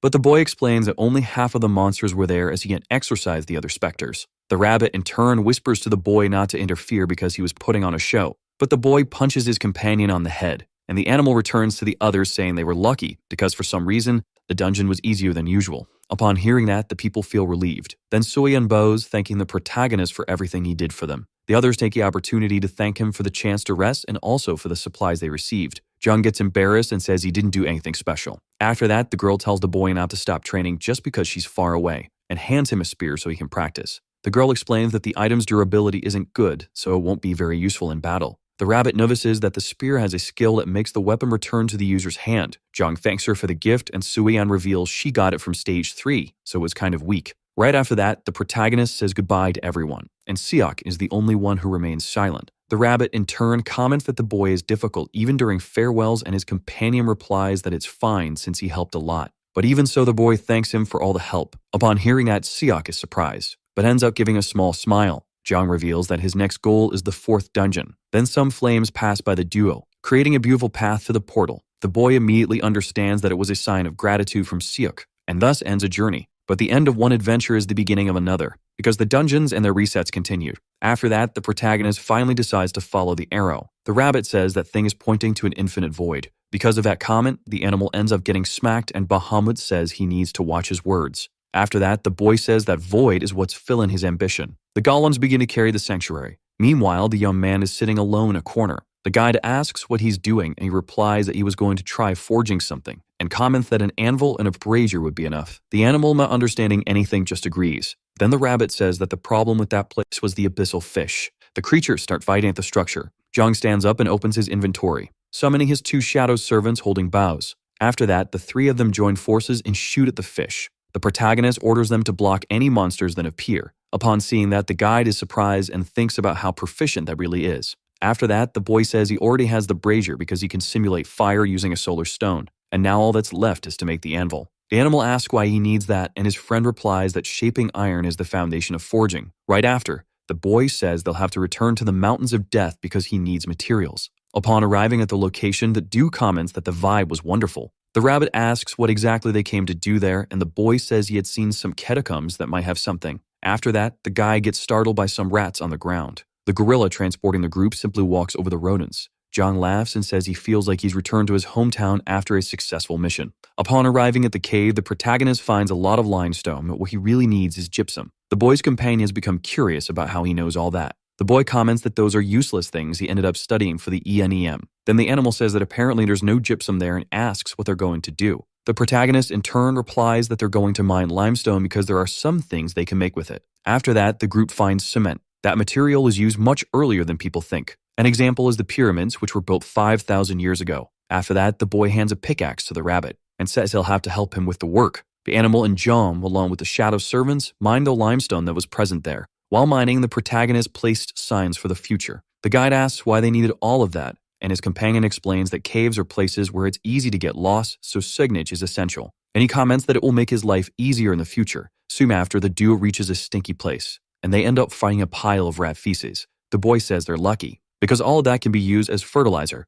After that, the protagonist places another sign to mark the location. Jung says they found a variety of things there, and that this means they need to keep exploring. The duo then continues advancing into the darkness, and they end up coming across a cemetery. Alpha explains that this was an area shaped to honor those who sacrificed themselves in the name of Earthia, and reveals that the mountains of death are Earthia's grave, and that the dragon banished them to that place after they lost the battle. Then he finishes by saying that this place is a remnant of her defeat. Right after, the protagonist asks if his companion's grave was there. However, Alpha replies that it wasn't, since he was the first and last apostle, saying that he protected Earthia until the last second, offering himself as a sacrifice, and asks why the boy was curious about that. The protagonist says that the fact his companion doesn't have a body and can't eat his food bothers him. After that, he says he at least wanted to leave some flowers or something like that for Alpha. The rabbit laughs and comments that the boy is really good at caring about others, and Alpha thanks him for his kindness. Benjamin asks what they think about returning.